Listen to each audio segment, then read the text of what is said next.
Peggy 16.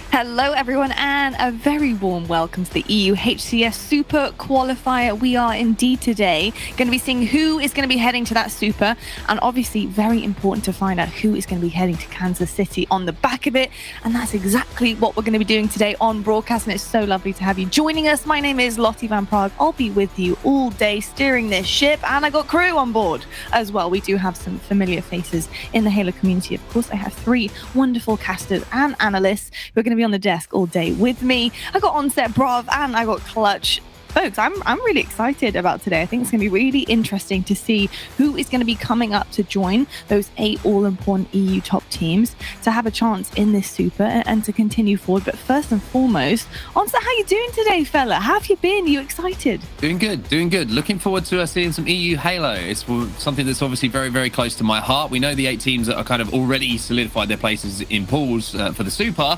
But we also get the opportunity to see some of the other teams who are going to be fighting out today. One thing that I can guarantee is this is going to be a little bit of a bloodbath. There's going to be some really long series, some really tight series between some of these teams that have kind of been finding their way to find a 4, whatever it might be. So it's going to be a lot of excitement in front of us for sure. And EU Halo is in a good place right now, so I'm excited to watch.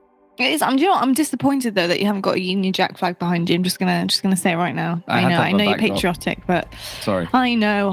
He did put it in the contract that he was allowed his flag, but he chose not to. So we'll have to wait and see when he can slip that one out. Maybe if an EU team makes top 6, we'll see.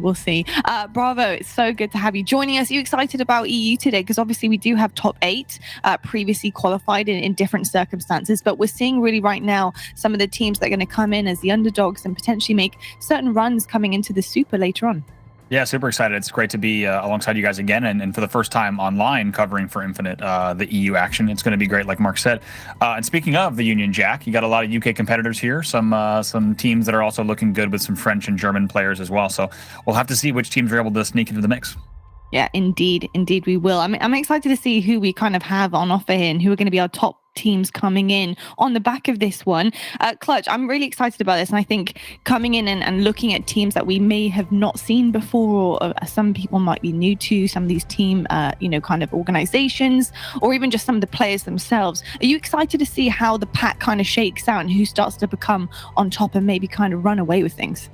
Yeah, absolutely. I'm stoked to just have a deep dive into the EU scene, and it's not often that these guys get any spotlight. It's not too much knowledge about a lot of these players, so hopefully we get an opportunity to see a lot of individual skill, a lot of up and coming players in the EU scene, and give them that platform to shine. And if Onset's right about these games going the distance, these series going the distance, we're going to have the platform there to have these guys with a lot of pressure in their hands make some plays.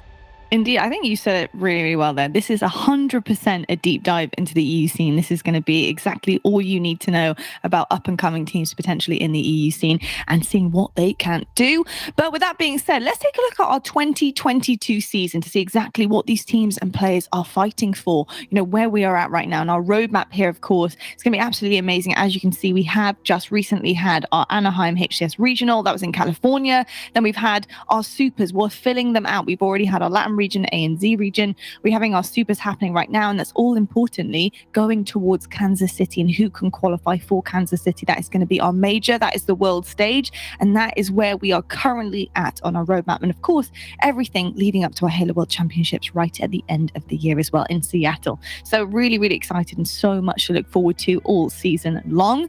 But talking about some of our upcoming events, I think we've kind of said it before on some different shows, but coming in and obviously a brand new one in front of us here, Onset, the world stage at Kansas City, such a big deal and such a big deal to all of our regions, because this is where they can really test themselves. Are you really excited to see who's going to be coming forward and kind of the game plan for a lot of our regions here, especially EU, and with how patriotic you are? Hey, look, it's going to be every single event that we seem to go through in the roadmap at the moment seems to be bigger than the last, and for different reasons. And a lot of it comes down to what has happened before, the tournaments that have taken place, the practice regiments that the teams have gone through, and this Kansas City event is going to be the biggest of all, right? We had Anaheim, which was kind of our look at the top of North America, how they're going to be playing now that they're practiced, who's going to be top of the pile. Cloud9 kind of solidified their place, right, after a great performance back in Raleigh as well, the kickoff major. But now we get to a point where every single region has gone through arguably the biggest competition so far, and that is, of course, the Supers that we're building up to right now. In Europe, we've had the winners in ANZ, excuse me, the Chiefs coming through on top there. Then you've had the MX region where we've seen Knights come through and they've won with the biggest prize pool that they've ever had. Now you've got the EU Super coming up, and the EU Super is $100,000 for these players. So they're all, putting in a huge amount of effort. The scrim, schedules for these teams is absolutely nuts, as you can imagine, building up for it. And these teams that we're watching right now, they want to be part of that. And that all builds into Kansas City. So you can see how much is going into these teams' performances and what kind of pinnacle and what kind of peak they're going to be at when they get to that major event. I think it's going to be the first real look across the world at who is playing the best, what regions are the strongest outside of North America, who we would imagine are still going to be, without a doubt, the strongest region. But there's no excuses anymore for these teams heading into Kansas City. Practice is there, prize money is there. Now it's time to step up and be counted. Definitely. I think, the building blocks and the foundation of things are definitely there for the regions. And I think these supers also add to it as well, right? And then you have qualifiers like this, which give teams who potentially haven't been in the top 8 of their region ever, maybe, or maybe for a long time and coming into different rosters. And it does kind of give the opportunity for a lot of these teams, and that's exactly what we're seeing today. We do have the format and how things are going to be working here. We have our championship bracket for you on the screen, and as you can see, we're getting into the day here already, but we're going to be broadcasting our winners quarterfinals, our semis, and then we're going to get to our 2 qualified teams right at the end there for a matchup.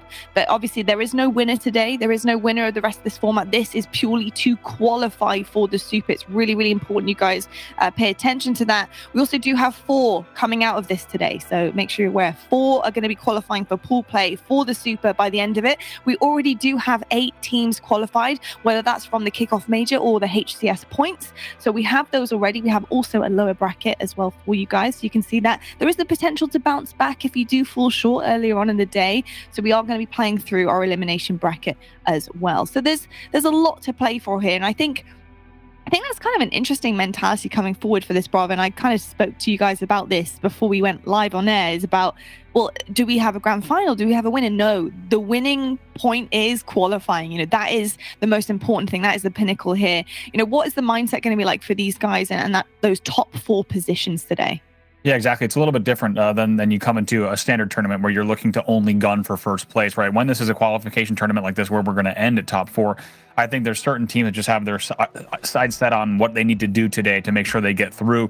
And looking at the top of that, I think we have our eyes on maybe 4 or 5 that are probably thinking that they're going to get through, and there's definitely going to be some upsets there. So all of the teams that are expecting to get through today, it's safe to say that a few of them will have to also look to next week to try to get through. So it's definitely going to be highly contested at the top for sure. It is indeed. And I think this is a good, like you said, obviously looking through to next week to also have another opportunity to qualify here. This is a good way up station as well. This is where they can see kind of, what they're coming up against, the kind of firepower that they're going to be going up against as well, but also trying to qualify for those 4 spots today. Now, in other news, folks, because this is a news channel, I'm joking, it's not a news channel, but I do have a little bit of news for you guys. If you haven't already noticed this, then I don't know where you've been, but Clutch, there is a new skin in the game in Halo Infinite, and it is in the form of our green wall colors. Optic Gaming, yes, is in the game. You can actually dress your spawn up right now in the Optic colors and support your favorite teams. And you have the array of other partner teams here on the shelf.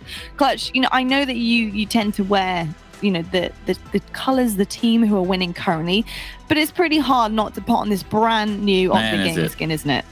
Man, is it hard not to just throw that one on. I mean, that green just pops like no other. It's that Optic Gaming green wall support. I mean, every time I'm playing matchmaking, at least somebody on both teams is rocking that Optic Gaming sporting right now. And it's just because it's hot off the press, but obviously that green wall is just so strong when it's population size, right? I mean, everybody loves Optic. It's great to have them back in Halo. But I mean, I've been rocking Cloud9 because Cloud9's been on that tear over in the NA scene. And until they're taken down at Kansas City, I guess I'm rocking the Cloud9 until then.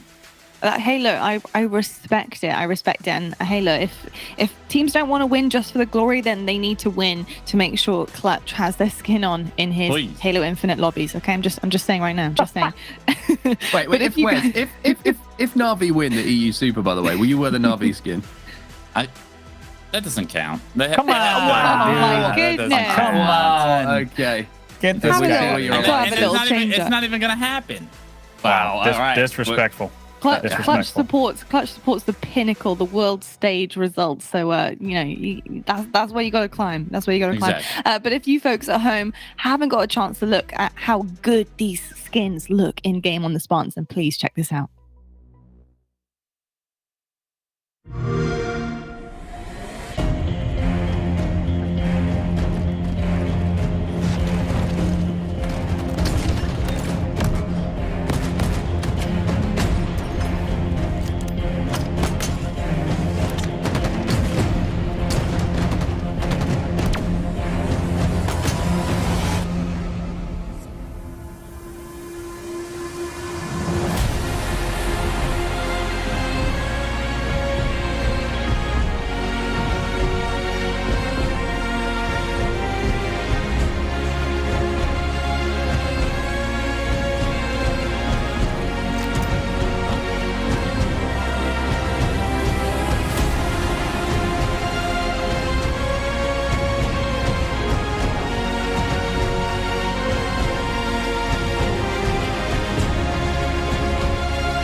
Absolutely gorgeous scenes there on the Spartans, and you guys can actually get your hands on all of those partnered team skins right now in game. All you have to do is go into the Halo Infinite HCS store and grab them and chuck them on, and then look pretty damn cool when you're in the Halo Infinite lobby. So amazing stuff. We also do have another thing up our sleeves in terms of supporting one's teams or maybe one's regions, and that is coming in the form of sniper coatings. Right now, you can also coat your sniper in your favorite region and support your favorites going forward this 2022 season, of course, in our HCS Halo Infinite season. Absolutely gorgeous, all of them. And to be perfectly honest, today, if you're not rocking anything other than EU, then don't talk to me. You got to be supporting the regions that are really, in contest right now. Competitive. Yeah, Clutch. Yeah. Just don't hate the player, hate the game. I can't hate this game. What? I love this game. I feel like that works here. Yeah, I feel like that works here. Okay. That's going to backfire for you either way, actually. Yeah, definitely. Definitely going to backfire. I'll tell you what, though, we're going to be firing on all cylinders in just a moment, though, because I want to talk about some of the teams that are coming into today. And of course, it's all about that qualification. I'm going to be saying it all day like a broken record just to make sure it's coming across. But 4 places up for qualification into the EU Super. And on set, when you're looking at the bracket here and some of these teams that are competing, obviously they've had a little bit extra into the day of competing already, but coming forward here, anyone we need to keep our eye on? There's a couple of teams certainly that I think have got the makeup to put in a great performance and certainly qualify for that pool stage that we're obviously trying to decide today. One of those is Team Timmy. Some of the team names, by the way, a little bit suspect, I'm going to say, but as we know, when you're making makeshift teams, sometimes these things kind of leak out. But Team Timmy is Hollers, Sticker, Sherzy2 and Lumi. And two players actually I want to highlight on this team. One, Sherzy2, not just because it's Sherzy1's brother that we know Richie, we know he's been covering the region all year long and doing an amazing job. But Sherzy2 is nasty. And I think he's one of the most underrated and undervalued players actually in the European scene at the moment. When we get on board with his POV, you'll see that his BR is one of the best that you could possibly ask for. His decision making is really good. But also when you play with him, he's one of these really calm influences in the game. Doesn't get flustered. He's very composed and doesn't get kind of, as I say, like overwhelmed by any of the pressurized situations. You need that kind of player. And Lumi, just to give you a little bit of backstory here on how he is rated in the European scene, before all the teams started to come together before Halo Infinite, Jimbo was actually looking at Lumi as a player to potentially team with. And we all know about Jimbo's history and what he's achieved. And when you're looking to pick up a young gun like that, I think it says a lot about the talent that this man has. So definitely a team to keep an eye on there. But also, I want to give a little bit of a shout out to they've renamed themselves by this thing, but Baguette Spree is what they're going down as in the bracket. Now, as you can imagine, some French players on this roster, and you'll notice some of these names as well. You've got Cinder, you've got Sunrise, you've got Talik, who made a huge name for himself back in H2A, where his sniping was just like unparalleled. It was one of the best that you could possibly ask for. And then you have Cypher on that lineup as well. So a lot of talented players on that lineup. Certainly 2 teams there to keep your eyes on. Yeah, indeed. There is a lot to keep our eyes on at the moment, and especially with the information you've brought us here, because Team Timmy is actually going to be up first, going up against Jabby Dabby Doo. And talking about team names, that one takes the cake. Let me tell you, that is something else. I think it's Dabby a Doo. right? It's Yabby Dabby Doo. Is it? I think so. Is it a Yabby Dabby Doo? Yeah, I think it's well, I mean, that would be language of origin. More Scooby. That would definitely be more Scooby, wouldn't it? No, it's more Flintstone-y. It's Flintstone. Oh my gosh. It is Flintstones. It's not Scooby. I even put the meme in the Discord. It's the do at the end it's throwing me off. Okay. There's a double do there. There's a double do, and you're forgiven. There is the double do. Okay. I appreciate the forgiveness. Childhood, I'm so sorry.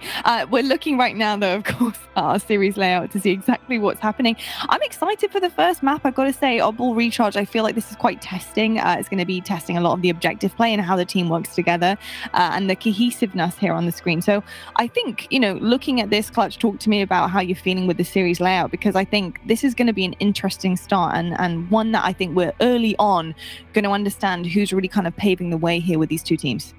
Yeah, I think Recharge Oddball, like you said, is by far the most interesting. And it's good that it's game 1 because it is going to be probably our longest game of the series. Typically, oddball, if it goes to that 3rd round, it does give players an opportunity to warm up their shots, have more of an impact in the game because it is that longer effect. I think something we learned from the MX Super a few weeks ago was how strong some of the teams were in their slaying, but how inefficient they were in their objective play. I'm looking at all of these teams in this 9 through 16 region of the EU scene and saying, how efficient are these guys with their objectives? How concrete are their setups going to be? We're going to learn a lot about these 2 teams here in game 1. Yeah, I think we 100% will. I think also keeping an eye on the priorities and what they're putting priorities on. I think, this game has kind of solidified itself as a you need to pick up the sandbox in order to be more dominant in terms of control of a map. So it's going to be interesting to see how they manage to kind of balance that objective work with also prioritizing the certain aids of the game that are going to help them out there as well. So I'm really excited to see these 2 teams go down and battle it out.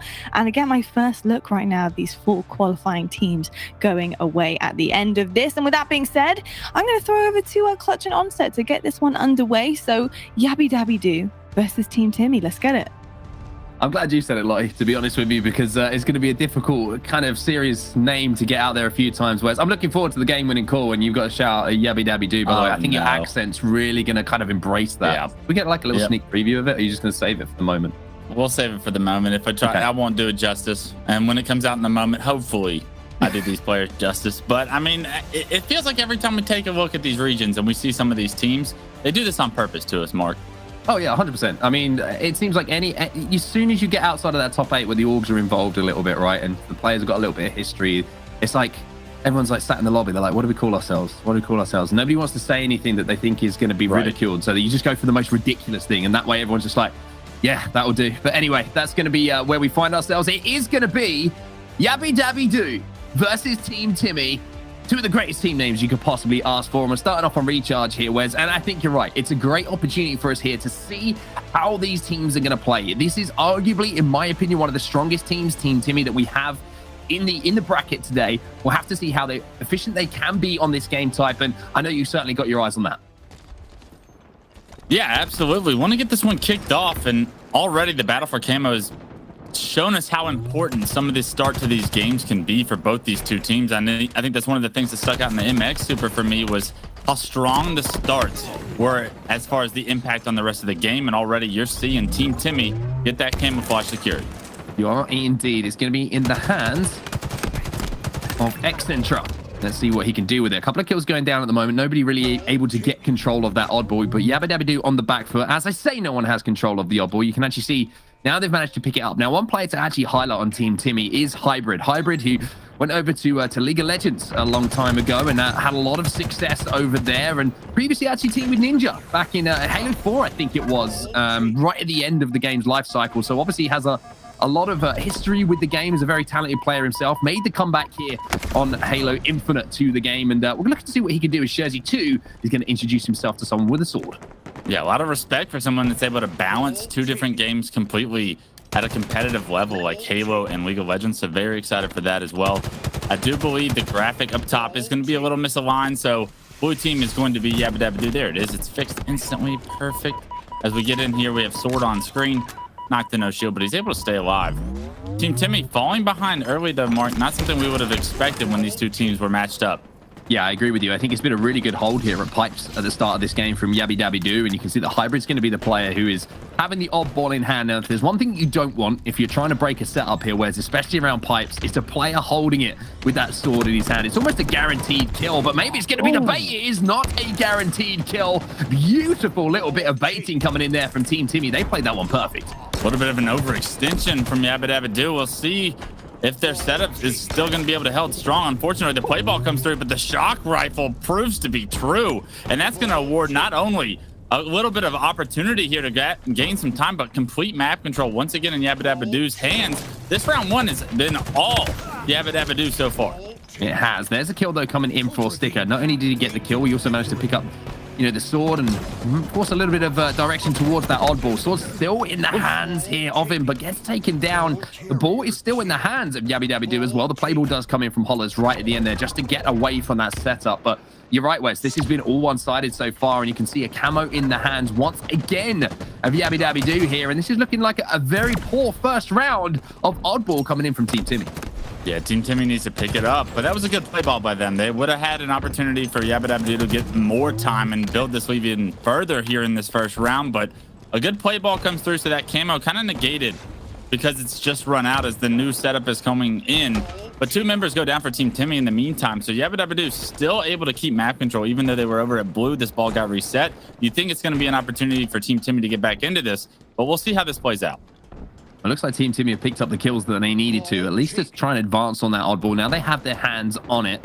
Accenture here, just kind of patrolling around the turbine area, looking to take down Hollers here, and does so with some beautiful shots. There's another kill coming in, a double kill. That'll be for Hybrid, and that's 3 dead once again here for Team Timmy. And I'll be honest with you, this has looked pretty comfortable, more than comfortable for Yabby Dabby Doo so far. They just picked up the kills when they needed to. The rotations with the oddball have been something that certainly stood out to me, whereas it's not just been a case of the initial hold. They've been able to move that oddball where required and also get those play balls. There's an example of it.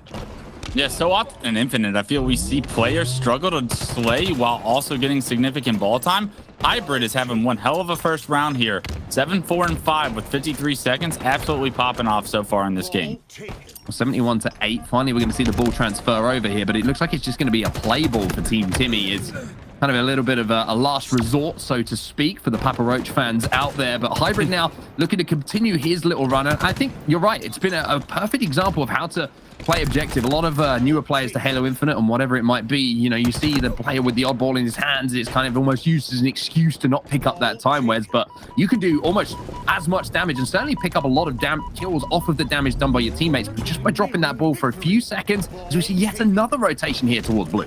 Yeah, look how annoying it's got to be to play against them right now as they rotate the ball to blue again. They do get it naded off, and is it going to roll off? Yes, it is. So once again, a play ball comes through. But Team Timmy, they're going to be frustrated from this because every single time they break the setup of Yabba Dabba Doo, it's over at blue. The ball gets played, and they have no opportunity to gain some significant time. And look, they try to rotate it to elevator quickly, but that's exactly where Yabba Dabba Doo spawned. That spawn might actually give them a little bit of a setup here. Jersey 2 versus Accenture. Both players backing down smartly from that fight. The help is going to be there, though, for Yabby Dabby Doo. And you can see at the moment, it's just a little bit staggered. All the pushes coming in here from Team Timmy. It's 1 by 1. It's not 2 by 2. And at the moment, it's just falling the oddball into the hands of Yabby Dabby Doo after they pick up these kills. It's been very, very simple. And with just a few moments left on the clock and with another kill being picked up, this might be round 1 already going into their hands. This is looking very, very comfortable. There it is. They're up 1-0 on recharge oddball. And it really is the entire team on Yabby Dabby Doo stepping up. Everybody had 9 kills or over. And when everybody's able to get their kills so efficiently like they were, it's no surprise that that objective was done so cleanly. And they had the perfect opportunities when their setup was falling apart to play the ball so efficiently, playing the objective as well. Yabi having a phenomenal first round in that game. Yeah, I was a little bit surprised for numerous reasons. Like, one, Team Timmy just got outslayed very, very heavily, which is something that I certainly wasn't expecting with some of the players that we see on this roster. But two, something that stood out, and to go back and kind of up on what you were saying before the game got underway, right? Objective efficiency is a huge thing in Halo Infinite. We always kind of talk about it. One thing I loved to see there from Yabi was the rotation of the ball. It would be a pipe setup initially, and then where kills were falling, they would move the ball continually and slay. And that's something that is high level. Whereas, as you will know yourself, it's not just a case of holding a setup anymore. You have to be aware of where spawns are coming in and rotate that ball away to maximize that ball time that you can put on the board. Yeah, I see in Halo Infinite, the meta's starting to evolve, to your point. You're continuously being forced to rotate it away from where the enemy team is pushing. And it's how successful can teams be at that? Because when you try to keep that stagnant setup over in pipes, it doesn't typically last long. Typically, it's broken and you're collapsed on over, and you're not able to gain any significant time. But those rotations were paying so many dividends for Yabi, and that's so impressive for them to be able to showcase that in that first round, give them confidence going into not only the second round, but into the rest of the series, that they can hang with this Team Timmy. Obviously, we're waiting for the second round to get underway. We'll get back into the game as soon as we can. Maybe just a little bit of a technical issue on the side of the players, whatever it might be. We'll get an update as soon as we can for everybody at home. But I think looking ahead in the series as well, it gives us an opportunity to do that, because when you're looking at an objective game type as your game one, and it is one of the longer ones, like you mentioned, right, where you're going to have an opportunity to really see both teams' posture. When you go into a live fire Slayer game 2, even though it's best of 5, with the speed that game is played at in that particular game type, it's difficult to see a team who isn't, competing slay-wise in our game number 1 being able to take away a game number 2 when it's going to be played at such a high pace.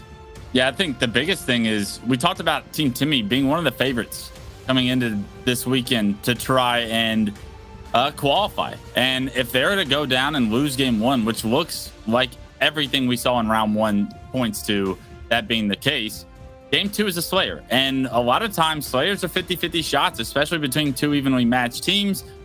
We saw how strong Yabi looked in that first round. If they take game 1, if they can get a win in game 2, if they can win that coin toss of a game 2 in that 50-50 Slayer, all of a sudden, one of the favorites to advance through this tournament is going to have their backs against the wall here in at least the winner's bracket side, and in a situation where it's do or die, and trying to reverse sweep a team that's playing this strongly. I mean, that's going to be very difficult for them.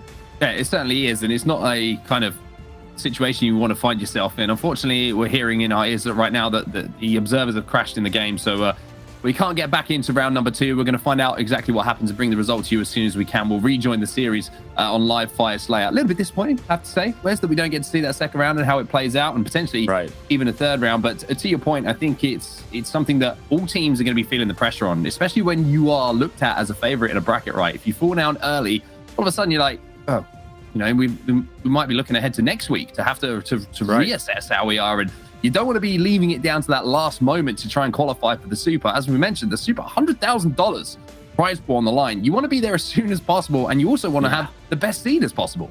100%. You do not want to be one of those last chance qualifying teams. I mean, it's great if you are, but not if you were supposed to have a better seed, because you want to put yourself in the best position for that Super to place your highest placing, to maybe potentially earn a trip to Kansas City, to get more opportunity at the prize pool of that $100,000. And a slip up here could be devastating to any of these teams, right? Even going through the elimination side, it's a pretty big deal because your confidence wavers. You want to go out as strong as possible and put on the best performance as possible in order to build momentum going into that Super. You don't want to have just barely qualified by the nick of your teeth.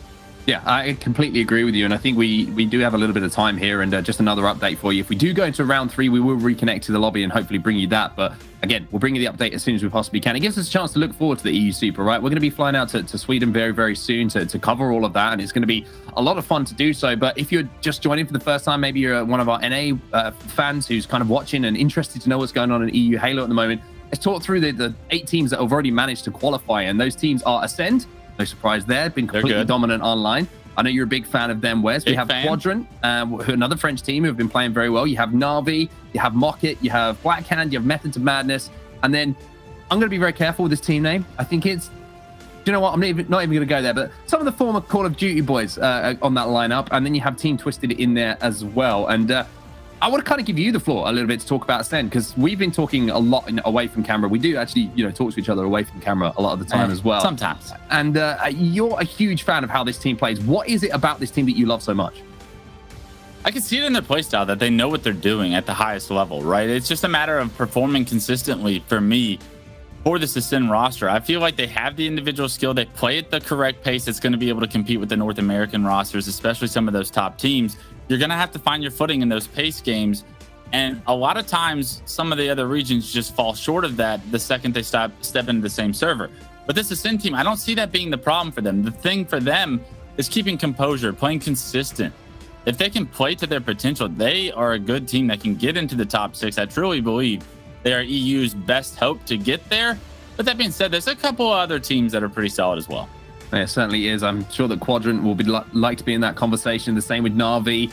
Both teams who have, historically, with the players that are on board those rosters, performed extremely well, not just on the European stage, but of course the worldwide stage as well. But just a quick update for you guys as well. In the second round, it's currently 60-50 to Team Timmy, so a little bit of a turnaround in that one. It's a little bit like, Sports Center, is it, that you have over in the US? I'm going to say Sky Sports News here. We're kind of bringing you updates from the field. Maybe we'll throw it over to Bravo at some point to come back in and give us the updates from the sideline reporter. But we'll do our best to keep you up to date. But I mean, I also want to get your opinion on what you saw from Quadrant and Na'Vi back in Raleigh. Obviously, a little bit of a time ago now. Game maybe has evolved a little bit, but let's start off with Quadrant. What did you think of those guys? I think Quadrant has a lot of potential as well. They're like one of my favorite teams to watch in EU. And not to shun Na'Vi, because I think that Na'Vi, obviously, everybody knows who Na'Vi is. Those guys are prolific players in the EU scene, and they're going to make their own statements. But that roster on Quadrant with SLG and Chick, he was really impressive to me every time I've watched him. If they can find their consistency and come out hot, they have that potential too. I mean, they were, a top 12 team looking into the top 8 and went to a game 5 against Na'Vi to get there. Like, you win that game 5, and we're talking about Quadrant being potentially the best team in this region, having the best placing at the big LAN. So that would have been a statement for them. Unfortunately, the game 5 obviously didn't go their way, and Na'Vi took that series. But overall, I really like what I see from Quadrant. There's potential there, and if they can build, if they've gotten better since the last time I've seen them, there's a lot of hope for them. Yeah, they've also recently made a team change with Shad coming in and Urix going out. So a little bit of an adaptation for them. Shad's been one of those players who has been performing extremely well online, and he's sort of one of the newer bloods, so to speak, who's coming into the roster. So a big pickup for them. They obviously, when you make that change and you're in the top 3, you make that change to become the best, right? You're looking to win tournaments. And I think Shad's going to have a lot of pressure on his shoulders. Again, one of these young players who's coming through, another French player who's going to be joining this all-French roster. And when we get to Kansas City, he's certainly going to have the spotlight on him. But I just feel with these French players at the moment, they don't feel the pressure. You look at that was Ascend back in Raleigh, the first time any of those players had played on LAN. And it didn't seem like it. They seemed like it was their home. Like they were more than comfortable than, when they were sat across from the likes of FaZe, Cloud9, whoever it might be. They were just there to play Halo. Yeah, I think that shows a lot about their character and their potential as players. You learn a lot at your first LAN. That's for damn sure, right? That if you're able to perform the way that they were on their first event with the live crowd, with the moment as big as Raleigh was, the hit welcome back to Halo Infinite, the first big LAN where everybody's watching, and they were able to perform that well, that bodes well for the future and for tournaments like the ones coming up, like the Super and whatnot, to find their footing, to feel more comfortable, because the more experience you gain as a player, the more comfortable you're going to feel on that main stage or in those big moments. And now we get to see our series layout and a little bit of an update for you. You can probably see there that 1-0 has turned to 1-1. So Team Timmy, who did not look on the level of Yabidam doing that first round of oddball, suddenly found their level a little bit here, Wes, and we're heading into a round 3. So hopefully we can rejoin that lobby as soon as possible. Again, apologies that we can't have a live look in right now. You're going to have to deal with us sideline reporting and kind of theory crafting on what could happen in Kansas City ahead of the EU Super. But we'll get you hopefully back into the game as soon as we can. But now it brings us on to the conversation topic of Na'Vi, because we have maybe some differing opinions on how Na'Vi have been playing. I want to get your thoughts to start off with, and then I'll kind of bounce off the back of that, because Na'Vi, for me, not been performing online in the way that they maybe would have wanted to. A lot of expectation and pressure coming into Halo Infinite with the roster and, you know, the expectations on the roster with the players, their history, whatever it might be. The best placing out of all the EU teams back in Raleigh. But talk to me a little bit about this Na'Vi roster, what they do well, and what are some of your concerns as we actually, you know what, Wes? We're going to hold that for a second. Na'Vi fans are going to have to wait with bated breath for a Wes Price clutch breakdown on Na'Vi and everything that's going right and wrong, because it looks like we're back into our first game. We're going into round 3 here, Wes. I'm sure that you were just waiting there to just unleash, weren't you, for a second? Production just saved me from having to lose all of the EU fans that I've gained over the years, and I know that that's about a handful of people, but they would have probably been upset with anything I would have said, but we'll answer that later. We're hopping on board with the action. Like we said, this is a tied game now. The rounds are tied 1-1. So Team Timmy obviously waking up there in round 2, having a much better performance, and because of it, we're pushing game 1 of this series to the distance. Now, this is what I was expecting from some of these games. They are going to be tight. It is going to be round 3s in oddball. It is going to be 5 flags to 4, maybe. Look at those shots coming in, though, from Hybrid. Jersey 2 just getting eliminated. Unfortunately, it's going to be taken down as well is Hybrid as he falls around the batteries, trying to get that ball back towards Pipes. And these kind of rounds, sometimes you see a little bit of a scrappy start, right? Whereas when you have it at 1-1 and you have one team making a comeback after a dominant first round from the other team, everyone starts to get a little bit flustered. Everyone starts to think about maybe losing the game or trying too hard to win the game instead of just playing the game that's in front of them. Yeah, sometimes oddball can just get out of hand and you can find the wrong timings, and the other team just has a lot of success with that oddball and the rotations that they're able to perform with. Sticka on screen, though. He's going to shut down this rotation before it can even begin. A double kill with the sword. And the easy ball time is going to be awarded now to Team Timmy. They're going to jump out to an early lead because Sticka with this sword had the perfect flank. Yeah, just off the back of a double kill coming in from Jersey 2 as well. So that was all 4 dead. However, look at the kill feed. Team Timmy, who had the perfect setup, who had everything they could have wanted, unfortunately find themselves 3 dead. And once again, we're seeing that sword player just go down in and around those pipes, usually somewhere where you're going to be expected to pick up kills. But those grenades, the frag grenades, just doing the damage that was required. Oh, wait a minute. Oh, no. What is happening here? That is not a good look. And unfortunately, there for Yabby Dabby Doo, it cost them 3 lives. The sword will be turned back over, and now you have a pipe set up for Team Timmy. The fact that that player didn't check the corner where that sword player was no shield, the fact that that melee doesn't connect and he just looks away without kind of verifying that he gets that kill. So much going wrong in the game for both sides right there. But Team Timmy comes out on top of that accidental situation that we witnessed, and because of it now there's a sword and pipes you got to deal with. Is Camo going to be able to take him out? The answer to that, yes. And this is a big kill onto the sword player. Quickly gets behind Jersey 2 with this ball, closes the distance with grapple, and now 2 to his name, makes the ball carrier once again no shield, but it's still not enough to break the setup as the rest of Yabby Dabby Doo went down in the process. I mean, some of the plays coming in there in general, like you say, closing the gap with that grapple, that was really, really impressive. There's a grenade that's going to be dropped, and also a double kill being, 2 kills, I should say, being picked up here by Team Timmy. Make that 3 as Lumi will do some more work. But I want to talk about Lumi doing work because there was a lot to talk about there, Wes. Not only did he win the important battle against the player flying towards him, didn't have any sword ammo left, but also then just threw that ball out a little bit. Just baited maybe where those grenades might be coming in to keep himself alive, and then grappled that ball back. All these little things adding up to ball time here for Team Timmy. They're up by 63-10 here. This has been a much better performance from when we were last inside of this game. Yeah, but look at the rotation as well. Wow. To add on to that play. Lumi doing everything right. Even leaving the ball there, you thought it was potentially a bad play if he gets taken down and it gives the setup to Yabby Dabby Doo, but they actually are forced to play the ball with this great flank that we saw from Haulers on screen. And because of it, everything's starting to click here in round 3. This is a much different game than the one we witnessed there in round 1. And because of it, it's a 50-point lead for Team Timmy. And that's going to keep extending here. You can see that all players are on respawn here. Maybe Lumi getting a little bit overzealous, pushing for those kills. Could have backed up there, just played his life, because they do have a perfect setup over here at the elevator. Sticka going to have the ball in hand, but also more than aware that he's got to do a little bit of damage by throwing those grenades down. But again, just maybe a little bit of an over challenge. Jersey 2 is there to calm things down and also pick up that oddball, now just 20 points away from turning around this map number 1. Yeah, you wondered if once again Team Timmy was going to need to play that ball, but once again they get the slays that's required. Jersey with 11 to his name here in round 3, the player of the game.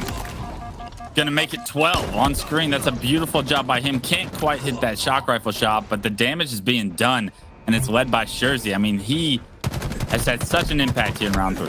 Certainly has. There's Hybrid, though, and there's a 4-shot for Sticka to deal with. Lumi's trying to clean that one up, and it's all of a sudden getting a little bit scrappy here. As you can see, the players are getting a bit desperate, and understandably so, and Team Timmy doing everything they can to just keep that oddball down, and it looks like they're playing a little bit of Team Slayer before they pick that oddball up to ensure that they're going to have safe time here. 2 minutes or so left on the clock here, Wes, and a huge lead for them in this round number 3 as well. They don't have to do too much. They can let the plays happen around them and react and pick up the kills as needed. No, they built themselves such a comfortable lead here to where they can play with the clock on their side from here on out. 1:50 left, but every second that ball lies in a neutral position, it benefits them, right? They have such a dominant lead to play around. It's no surprise that they're not too worried about playing objective right now, and they're focused on warming up, still slaying, and denying Yabby Dabby Do any opportunity to come back.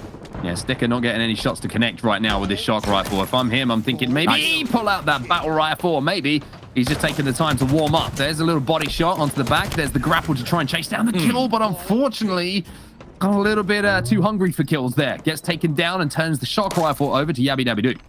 Yeah, honestly, a big kill by Kaya to double back there and to pick up that kill with the melee. You thought that grapple was going to be able to work in Team Timmy's favor. Unfortunately, it's handed over this power weapon into Kaya's hands, but he can't hit the shot. And because of that shock rifle, it does 0 DPS.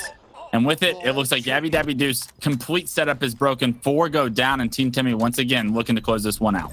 Only need around 10 points or so to close this out. Camo's coming up in 4 seconds. Hollers is going to get the first kill as well with that shock rifle. And now it's a case of just running for your life. Stay alive, Jersey 2, and you will pick up the first map of the series.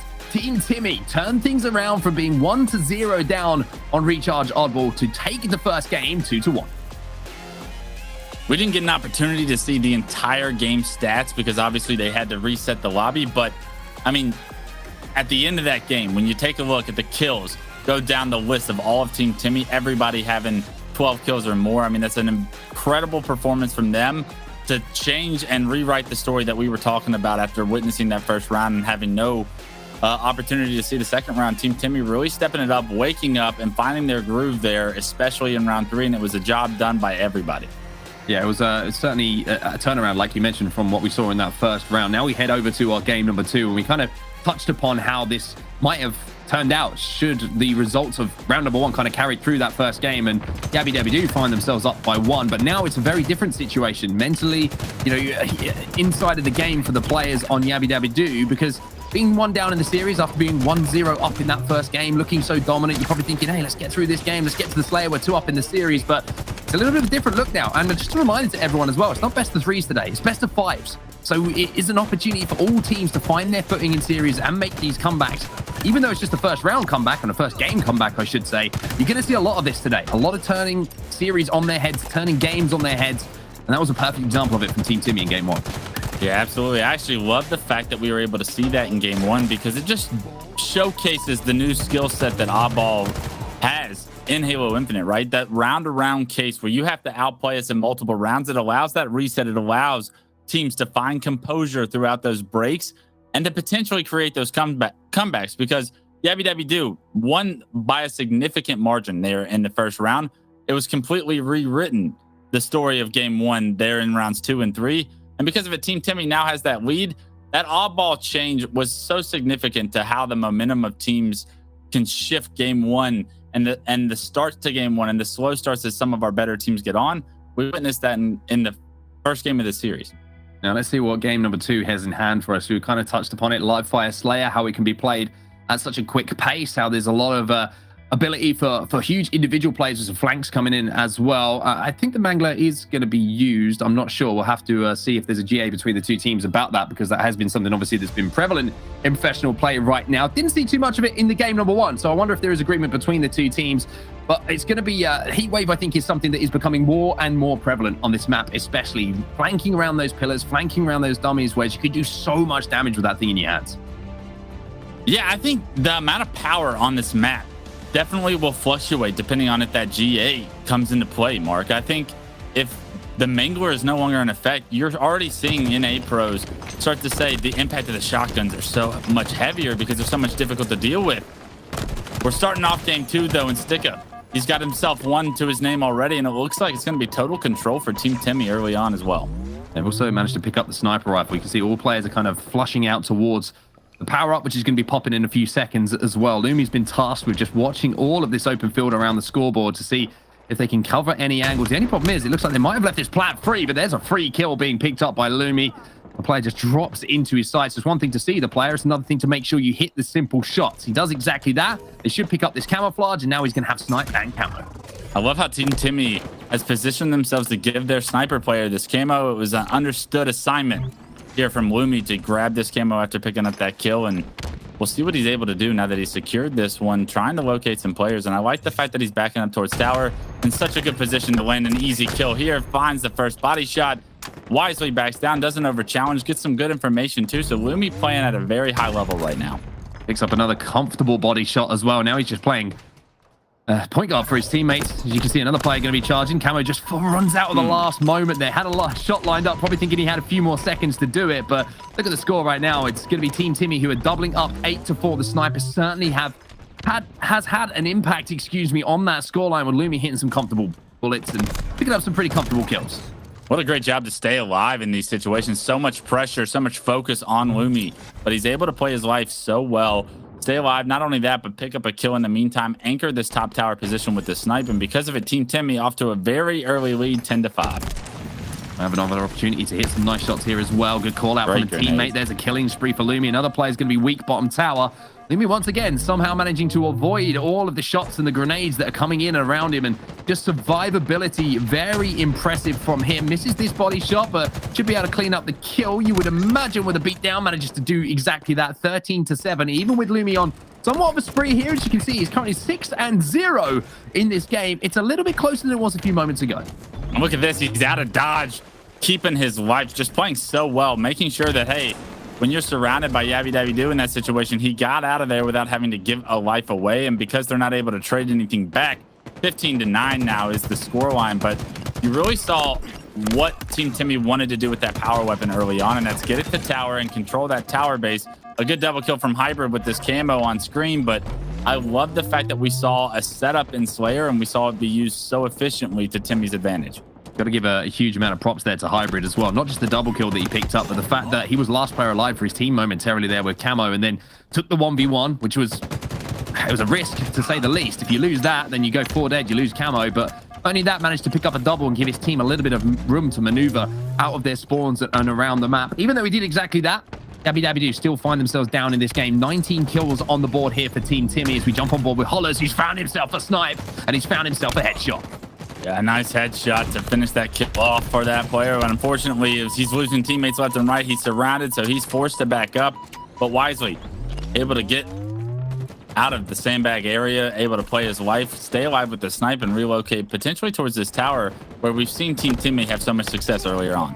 Taking shots in the back, though, and it's Hybrid who actually made that flank, and he might be able to make a double happen. Yes, he does. No scope, no problem. Hybrid makes the flank, makes the play, hits the headshot, and that is going to tie things up, or certainly get a little bit closer to tying things up. But again, just a little bit of a overpeak there as 3 players come off respawn, but Team Timmy focusing and making sure they realize that was the most important kill on the map. Yeah, absolutely. A massive kill for Team Timmy to get out of that spawn trap situation. They were all forced over at green. And now that they've got that kill, look at where Hollers is. He's got snipe top tower, finds the headshot, and he's able to defend camo because of it. It's all because they get that first kill onto the sniper, able to get that secured. It's transitioned into this camo control. And once again, Team Timmy perfectly executing a strat to get them camo secured. We'll see what they're able to do now that Hollers has it in hand. Love this play from Hollers as well. You can see that the player in front of him has absolutely no idea. He doesn't want to give away his position. You can see his teammates, unfortunately, 2 players have fallen, but now he has the flank on this player. But there's another player behind. He can't finish the kill. And even though Hollers was being so patient, just didn't have the help in the situation to get out of there with his life. And the camo, unfortunately, will not have too much of an effect. And now look at the score. It's going to be a team just up by 1, and that is Team Timmy. They now go up by 2 as Lumi picks up the double. Heatwave in the hands, and it looks like the GA is in effect here. So this could be a really important moment, having that Heatwave in your control. Yeah, Heatwave is going to be so strong that there's no Mangler players to try and deal with, and we'll see how effective Lumi is going to be able to be with this now. It's just a tie game all of a sudden. Hybrid, Yabby Dabby Doo and the boys stepping it up on the back of Hybrid's 10 kills early on. Hybrid starting to warm up a little bit. 11 kills now for him. He has the heat wave now for his team, and they have a little bit of a kill advantage alongside that as well. Hybrid just watching these cuts areas around that power up, maybe looking to try and formulate a little bit of a flank. But wow, look at that team shot coming in. Lumi, you thought he was dead to rights in that situation, but he had a player watching from that small window. Lumi now goes forward and picks up another kill, and that is great communication and teamwork there from Team Timmy. Back and forth these teams are going as YabiDabiDoo just secures a 1-kill lead, but it is going to be Team Timmy with map control right now. They're going to sandwich this player, and it's perfect timing to get that first slay because camo coming up in 4 seconds, and you're seeing how quickly Lumi's going to relocate towards it. You want to pair that camo with this heat wave, you have to believe, but not going for it quite yet as he knows that he has pressure from the brute side of the map. Immediately leaves those though, and because of it, he actually loses his life. Does burn that camo, but you think that Lumi would have been able to play that a little bit better, knowing how much support he had around him. Yeah, I agree with you. It was one of those where patience is the key, right? Patience is a virtue. It's a cliche for a reason. Waits a few more seconds for a teammate to maybe come and give him a bit more assistance. Maybe he has the opportunity to make the play. Speaking of making plays, though, now look at the score.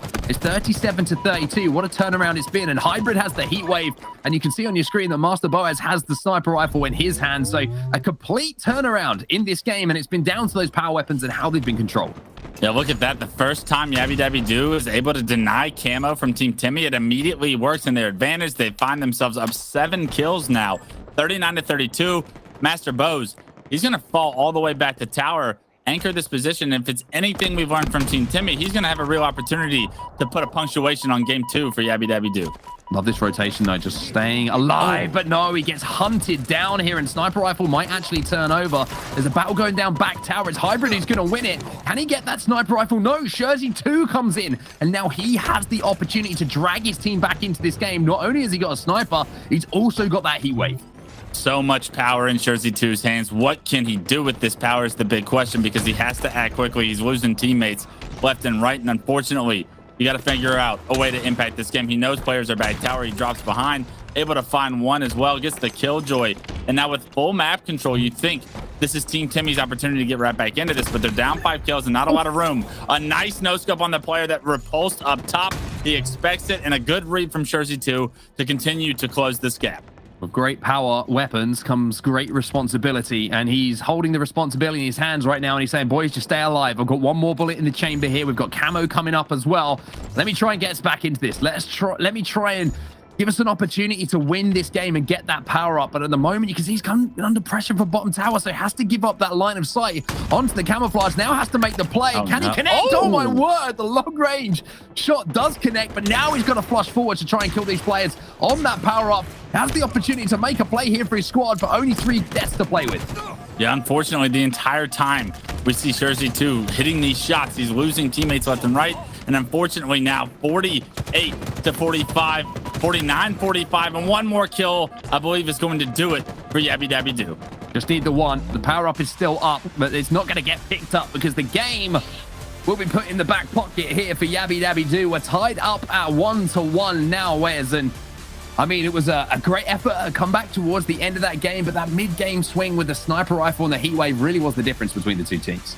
Yeah, it was very interesting to see the ebbs and flows of that game, but it was really that one play where it looked like Team Timmy was going to be able to secure that camo fairly easy after getting that first pick. Camo's coming up in 3 seconds. You got all the boys over there on that side of the map. How do we not get this camo secured? They're going to be kicking themselves looking back on that one. But it was even better job by YabiDabiDoo to deny that camo in that process, being a man down. And because you were able to not deny that camo, you find a few kills of your own. You get a little bit of control. You get a spawn kill going your way. And now all of a sudden the lead is so heavily in your favor, you're able to close it out. Yeah, it was a difficult situation to kind of look back on, right? If you go back through the VODs and you're like, how did we let that happen? Like, there's no excuse for it really when you look back at it. But in the heat of the moment, when you know the comms there and it gets a little bit flustered, whereas that's when the big plays are made, right? And that's when you need to stay at your calmest. Absolutely. I think there's definitely something that had to have been miscommunicated between them, because it looked like it wasn't known who was going to pick up that camo. Lumi had that heat wave in hand and honestly walked away from it, potentially thinking it was a different teammate's responsibility to try and acquire that camo. But unfortunately, I believe it was Lumi's in that position, and because it was just a little bit slow, those fractions of seconds, those instant moments where you don't react accordingly, you get punished immediately. And Yabby Dabby Do showing you that they're not going to go quietly in the night after that first round of oddball and the way that the rest of the game played out, that they're here to play. Oh, they certainly are. This was probably the highlight play from Hybrid towards the end of that game, at the midpoint of that game. The nice no-scope. This team shot coming in, though. Lumi saying, thank you, teammate, for keeping me alive and giving me a heat wave to play with. We've all been there. It's a good feeling if you're the player who does stay alive. Unfortunately, not for the one who thinks he's got a guaranteed kill.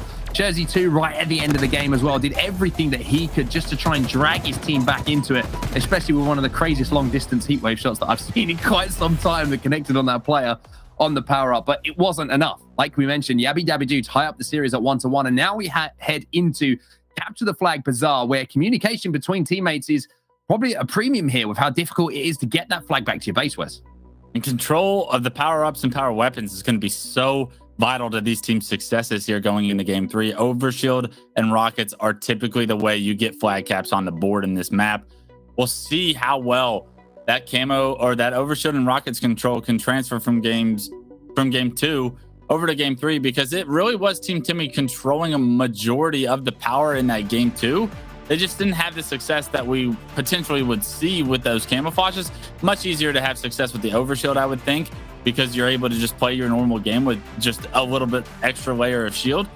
So I wouldn't be surprised if Team Timmy, if they're able to have that same dominant story of control of the power-ups and power weapons, if they have a lot more success here in Game 3.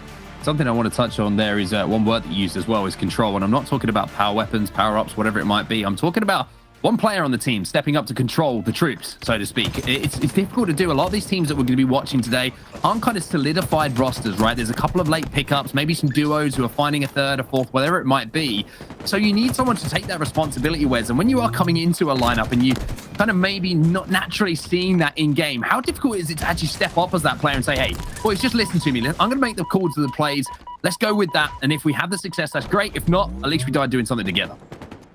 It takes an IGL, and not every team has an IGL. Not everybody can be an IGL, but if you can have that as a personality trait going into this game, creating these teams, it's such an important piece to the puzzle when things go awry, when things aren't going your way. How does one person step up and start to lead and coordinate these teams? It's a very telling thing when teams are at these disadvantages. How quickly can they get out of them? It's very important for the IGL to step up. Right now, we're going to need Yabby Dabby Do to step up, because Slays, they're all going in Tim Timmy's favor, and it was a clean wipe on screen as we look at Jersey trying to push into the space now with a couple dynamos in hand. It was an important 4 dead for them as well. They did a pretty good job of actually surviving, because that was a flag pool that came in and Team Timmy were pretty much all staggered off of respawn. So it did a good job to actually survive and get that flag back home. And Jersey 2 at the moment is trying to take the first word of that last sentence and put it to use once more and just survive. Unfortunately, that looked like a little bit of a team nade being thrown in towards him, as Hybrid will be credited with the kill. Always nice to be on the receiving end of that one. Andy Dadinsky, by the way, just a little shout out to you for maybe being one of those players who throws nades at teammates from yesterday on Aquarius when you did it to me. Ooh. I'll let that one. By the way, I'm completely over it. It doesn't sound like it. Apparently, it's happening multiple times, which is no surprise, because I feel like I'm actually shot by my teammates instead of grenaded, which is an actual impressive feat. But enough talk about the playlist and its issues. Jersey 2 on board, second overshield of the game going into his hands, and just like that, Team Timmy have another opportunity at a power curve, but just like that, it's eliminated as he tries to push into tree. Sees 3 players on Yabby Dabby doing this good defense by the boys in blue. Yeah, Jersey 2 not having the hottest of starts here. You can see he's currently 0 and 3, but 4 assists to his name, so certainly doing some damage across the map. But 3 dead here for Yabby Dabby Do, and Lumi already inside of the base, but Hollers has bar control, so this is a real good opportunity for a run. But where's Hybrid? Hybrid sneaking in that hut, and he's stayed alive for now. Lumi's trying to do exactly the same. He's going to re-challenge. Hybrid gets taken down, so Jersey 2, his first kill was an important one for this flag run to at least continue here. Lumi also doing a great job of surviving and also picking up a killing spree. Oh my, Lumi doing it all, running the flag, finding himself a double, but most importantly, staying alive through the process. Going to award his team so much map presence here.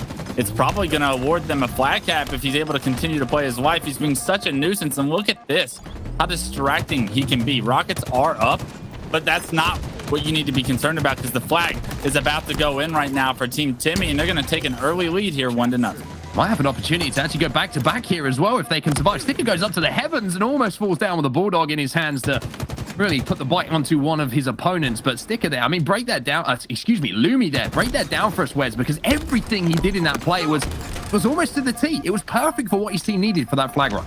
Yeah, he gets the flag all the way to the balcony, but he knows he needs to slay. And fortunately for him, Hybrid misses his nade one shot from the corner position. Because he misses that nade one shot, doesn't quite cleanly kill Lumi. Lumi's able to dip, dodge, and slide across. Just play his life so perfectly. And because he's able to play his life to where he gets his shield back, he finds himself a double kill. Not only that, but gets another touch on that flag, gets another kill in the process as well. And it's really just Lumi showing you his best Pistola impression. And I love to see young talent in the EU scene remind me of greats like Pistola. Yeah, it's always a good name to be associated with. It doesn't matter what you do. As anyone says a little bit like Pistola, it's usually a good thing to be put alongside. Holler's now making the second flag attempt run here, and you can see they have some kills on their side as well. Hybrid versus Jersey 2. Important win there for Hybrid on the overextension, but there's Lumi in the feed again to clean up that kill, which now allows Hollers to move this flag across bottom middle. They have to be careful some overextenders here, and there is one player in the base here to deal with, Wes. Yeah, but they know he's here, and he's immediately dropped to no shields. Accentra with so much responsibility to try and keep this at a 1-0 game, but unfortunately, Holler is going to be trying to sniff him out. Is able to get a little bit of help. And with that help, they flush out the last two players in their base. They're going to be able to get a touch on this flag. He tries to grapple it, but it's not quite in the area, unfortunately. He is going to lose a teammate, but that teammate gets that flag just in a position to where it is now grappleable. And because of it, they take that 2-0 lead. That is the impression Holler's doing of demanding someone brings him a coffee when he wakes up first thing in the morning. Just saying to Jersey, throw it a little bit close. I'm not going to get out. I don't fancy making it myself, but I am interested in the coffee. So just throw it my way and I'll do the rest. But for now, it results in a second flag cap of the game. And you have to say, again, well executed. One thing we always harp on about, objective efficiency. How do you win your fights? How do you get that flag back? And they're doing it pretty well at the moment too, Team Timmy. They've had 2 flag pulls that have looked like they could be converted into caps. And they have been converted into cap. It's 2-0. Yeah, talk about Sticka popping off here in game 3. 17-2-4 on screen with a double kill. Snipes the guy with a shotgun. That's a Then frenzy. he snipe a second. A frenzy as well. So absolutely dominating Sticka is here in game 3. I mean, I've seen some crazy shotgun shots, but I mean, I've seen 2 of the craziest ones so far. One from Sticker, one from Jersey 2. In this series, there's another kill for Sticker, but you're completely right. The man is popping off right now, and he's found some rockets to play with. I'm telling you what, call me crazy, with a couple of rockets and maybe an overshield, this could be a running riot on our screens. Yeah, we are primed for a running riot if he plays this correctly. He's going to actually launch himself in the bar, potentially find this player down below him in the trenches, but I'm not sure if he's going to check that or if he's going to rotate back to tree. Unfortunately, that overshield is quite eliminated before he can find any point of contact. Just an assist is what he's awarded with the first rocket, but the second one, that's a guaranteed kill, and we're getting one step closer to that running riot. Get prepared, everybody. The opportunity. He picks up the important kill. Lumi's there to give him a little bit of a helping hand to stay alive. And I think, if I'm not mistaken, this is one more kill before we're going to see 15 in a row here for Sticker. Jersey 2's going down. He'll pick up the kill. And now the 1v1 opportunity is in front of him. He looks a little bit nervous. Maybe he knows that it's the running riot in front of him. He picks up one. It's not. My maths are wrong, everybody. He still needs one. The running riot not quite there yet. And the focus is on him. You got to take him down. He's about to hit his streaks. And look at this. Oh, can't quite hit the ninja, but does get out of dodge. Does play his life so perfectly. And even though we haven't seen any real objective being played here in the last minute, the amount of damage Stick is able to do as he trades the kill into Spree. But the damage has been done. The 3-0 lead is in effect for Team Timmy, and 23-5 is Sticka. 23-5. He is popping off. He's had the weapons to play with. And to be honest, we've been playing with his food a little bit here. Yabby Dabby Doo have been both breakfast, lunch, and dinner for him. A Sticker now looks to join his teammate on putting up some ridiculous kills. He's currently sat on 23-5, and he's looking for his 24th. Excuse me. My maths has been terrible the last few minutes, the last few years. To be honest, since I was born, it's always been terrible. But one thing that I can confirm that simple maths is 3-0. The score. Team Timmy looking strong here. Very strong, and with almost an insurmountable lead to try and deal with for Yabby Dabby Doo's purposes. 3-0, and it looks like they have a 4th flag potentially in their minds. If they're able to put up 5 on a map like Bizarre CTF, that would be a very impressive feat from after losing game 2. The confidence is right back into Team Timmy, and you're seeing it showcased from Timmy's point of view. Lumi running this flag. Hybrid already down for Yabby Dabby Doo. All the other players on the respawn as well. Hollas with the overshield. There's dynamo grenades going down. There's spike grenades going down. All kind of area denial equipment being used here for Hollas. And just the end of the battle rifle is going to be what's used to pick up the kill. Lumi manages to get inside the tree house as well. He'll slide down these stairs, run this one home by the looks of things. Sticker is just continuing to pick up kill after kill. But most importantly, the flag goes home. It's 4-0 here for Team Timmy. With 3 minutes and 15 left, the real question is, can they get that fifth? Yeah, the real question is, can they get that fifth? Because that is such a confidence booster for them, especially going into their future Bizarre CTF games with how strong of a performance they've given us here in Game 3. Rockets are coming up, and look at this. Lumi making his way across top middle so easy with this commander rifle. The teamwork as well for Team Timmy shining through. 11 assists for Shurzy 2 to pair with Lumi and stick his top kills. Yeah, they've been slaying out pretty heavily. And you mentioned how power weapon control is going to be vital. Every single time that we've seen a power weapon in this game, it seems to have been in the hands of Team Timmy. Rockets, Bulldog, whether it's the overshield, it's always been on a player who's been dressed in red. And for Yabby Dabby Doo, it's been pretty difficult to fight against that. As we all know, when you don't have the control of those little bit of extra juice, so to speak, as you're going into those fights, everything is more difficult. Hybrid now just trying to search around and see if he can find anyone on the respawn. But at the moment, he's just chasing shadows. Yeah, unfortunately, that clock, 2 minutes and 13 seconds, that's a daunting task when you're down 4-0. If anything, you're just looking to win 1v1s like this one on screen. A good job by Hybrid to win that one and just get confidence going into Game 4, because this series hopefully still has a long way to go.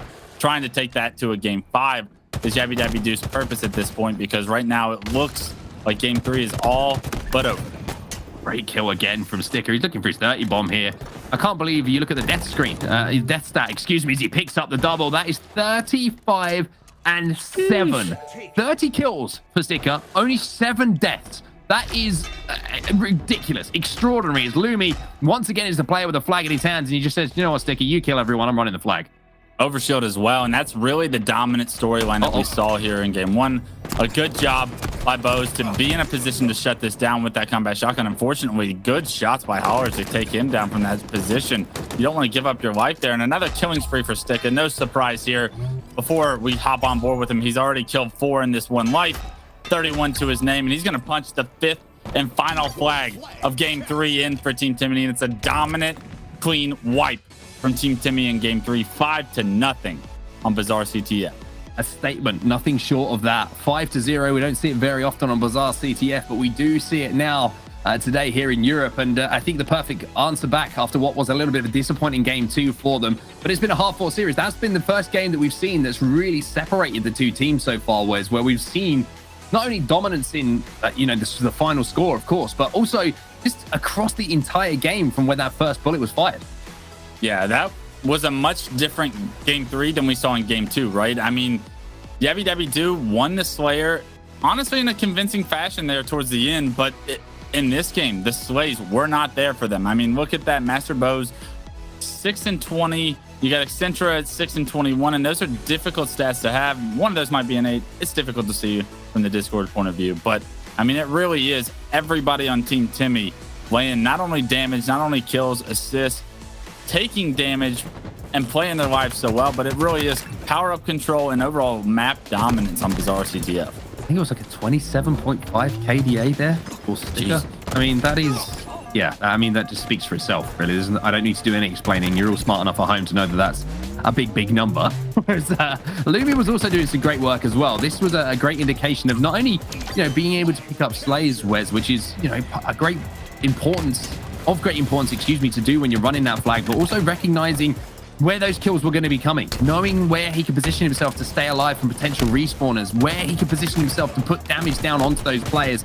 All these little things adding up, and I've been really impressed with what I've seen so far from some of the players on Team Timmy. Yeah, one of the things that really surprised me there in Game 3 was how great of a job Team Timmy was able to do it, pushing into the base and having success against Yabby Dabby Doo. So often do we see teams that are evenly matched or semi-evenly matched. They have such a difficult time breaking that fortress that Bizarre CTF can be and the enemy base, but they were having such a successful job of pushing in with the correct angles and the correct teamwork, playing their lives so well and using those power weapons to an efficient job. they were able to find those openings and get clean flag pulls without losing too many members. That shows me so much confidence and so much structure from Team Timmy that I didn't know was there coming into that game 3, because in game 1 and game 2, we saw ebbs and flows and lopsided affairs and certain rounds of oddball where I was like, I'm not sure how strong this team is going to be. Is RCTS one of those game types that can show how strong of a team you are? And Team Timmy showing us their best there in game 3. I'm going to have to see if they can bring that into our next game as well in the series, game number 4, because we have Stronghold Streets. And one thing I kind of took away from that last game is when you're looking at a classic kind of setup-based game where you're running an objective, Team Timmy looked very comfortable with it. This is a slightly different approach to the game, though. This is a lot more fast-paced, rotation-based, where you've got to recognize situations nice and quickly. Whereas, do you think that Yabby Dabby Doo are going to have an opportunity to come back into this series to send it to a game 5? Would you just think with the 5-0 drubbing they've just taken, unfortunately, on Bizarre CTF, that Team Timmy will be wrapping up the series in a 3-1 fashion now? Yeah, I think Team Timmy's in prime position to close this one out. I mean, they are rolling with confidence, and they rightfully should be. I mean, your teammate was almost on a running riot. Everyone was clicking in that game 3, and that usually can transition to game 4 pretty easily. You're seeing that this Team Timmy find their groove in the middle of the series, and that's a very scary thought for Yabby Dabby Doo fans. Holler's going to pick up the first kill of the game, which is going to give them the opportunity to do a little bit of work and create a little bit of space. He'll be traded out, but Jersey 2 is going to have rockets, and there's going to be a trade coming in after the damage was done. Early on here, you can see BC control is in the hands of Team Timmy, but it looks like Jersey 2 has made a big play here towards C. He's playing it on his own, but he's going to cause a distraction, pick up a kill, and that looks like maybe they'll be able to turn A back over. But I will say this has been a great rotation back from Team Timmy to recognize that flank coming in, from Yabby Dabby Doo to slow things down. A triple cap was momentarily in effect for them, but look at the answer back now. All the blue turns to red, and it'll be a triple cap here for Team Timmy. Interesting decision by Yabby Dabby Doo to try and defend C instead of not just use all the resources to defend A and B. Because they overextend there, they find themselves now in this trip cap. We'll see how long Team Timmy is able to hold this trip cap, but they get a few kills to start this one off. And look at this from Jersey 2. He's in such a good position to deny A from being transferred over as 2 players are in it, but he gets immediately eliminated. Good job by Yabby Dabby Doo to use teamwork from those 2 players to get that kill. You're going to see A potentially transferred as B was transferred as well. So maybe an overextension from Team Timmy right off the back of that full setup and total control opportunity. Yabby Dabby Doo managed to get the conversion onto A, so maybe a little bit of a miscom there. One player didn't go for that reset, and that's going to allow A and B to result in some scoring here for Yabby Dabby Doo, but Hill should be going down to Sticker. No, unfortunately, doesn't quite connect with the Bulldog shots that he needed to. A and C will now be flipped into the control of Team Timmy as they now make their approach over to B. But this has been a chaotic start to this game. It's been back and forth. Nobody really having the control that is required, or maybe making the call that is required for everybody to commit to a rotation so far. Yeah, and Lumi playing his life so well here on screen, gets his shield backs once again, and that's really been his strongest quality so far in this series, is his ability to stay alive, relocate, and then continue to do damage. Although B does get transferred, look at the damage he's able to do. He actually finds 2, and with that double kill, 3 go down for Yabby Dabby Doo, and it's going to be B being immediately transferred over again. So that was all Lumi, staying alive, playing his life, and then dealing enough damage for the rest of the boys to have success. I mean, I don't know how Jersey 2 stayed alive during that rocket that came in from Hollis. It was probably the most perfectly placed rocket from a teammate. If that's me, I die every time if my teammate shoots that rocket. But Hollis knows better than I do. He's got his trigonometry, his protractor, all of that good stuff working together to work out those angles. But Team Timmy, they're working out the scoreline at the moment. 83-20 the score. But Yabby Dabby Doo making a play here on B, and they will get the conversion. All right, now let's see how long Yabby Dabby Doo can hold this, because A and B are potentially the more favorable setup for these teams over in the EU scene. Typically, we see the NA scene prefer A and B as well, like to trap players at C, but unfortunately, Sticka, he's behind enemy lines in this tires position. Because of that, he finds himself the first early kill, makes it a double with a beautiful thrust, and that's broken the entire setup of Yabby Dabby Doo. Tries to get a little bit overly aggressive, maybe looking for that triple kill, but the damage looks like it might have been done. Saying that, though, Yabby Dabby Doo, even though they lost 2 players, have managed to keep control of the map completely, and almost a big kill going down there to one of the players as they tried to defend B. But like I mentioned previously, one thing that stood out to me so far, Wes, is maybe just not committing to a push. Everyone's kind of a little bit stagnated on how they want to play. It looks like everyone's kind of thinking, do we rotate back to defend A? Do we try and push on to C? That little bit of leadership missing from one of the players just to make those clear play calls. You can tell the game's a little bit hectic right now for Yabby Dabby Doo. They need to slow it down, find their footing. They're still in this one, only down 30 points. at this moment in time, but the clock is going to continue to tick against them. And as they lose multiple players, make it 3 in a row for Team Timmy, that's going to be very difficult for them to get out of, because Team Timmy is going to have a great idea of where they're going to come from next. Well, Sticker's going to be playing by himself right now, and he's going to run into a Rocket player who manages to get that rocket to fire after that pickup. We know how long that pickup time can be before you can fire that rocket out of the chamber, but a triple cap now over to Yabby Dabby Doo. And when they have those rockets in their hands, there's only one to play with, but you pick up 1 kill here, it should be guaranteed time on the board for them. Yeah, it's interesting to see Yabby Dabby Doo slow this one down, not try and pressure C. Instead of some of the top North American teams use this as an opportunity to trap the enemy team in C, find a round of plays, and potentially push that trip cap. You can tell they don't technically feel too comfortable doing so, and they're going to defend 2 for now. That rocket put to good use early on to give his team numbers advantage, and Master Bose once again finds an opening and continues to help his team score points and create this comeback. I kind of like the idea of that push onto A as well. It just seemed like maybe being the entry player into that push just had to position himself a little bit better to have an escape as his teammates tried to push. And I have to say that Team Timmy, off the back of what might have been just a little step misplay, have played it perfectly. They had 4 players dead there off the back of that opportunity to push, and now they turn it into a triple cap as well. But look at the score, a lot closer than it was just a few moments ago. B and C will be controlled at the moment by Team Timmy. They also get the reset onto A, so commitment to a stronghold, very, very important. They make the call, they make the play, and now they'll be scoring heavily once more. Yeah, this trip cap, how long will it stay in Team Timmy's favor? Will they overextend to try and defend all 3? And how will Yabby Dabby Doo get out of this one to stay in this game 4? It's a must-win opportunity for them to push this to a game 5 if they want to stay in winner's bracket. And right now, their dreams, their hopes of advancing to that winner's bracket finals of this qualifier is starting to dwindle as the score continues to tick against them. Rockets are going to be coming up here shortly, and that could be just what the doctor will. Sticker just dips a toe into the pool there, gets the reset on the B stronghold, and picks up a killing spree as well. Hybrid in the 1v1. The help comes in from a teammate though, and Sticker continues to work so well across the map to pick up the kills. And Jersey 2 is going to do his best Santa Claus impression as he drops off a bulldog to a teammate. Now he has the rockets, should pick up 2 here. Does pick up 2 here and does damage onto a 3rd as well. I love that they focus on maintaining bulldog control. You don't just drop them for rockets, you actually bring it to your teammate in order to make sure all the power that can be acquired by your team is being put to use. And because of it, look at how effective this bulldog is at backing up the players for Yabby Dabby Doo. And look at the score. Look, this is such an important position from Lumi right now as he got his team a 100-point lead and climbing. Sticker picks up 2 huge kills that just completely negate the push onto A. And now you can see with the red room spawns coming in, there's an opportunity here for Lumi to pick up big damage on that B stronghold. They get the damage down. 1 more player to deal with, but that's just AC control. All the other players are going to be spawning away from this stronghold, and Sticker's there to come in and clean up. He picks up the 3rd kill. That was 3 dead for Yabby Dabby Doo. They are making the play onto A, but that is just going to give information here on spawns. Once again, Lumi just doing so much damage to create the opening for the rest of his team to find the slays to keep control of the killing spree. Now for Sticker, it's game 3. It was a run. It was a frenzy. In game 4, it's a killing spree, and the killing spree is going to be enough to end this one. 250. Team Timmy now have to 109 of Yabby Dabby Doo, and that's going to be the series going to Team Timmy as they advance to our winners finals. Impressive performance from Team Timmy after a little bit of a shaky start, but one thing that certainly stood out to me, Wes, was you can usually tell the difference in a team's class, shall we say, when we get into those objective game types. Oddball a little bit sticky in that first round, but they answered back perfectly. The Slayer, maybe some mistakes that were fixable, but you have to say the last 2 games were completely in their hands, completely in their control. It looked like they were never going to lose those 2. Yeah, it looked like game 2 was a reality check, right? Like, hey, we need to wake up and put the pedal to the metal and close the door on the series before we go to a game 5 where things can become questionable.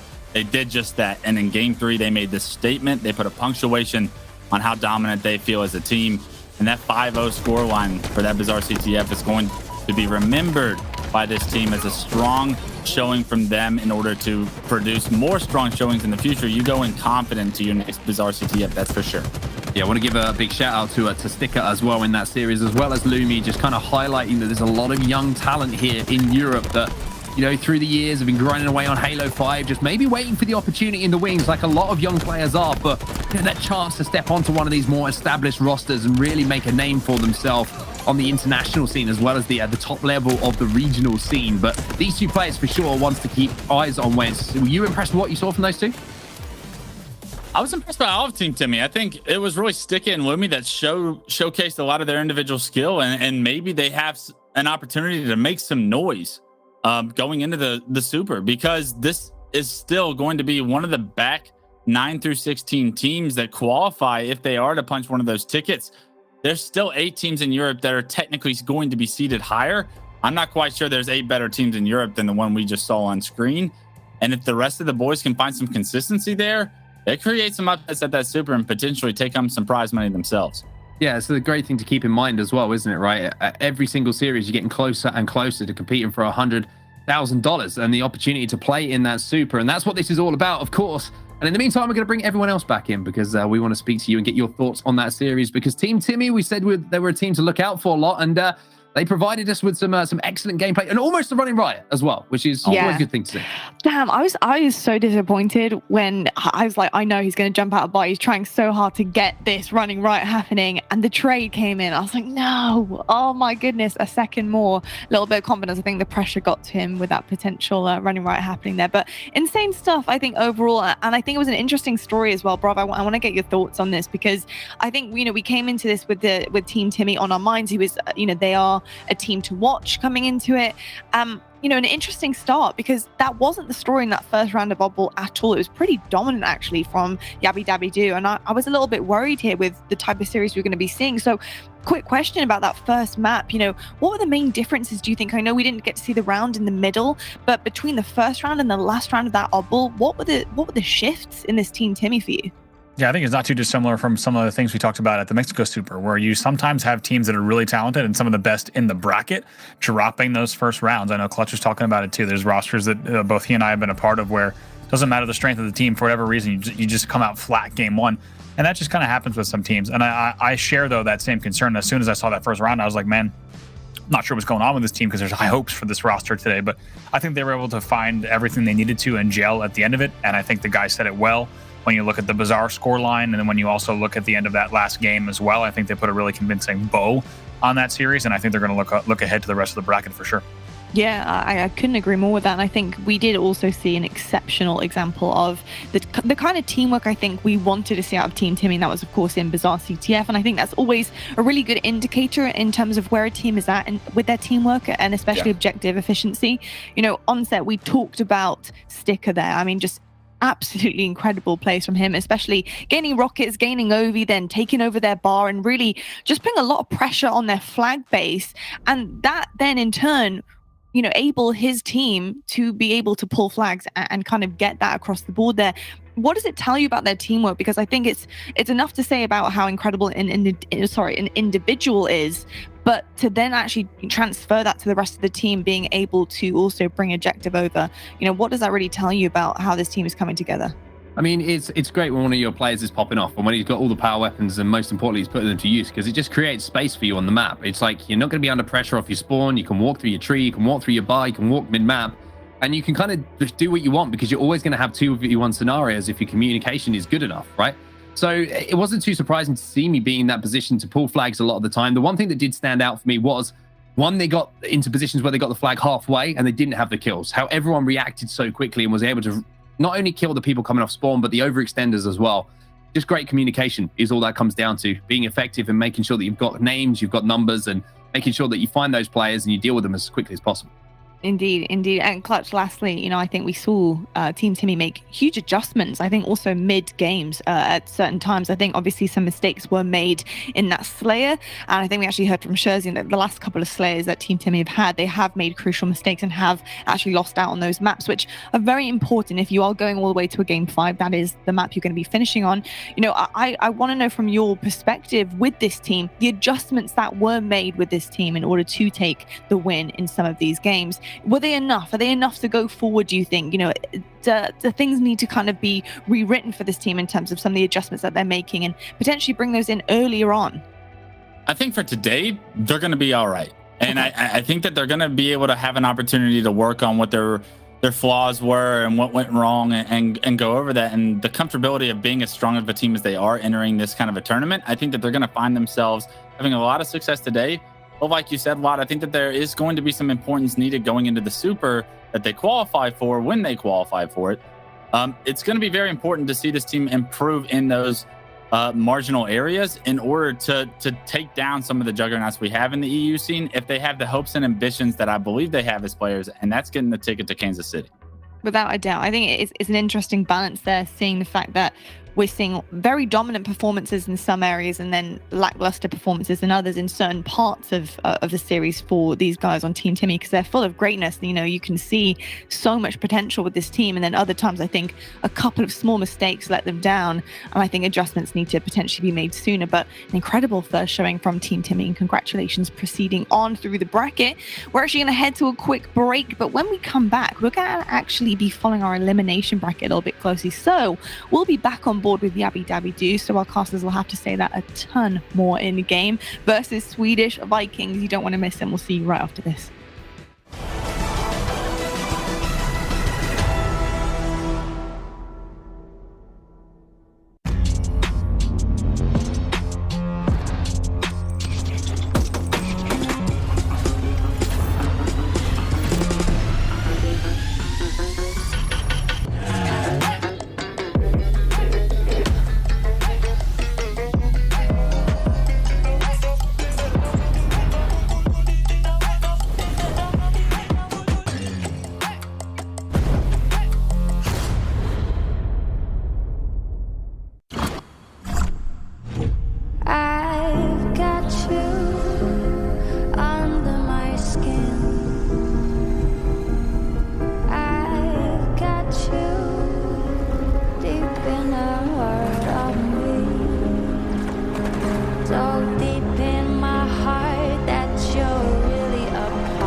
HCS is presented by Astro Gaming and AMD.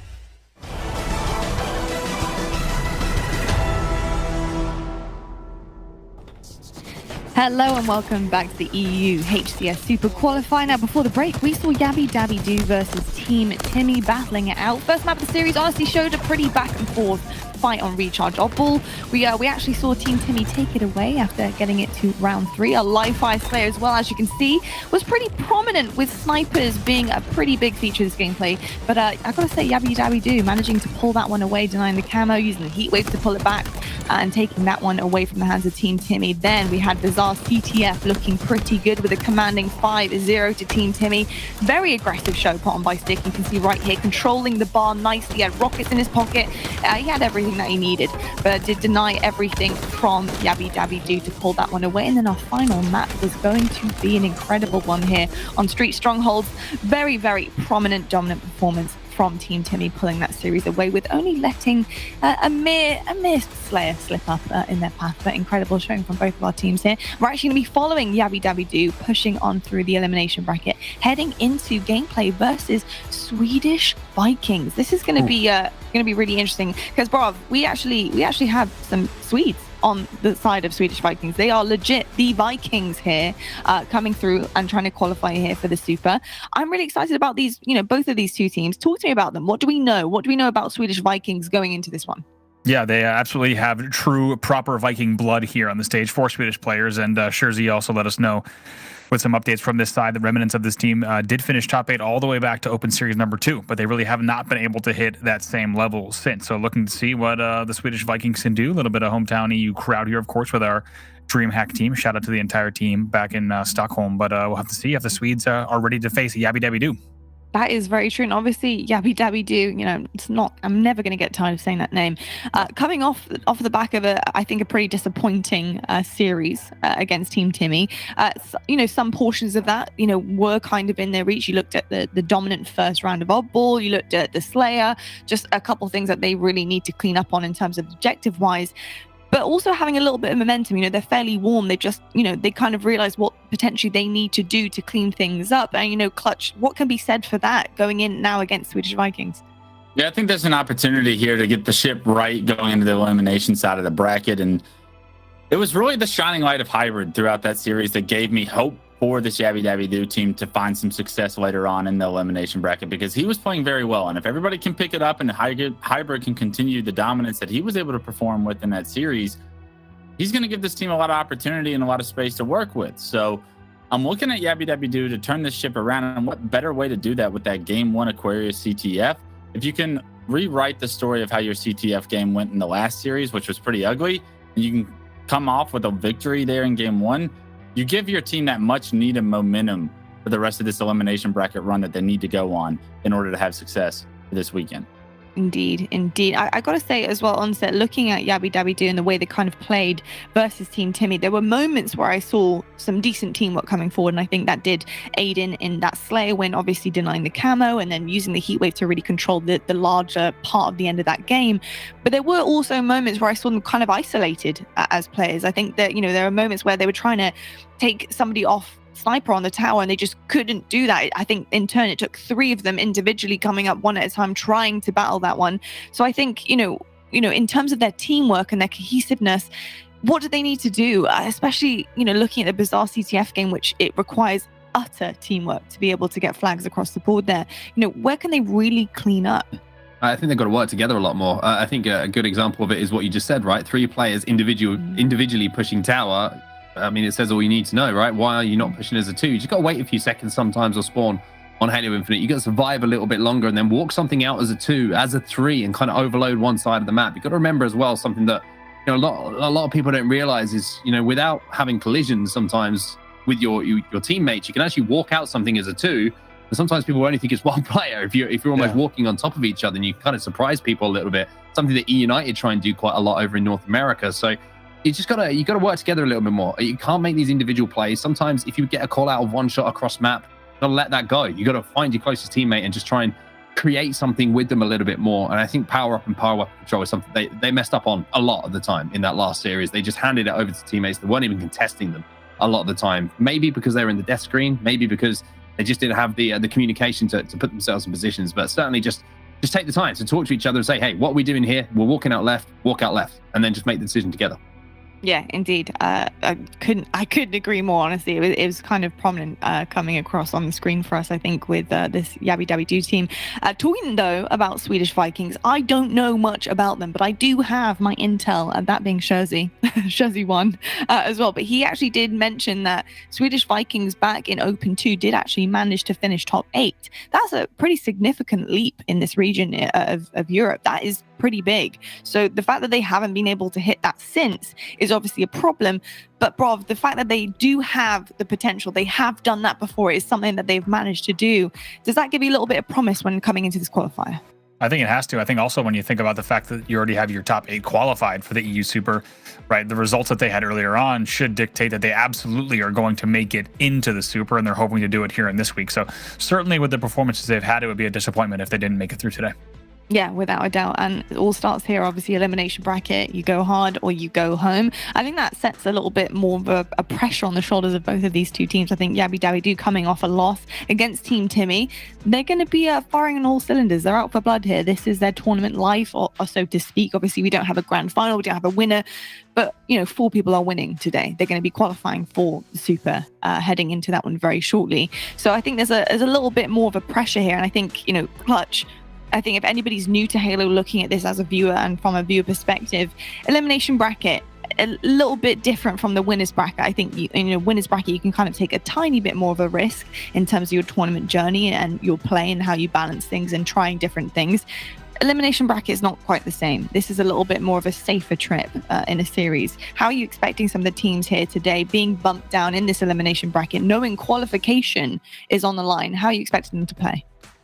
First off, that's actually exactly where my head was. So that's a phenomenal question. I want to say it's so important for these teams to qualify this weekend because, like you said, you get bounced to the elimination bracket. Now, all of a sudden, the pressure starts because your head goes to, are you going to qualify this weekend? If not, you only have one last chance in that next weekend to qualify. And all of a sudden, these thoughts start running through your mind as far as, what if we don't make it? And how do you counteract that? What does it say about your personality to come through with that thought in your head and say, like, I am going to qualify? We're only going to have so many spots filled up this weekend. Like you said, 4 teams advanced, 2 through the elimination side. So these 2 teams battling for one of those opportunities to punch a ticket there. Either team that loses the series is going to be very, very upset with their performance this weekend and know that all the pressure will be on them next weekend. So that pressure from next weekend bleeds into this weekend, and it starts now because you're in that elimination bracket. It does indeed, and I think we're gonna be seeing some seriously competitive Halo going forward, especially looking at this elimination match right now. I believe I've been told we're pretty much ready to go for this next match. So bravo, Clutch. I hope you're gonna have fun saying Yabby Dabby Doo again. Bravo. I know this is the first time you're gonna have to say it in a cast, but I gotta say, Clutch, you did exceptionally well. I was enjoying the southern twang on it. So please take it away. Surprise. Gotcha. Nice try. I was waiting. I was like, I could say something, but you know what? Yep. We know each other well enough that I can throw Lottie under the bus a little bit. It's all good. Yep. But it's going to be me and Andy taking you through this next series in our elimination bracket. And again, I want to talk about Swedish Vikings a little bit here, Andy, because we've seen Yabby Dabby Doo. We've seen what they can do and what they are expected maybe to do as far as their gameplay in the series is concerned. But there's some really notable names on this Swedish Vikings roster as well, players that have been synonymous with EU Halo for quite some time now. Shout out to Catchy, shout out to Beatley, by the way, who's signed up on the Facebook website as SL Beatley, so I think he's a little bit of an SLG fan. He's also given himself a French flag, which it says to me that he's going to be grabbing snipe, and maybe he's changed his controller setup as well to left trigger to zoom in, because maybe that's the SLG thing to do. But I mean, these players have been competing for quite some time, and it's great to see them still competing at this kind of level, Andy. And it would be great to see them once again competing at that EU Super, where we get the opportunity to see the best teams in Europe battle it out. Yeah, going to be absolutely a long road for them through the elimination, as Clutch said, to see which of these teams can get through in the elimination side. A little bit harder to do with no room for error. They need to make sure that they close out every single series here, and we're into game number 1. Here we go then. The Swedish Vikings in the elimination bracket going up against Yabby Dabby Doo. Yabby Dabby Doo, who we just saw unfortunately fall to their opponents in the previous rounds. And that was, of course, Team Timmy. Looking to bounce back, though, is going to be almost a parallel importance to them.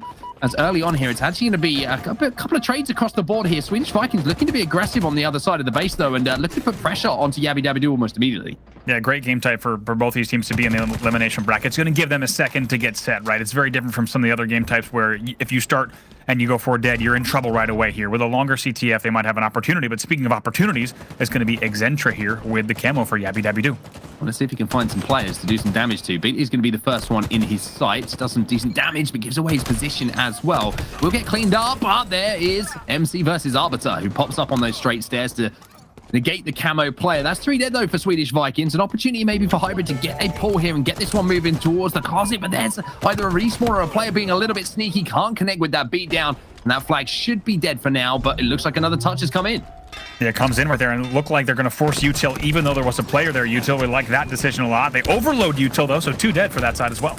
2 dead, but flag still down. Catchy picks up a couple of kills here, and that is important. He will fall. MC versus Arbiter is going to jump onto that flag return and will send it home. So, like I mentioned, a little bit surprised to maybe see Yabby Dabby Doo get a little bit desperate for that second touch on the flag and force it through utility, especially seeing where those spawns have come through. They were a little bit split across the map. Maybe just taking a few seconds there, Andy, to pick up those extra kills before they try and work out that flag route. Certainly, and like you talked about earlier with Patience, maybe you just get damage on those Util players. Maybe you just get a few shots and let someone sneak in bottom Util or coming in from bottom Dynamo side to clean up those kills. Definitely looking to see these players, rely on their teammates, have that patience and see what they can do. Don't want to get too panicky and too impatient here in the losers bracket. Yeah, I think panicky is a good word to use as well, because you've got to remember these players, this is their last opportunity in today's tournament to qualify. Elimination bracket, they have to look ahead to next weekend's qualification.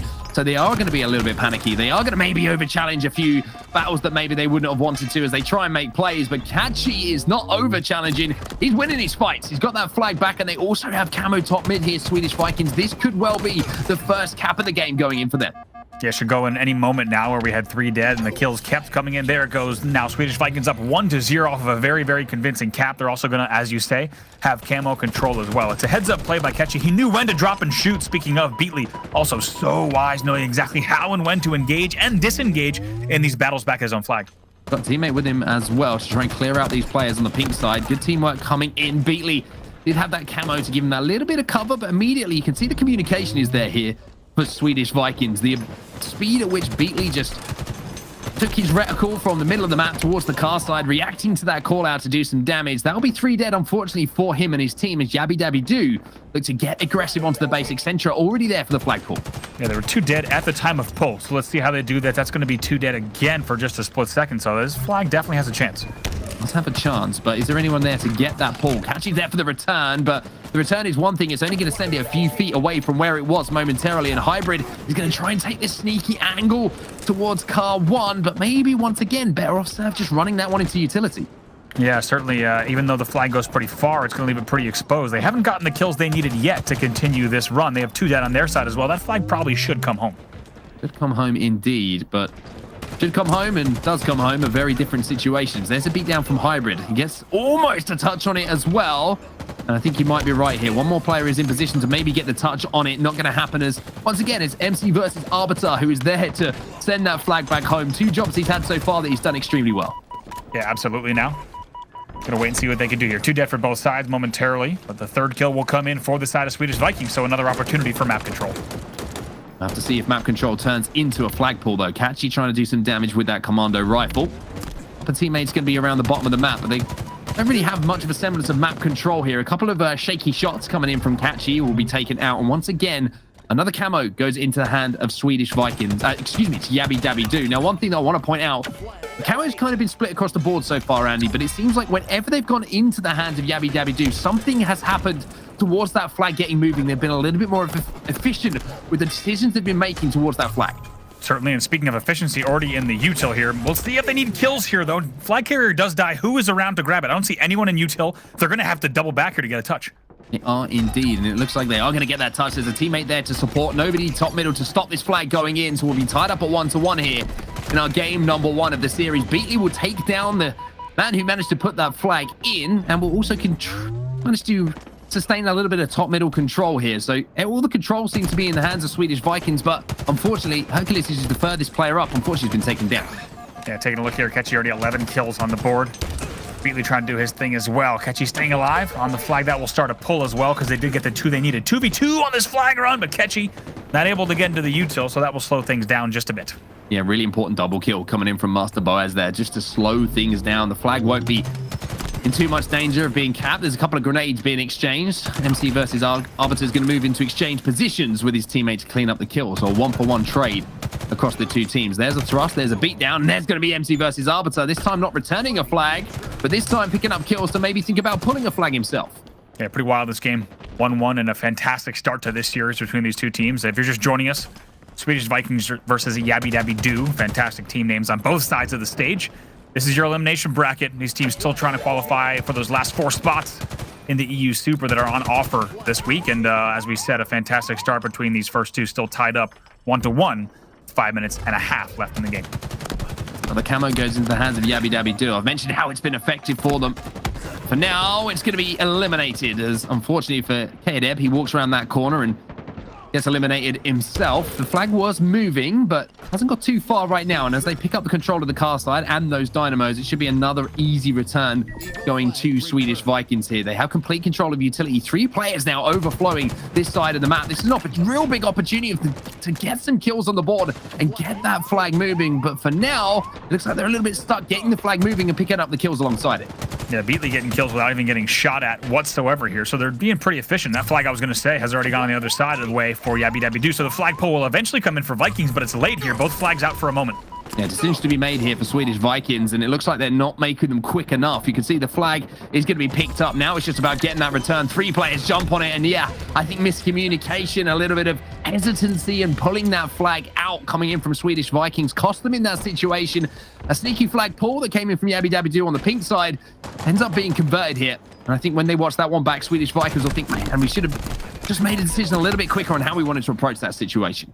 Yeah, I think even you and I watching, right, we're thinking similar things there. But they're getting the kills they need around the flag, but the pressure really didn't come out of the util towards the flag stand.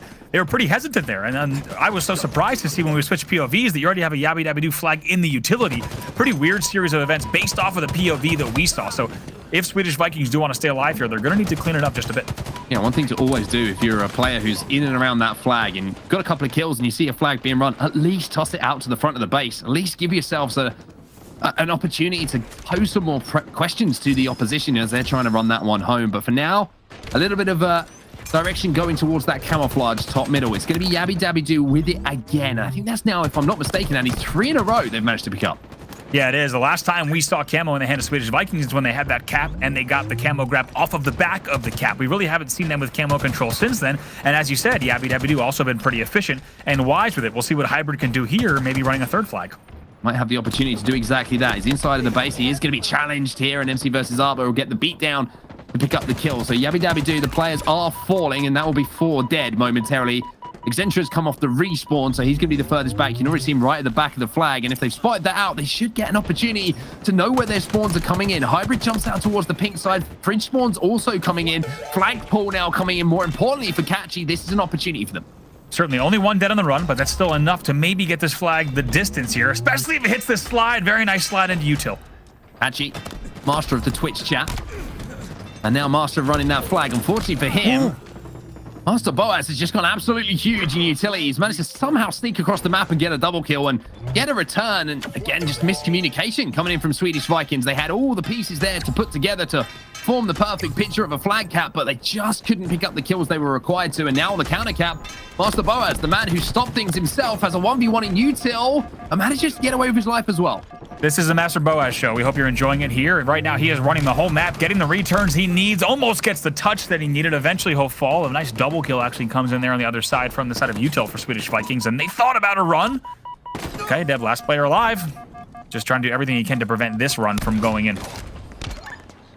Billy gets taken down, but not without exchanging damage as the melee will land. His teammates there to clean up that kill.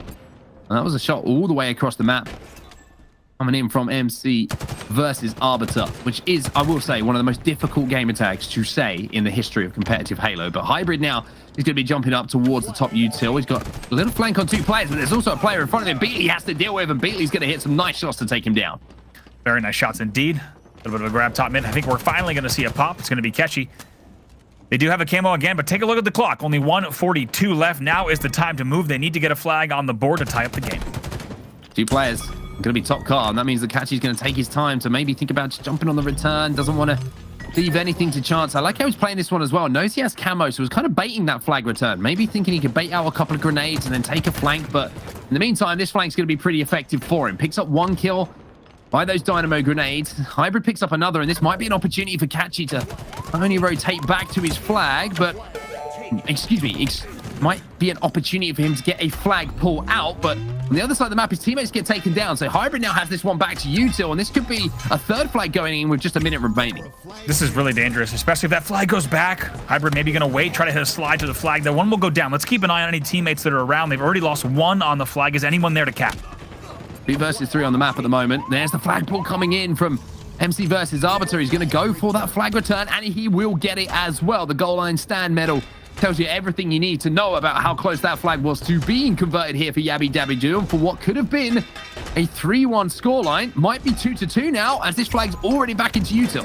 Let's see, they did get a 2nd kill, by the way. There's now going to have a man advantage. A 3rd one comes in. This should definitely be a cap here. They will grab this one. They will be tied 2-2. And what an incredible series of events there on set. You had an overextension from Swedish Vikings trying to make the cap happen. It was answered back by a Yabby Dabby Doo overextension. Rare that you would see a team with the lead make that overextension from the util. They tried to do a little bit too much, and it cost them. Now we are tied 2-2 with only about 20 seconds left in the game. Yeah, there's about 30 seconds left in the game when that flag went in, so they had to make the play, and they did make the play. They converted. How many times do we see that on Aquarius capture the flag as well? It's almost as if the timer forces players to make more positive decisions, and by doing that, they do send us into overtime here, tied up at 2-2. Next flag cap will win. Wow, really, really interesting series of events. As we said, you thought the Swedish Vikings tried to do too much. It was catchy on the flag. They only had 1 dead, and they had camo just run out when they made the flag pull try to happen. They still tried to make the run, and it looked like it was going to cost them. Yabby Dabby Doo tries to make too much happen off the back of that. They don't learn from that, and instead it costs them. I think Yabby Dabby Doo could have seen themselves with a victory here if they play that one a little bit different, but now they're forced into sudden death overtime. Here's a flag pull for them, though. Yabby Dabby Doo getting this one running across the map, and like you say, shoulda, woulda, coulda for Yabby Dabby Doo is all it is at the moment, as they do unfortunately fall as they try and force this flag across bottom mid. It will be down in a vulnerable position, so Swedish Vikings got some decisions to make here, Andy. Do they jump on the return? Do they try and push past it and get some kills? And I like this decision coming in from Hercules, trying to put pressure on those respawners. Yeah, Hercules there, the nades were predicted, though. Flag will go back, though, so a moment for them to breathe. They can do a little bit less panicking here. Look at this, Hercules doing all this damage without taking any himself. Great work from him in the base. Challenges on the pink side, maybe an opportunity to be a little bit more efficient there, knowing that the timing was there. He had a teammate inside of the base to get that flag pulling, but now Beatley's going to be slaying out. Double kill on the pink side, but where are those respawns? As the flag goes through utility, Hercules has got this one back, still 2 dead for Yabby Dabby Doo. Can they pick up the final kills? Hybrid, last player alive. He's not in position to do anything. Hercules slides this one in, has a teammate with him who should cap this and does cap this, and 1-0. The series score now to Swedish Vikings. They win Aquarius CTF 3-2 in overtime. The Swedes take game number 1, and honestly, they should not have done so. They were able to sneak out that win, and if you're on the side of Yabby Dabby Doo, even though you have a great team name, you're pretty upset with how that one went, just because they were, like we said, 30 seconds away from closing out that game, and in the end, they fold with that last run. And I have to say, over the period of the game onset, Swedish Vikings became more and more efficient with the way that they ran that. They started to really get the kills on the way back. With their first few flag runs, they were not getting the kills they needed. Yeah, it was certainly one of those situations where I think going behind was a good thing for them. It forced them forward on the map a little bit. It forced them to get that flag moving a little bit more. And sometimes, like I mentioned, all you need to do is throw that flag out for a few seconds to cause an opportunity for a player to think, I got to jump on this rear, got to try and get an angle on that player on flag, whatever it might be. You give yourself an opportunity of picking up a kill. And looking across the stats here, shout out to Beatley, 22 and 17 for him, 23 and 18 for Catchy as well. A huge amount of assists as well coming in from those 2 players. And if you're looking at teamwork, Andy, you look at Swedish Vikings, all of them shooting for each other, a huge amount of assists in total across the 4 players. Yeah, I like what we saw from Hercules as well, even though we saw a little bit negative. 24 assists, I believe, for him, and also had fantastic flag running towards the end of the game, which you really can't put a price on if you take a look at some of the highlights. It was a Hybrid who managed to get control of the the flag essentially by getting that camo in his hands. And I've got to say, on reflection here, having taken a few seconds to kind of break down how that first game went before the overtime kicked in, the amount of camos that Yabby Dabby Doo had actually in their hands, it's a little bit surprising, Andy, to see the score actually tied up at 2-2, because you almost guarantee yourself a couple of kills if you play it well with that camouflage in hand. So scary times, worrying times maybe here for Yabby Dabby Doo, especially with what you have to say looked like a little bit of a weakness in their game with Objective in the last series we saw.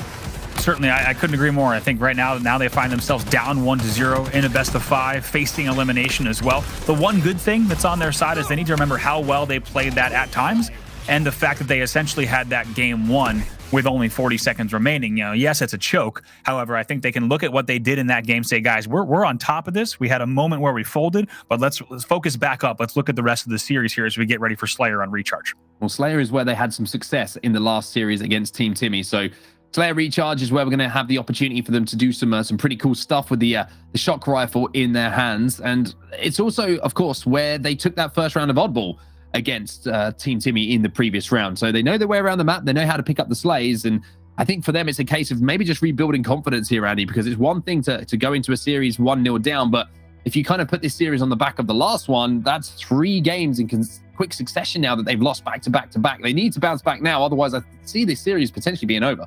Absolutely. I think they need to focus up and really get ready for this next one. Like you said, I think they need to just play the game they have been playing, right? Slice off the last minute 10 of that game, and it's a very different result. So I think they need to be confident in their comms, the way that they're playing, really just focus on the strategy that they were playing for almost all that game. Like we said, they had a great top mid control. Camos are not easy to grab on Aquarius. Very rarely do you get a free camo without being forced to burn. It indicates that they had a lot of map control. They at least also were controlling the right angles to get that camo. So I think as long as they apply that to game number 2, they should be in pretty good shape. Well, they're going to have to answer back here. And I think they're the kind of team, you look at some of the individuals on here that have the ability to pop off in these Slayers. My question is, having just seen the very, very impressive teamwork from Swedish Vikings, like I mentioned, look at the assist column. Yabby Dabby Doo, it's one thing to have individual skills and player who can pop off, but when you've got a team who are working so well together, usually that means they're getting the trades. They're always in position to help. And it's going to be an interesting match, kind of a clash of play styles here between the two teams. And who's going to come out on top, only time will tell. But I'm kind of leaning to Swedish Vikings. If they can keep that shock rifle out of the hands of their opponents, they've got an opportunity here to go 2-up in the series. Certainly, they look hot at the end of that last game as well. I think you don't want a team that has this much experience like Swedish Vikings. You do not want to give them the opportunity to really get warm in a series. And right now, they could certainly find some form in game number 2.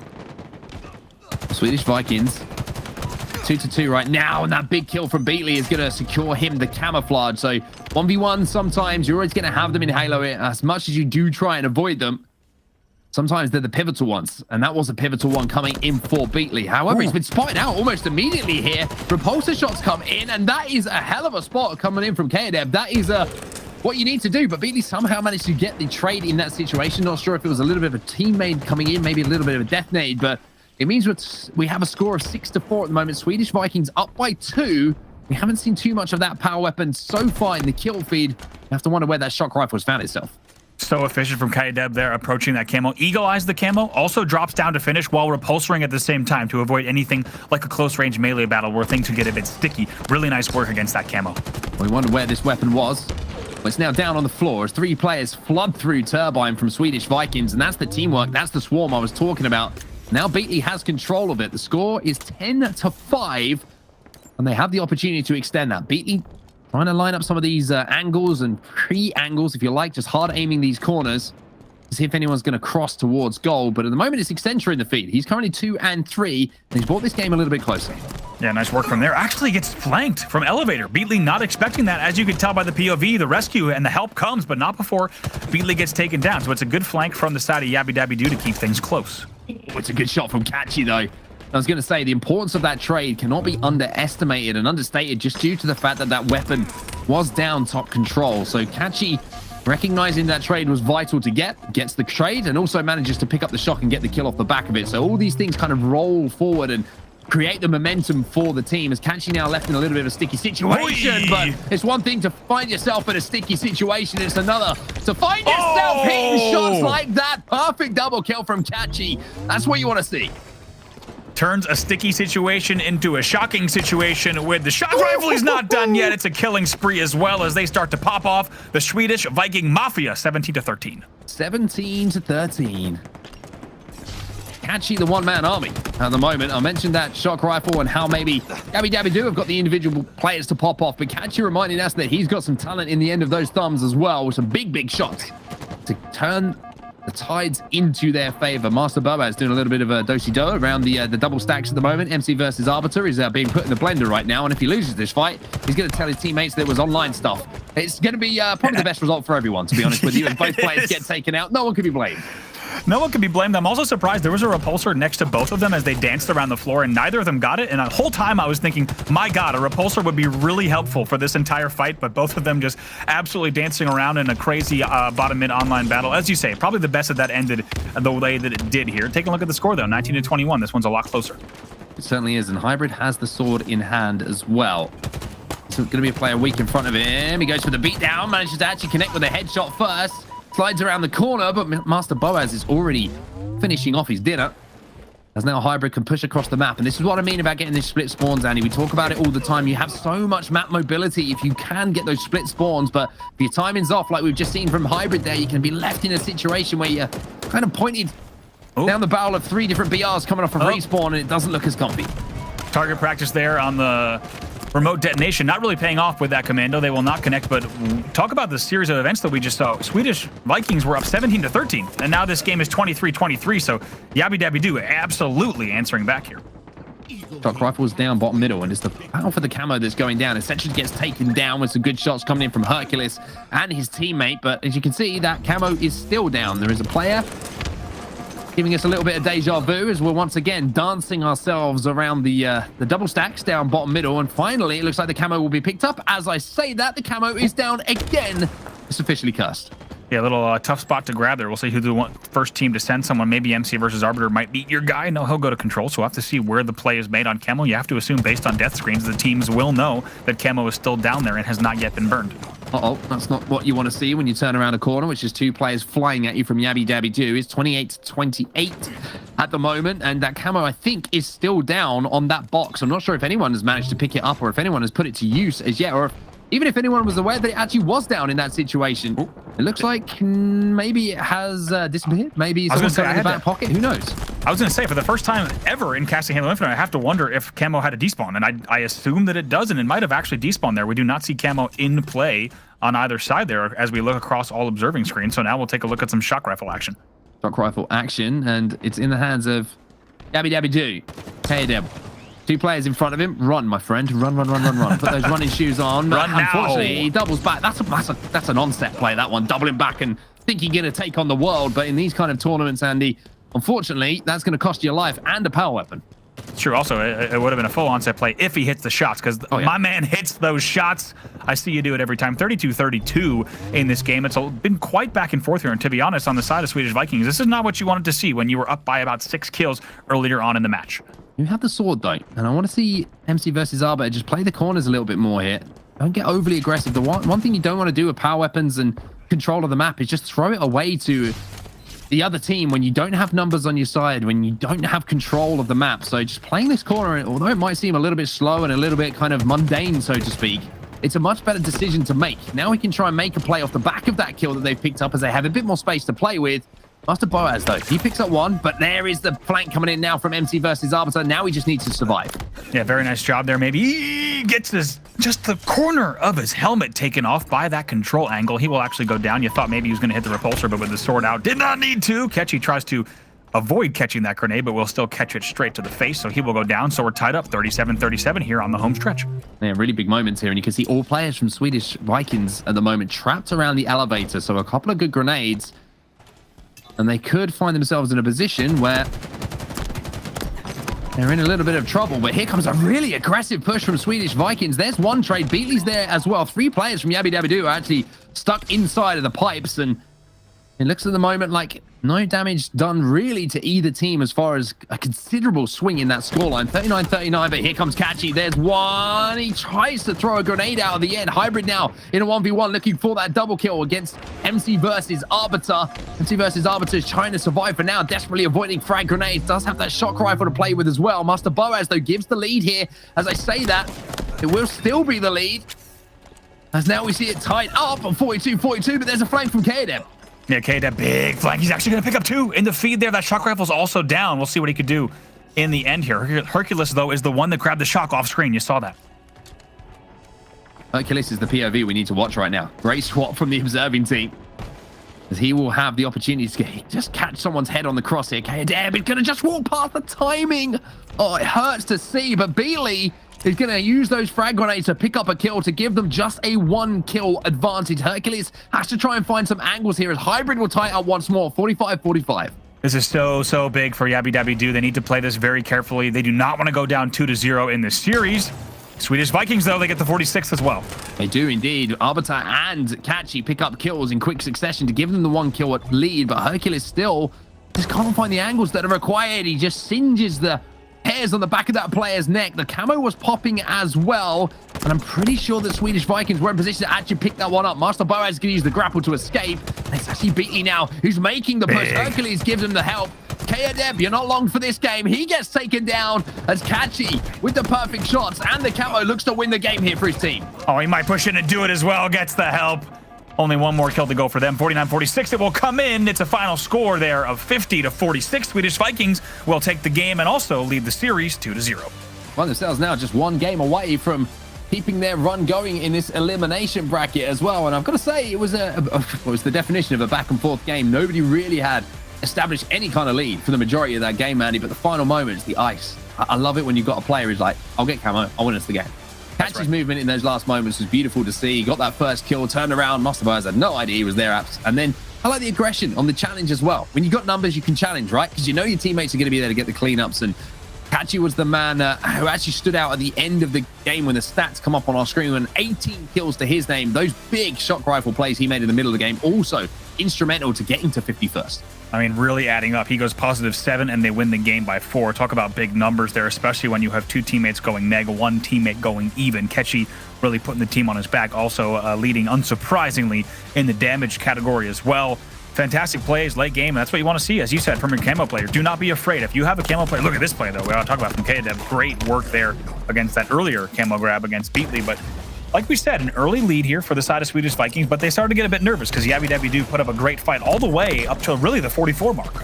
Yeah, up to that 44 mark. This was the second shot from Catchy. That one's just nasty. I don't care whose point of view we're on. If that's Stella, if that's Renegade, everyone's getting hyped about that one. Beautiful shots coming in from him. This was the camo despawning, it seemed like. It just disappeared for a second. We have to get confirmation and watch the VOD back to see exactly what happened in that moment. But in these final moments, you can see it was the flank from Beatley, Andy, just a perfect play from him. Yeah, absolutely. Look at this. This is where you want to see your camo player. Also, look at this, right? Even though his shots were a bit shaky in the beginning, doesn't matter. He has help coming from pipes. He flies back up.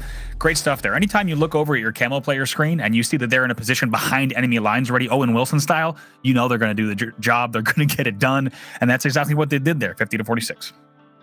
Well, if you look at the series score, I can only imagine what the mental state of the Yabby Dabby Doo camp is right now, because they've just come off the back of 4 losses in a row now, and the last 2 overtime loss in the first game of Aquarius capture the flag, and then a 50-46 when it was tied up at 46 all, I think, in the final moments. I mean, I almost want to say, how do you bounce back from that? But there's only one way to bounce back, isn't there? And that's by winning the next game. There's really not much more you can do.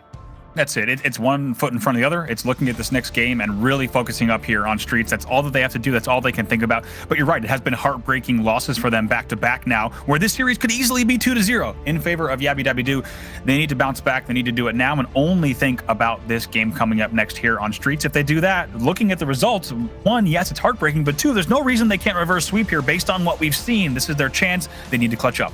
Let's see if they can do exactly that as we move over to Streets now. And Oddball is going to be where we find ourselves. So get that ball in your hand, get those 2 rounds on the board. And The Swedish Vikings, I mean, what an opportunity it is as well to close out this series at 3-0. I think they will be extremely happy with that. And Hercules already with the Bulldog in hand, an aggressive push on that pink streak, but going to turn that weapon over. But there's one weapon in the hands of Kachi. He only needs one shot to do it, and he picks up the triple, and he's hunting and sniffing and trying to find that overkill. Oh, he was looking for it. There was nobody even up. Finally, you get Excentra, who spawns all the way back at Tram there. He was looking for where that overkill might be, but the good news that came in the end was that there was no players alive for it. So instead, he'll wipe 3, and they'll already put some time on the board. Kachi's going to have this streak locked down. Doesn't get the kill somehow onto Excentra there. Not quite sure why that rocket didn't total up to a +1 on his final statistics, but here we are. We're online. Those kind of things happen. 2 dead, though, for Yabba Dabby Doo. And ball time, most importantly, in the hands of Swedish Vikings. Should be a comfortable kill here on the tires. It is indeed. There's a double. And now the opportunity to just rack up a little bit more time. Should be an opportunity and another kill here. You expect MC versus Arbiter to clean that up, and that's exactly what he does. Even does a lot of damage there on tires as well. Still 2 dead, which will mean continued time for the side of Swedish Vikings, looking very strong here off the opening on Streets Ball.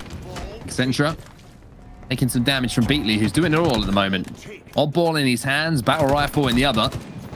Almost akimbo in the way that he's doing the damage while still maintaining control of that objective. 36 points on the board already here for Swedish Vikings. And now you're going to see a little bit of a rotation coming out. Beatley coming under a little bit of pressure. Has the drop ball to maybe think about making this cross, or maybe just think about helping out a teammate. Perfect objective play coming in here from Beatley. That was 4 dead again. Swedish Vikings looking so strong here. I mean, way too strong. Great work there. Beatley just deciding how he wants this map to be designed, adding himself a wall there and taking the angles that he wants, and the help comes in. And so much help, in fact, that he's able to just continue to rack up time. And Swedish Vikings, they're not done yet. They still have 3 dead.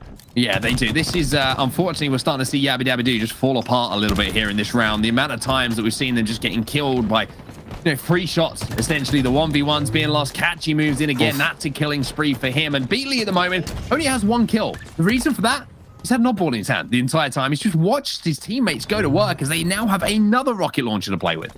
MC versus Arbiter just throwing down long distance rockets as well, just curb sliding wherever he pleases, and it's already 80-0.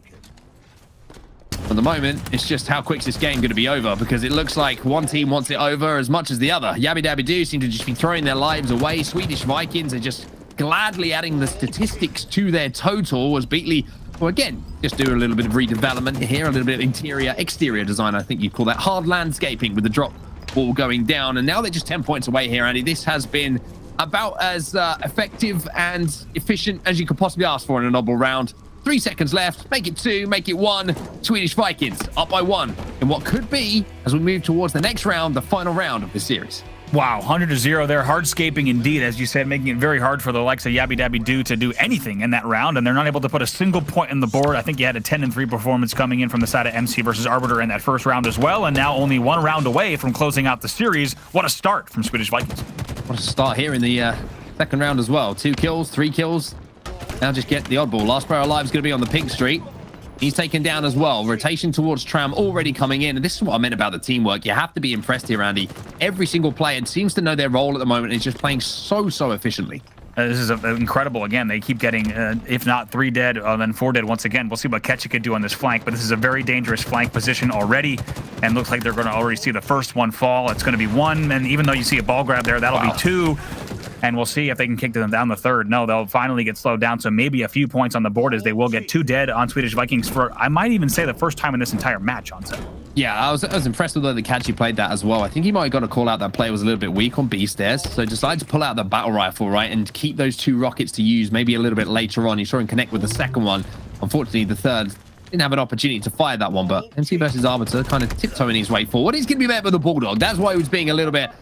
a little bit of trepidation in his steps as he walks forward, but there's the trade almost is immediately coming in. Master Boaz there with the odd ball in hand, drops that for a few moments to pick up the kill, and now you're seeing a lead for Yabba Dabby Doo. They seem to have woken up a little bit here. They certainly have, and that was a tough first round for them. They could not catch anything. As you saw, they were on spawn cycle, and they were pushing independently time after time, and they really were not learning their lesson. It seems, though, that they have found a break in round number 2 and also caught a little bit of steam. Still 1 dead for Swedish Vikings. They'll continue to hold. Now, how does the Swedish Vikings play on the back foot? Master Boaz is trying to make a rotation here and also work with a teammate. MC versus Arbiter is putting pressure on and manages to get a trade. That is actually going to be 3 dead, I think, on one side. Sorry, excuse me. It's 2 dead on either side. So Beatley's going to use that opportunity to actually rotate this ball back towards a teammate. And I like this play, using it as bait. Catchy's there to try and catch out Hybrid. And that is, again, a great example of teamwork. As another player now tries to sneak up on him, Accenture will get the better of him. He should be able to defend that odd ball. It's 3 players now for Accenture, actually last player alive here as they think about picking up that odd ball. Accenture with a nice job. It's going to be the fist of MC Arbiter, specifically the left fist, with the rockets being held independently by the strong right arm of MC versus Arbiter, and somehow he hits that one. Looks like he stayed alive for a second. Eventually, though, will trade out. 2 dead for Swedish Vikings. Hybrid taken down as well. Where's that oddball? It's still in the hands of Swedish Vikings, and this is a rotation, which is always good to see. When a couple of teammates go down, you see where their respawns are coming in, and if you're in position to move that oddball, move that damn oddball. Keep scoring. And keep that score ticking upwards as they're trying to make this comeback. 1v1 on the tires. Hercules won't be able to win that one, but will stay alive. A couple of spike grenades going down here, and you can see Catchy again in the feed. Every single time I see Catchy on my feed, he's picking up doubles, and he's always doing it with a weapon that he's picked up around the map. Absolutely, just trying to stay alive here. Over on plants as well, that'll be 3 dead. Yabby, Dabby, and Do all go down for their side. And we'll see what they can do off of this respawn, but it's going to be more continued time and essentially a tied game between the 2 teams in our second round. Beat down after the Bulldog. Double B combining together to get that kill for MC versus Arbiter, but this is starting to get a little bit scrappy now as that ball is down on the PD courtyard on the statue. Actually trying to stay alive, but you can see I think he knew that he was about to go into the respawn screen with a little melee of kind of like help. And now Dabby do have that ball back into PD. This is a setup they would have wanted. This is the setup the Swedish Vikings had for quite some time and managed to pick up a lot of points. So we'll have to see if they can return the favor. And what a statement it would be from Yabby Dabby Do if they do find a way back into this game, because as we said, the last 2 score lines indicated they could have really gone either way. So far, it's been very different in game number 3, but more continued time at back A, showing us a little bit more signs of life from the side of Yabby Dabby Do. They will still have 2 dead, but now that will flip. Yabby Dabby Do will actually be 3 down off of that push. Accenture last player alive as well. Beatley immediately going for that objective. I love that play. The spawn's coming on PD though. Look how quickly Beatley says, all right, cool, I'm out of here. I'm going to move towards my teammate. MC versus Arbiter managed to time the rockets popping as well. And that'll be 1, that'll be 2, and everything clicking in this play for MC versus Arbiter, but it all comes off of that rotation from Beatley. Another beatdown goes down, and that's going to be 3 in a row for MC versus Arbiter. Once again, he has no problem taking down all 3 players on his own. Nice rocket efficiency. Also flanks around to the L to pick that one up and going to continue holding the ball as well. Really nice stuff here from MC versus Arbiter. Shurzy told us just how talented this player was and already popping off here in our EU Qualifier 1.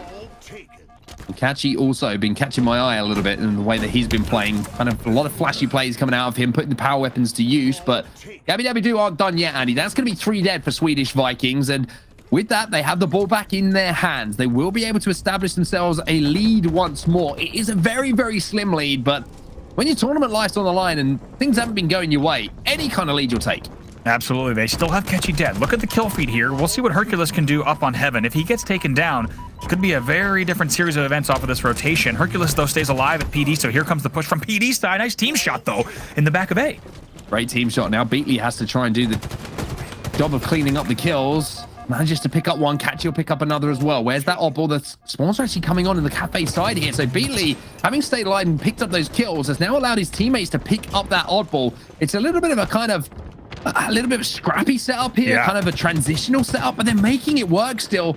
Although it looks like now the push is coming in, they're going to have to focus on those kills. They pick up a couple. Yabby Dabby Do also managed to trade things out, and MC versus Arbiter now has to escape with his life. Yeah, Yabby Dabby Do ending that scrappiness, or I shouldn't say ending it, but continuing the scrappiness in the back of the base. It will still be kills for MC versus Arbiter, but not before more time goes on for Yabby Dabby Do. I couldn't agree more. The 2v2 holds and really interesting non-traditional play here in the back of A. MC versus Arbiter still alive here. Has a player above him on Heaven, trying to kind of sniff out where he is. He looks to have escaped for now. Spots him now as his head just pops up above those plants, but rotation now coming in from Yabby Dabby Do. They have to be careful here because they're all kind of bunched up here, but they only need a few points to win. So this is kind of desperation. We will hold it here. We'll hold it wherever we need to. Wow. And they do manage to get the 100 points on the board. I tell you what, I wouldn't have seen that comeback coming after what we saw in that round number 1, but we've now found ourselves in that round 3, tied up at 1-1. Yeah, thank God we didn't place any bets on that one, because I think you and I and many viewers would have been placing the bets one way with that result. After a 100-0 loss for the side of Yabby Dabby Do, they answer back. They actually win that one about 100 to 60. They close it out with 3 dead even in the end. And like you said, very clumped up setup at the end, but they do exactly what they had to do, and they take the round. So now here we are in round number 3. Round number 3, rockets in the hands and at the feet. Unfortunately, the player, which is going to be hybrid. There's another player who MC versus Arbiter is going to be taking down with those rockets. So that was about 4 or 5 kills in quick succession coming in for Swedish Vikings. And they have this setup that they held so well at that first round mark when they put up that 100 to 0 final scoreline.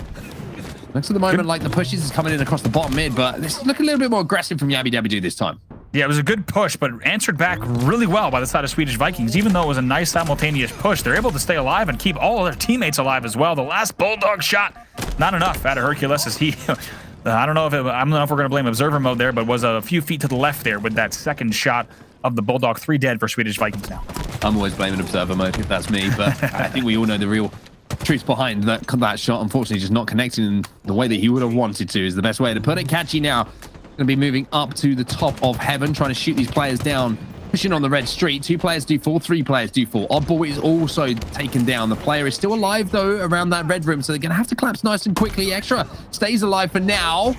However, Catchy picks up that oddball. Now, where are the respawns coming in? That's the question that Swedish Vikings have to be asking each other if they can find that as quickly as possible, and they have now on C. They should be able to rotate that ball away.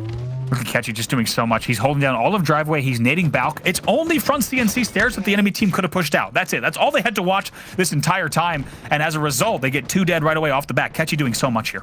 He's going to be able to cut mid-map here as well with that Bulldog. There is a player that's snuck behind him. Top tower. Will he be able to get the kill before he goes down? Yes, he will. Almost managed to do damage onto another player bottom middle. But MC versus Arbiter got away with the rockets just for a few seconds. He got away and he managed to throw them at least towards a teammate, and there's the big 1v1 win. Rockets still down though on the bottom of that tire generator, and Hybrid with the double kill should collect them as a present. Yeah, Hybrid's going to eventually get those. Just total chaos and carnage. A nice job though to tiptoe around the grenade, keep the rockets alive. Also rocketed tires, stay alive and pick up a double as well. So 2 dead for both sides. 2 dead, and one thing just to point out there is the little jump that Hybrid did actually to the top of tires, just jumping off of that pipe to make sure that at all times that rocket launcher was, ready, primed to fire instead of having to use that grapple animation. Just those tiny little things that make the difference in a lot of situations for these players. But Beatley's managed to get that ball back towards Tram here, and Beatley's objective play and knowledge of where his teammates are to rotate that ball has been so impressive so far. Yeah, as he plays that ball, I just want to piggyback off what you said. We do not see enough players, even at the highest level in North America, using that clamber-free jump into tires. There's a lot of players that are being lazy with it. They're not, even with rockets in hand, they still clamber into tires when you do not need to clamber. You need to make sure you're mastering that jump. So great to see that out of European Halo when you still see, as we said, top teams from other regions still not utilizing that jump. But just like that, 46 to 13, Swedish Vikings still on top here in round number 3 so far. Hercules somehow still alive through all of this carnage that's happening around him at the moment. They do have a lead, and they've only got 2 minutes 40 to try and kind of dwindle down here. As long as they can keep their opponents off the oddball, and a Stalker Rifle is certainly going to help that. However, there's a Bulldog in front of him, but there's also a teammate alongside him, so everything's starting to line up here. Oddball in their hands. They move it towards that pink streak. Now they're going to try and clean out one side of the map to get a stronghold to play from. That's the beat down, but unfortunately the Bulldog doesn't connect beforehand, so it's not going to be too much to talk about for kills. 2 dead on either side. Yeah, right there, Boaz did a nice job. It's not an easy battle to win, but 3 dead for Swedish Vikings. So Master Boaz just staying alive as long as he did and getting that 1 kill before trading. That's absolutely huge. Look what it leads to now. It's Yabby Dabby Doo with another hold here, trying to get back into the match. Swedish Vikings made the right decisions there and tried to make the right plays. Unfortunately, it just didn't win the battles. It was as simple as that. And like you mentioned, the one battle that was won wasn't on their side. That cost them the opportunity to really get a solid setup. However, the push is looking pretty good for them. Beatley's down to no shields on the pink street. Survives for now. Maybe got to call out there was a flank coming in. Unfortunately for him, he drops a grenade in his foot, but it doesn't matter when you hit shots like that. Beatley with a big 1v1 win. Also doing damage to this player on the tires. Needs to try and survive and does so. Yeah, interesting. How many times have we seen players who think they have frags out and they have spike grenades out? And Beatley actually thought he had a frag the first time and he accidentally spike grenades his feet. Actually, it was a 200 IQ play and he actually hits the smoke screen. I think that's what he was going for there. Genius. Picks up absolutely genius play. Picks up a few more kills here. Here now, once again, MC Arbiter with the Bulldog in hand. Sometimes these players' brains are bigger than ours, and we have to just accept that. Although, to be honest with you, most people's brains are bigger than ours. Bigger than anyway, yeah, I agree. MC versus Arbiter picks up a double, tries to push into PD to maybe do a little bit more damage, but Beatley once again with that ball in his hands. it's a pretty commanding lead at this point in the game, 64-30 or so. And when you've got 1 minute 30 left in the game, now you get to that difficult balancing act if you're the team with the lead. It's simple for Yabby Dabby Do. They have to push. They have to get the ball in their hands. But do you try and slay out here if you're Swedish Vikings? Do you try and play for another hold? All these decisions have to be made and communicated between the squad. Look at what's happening. How?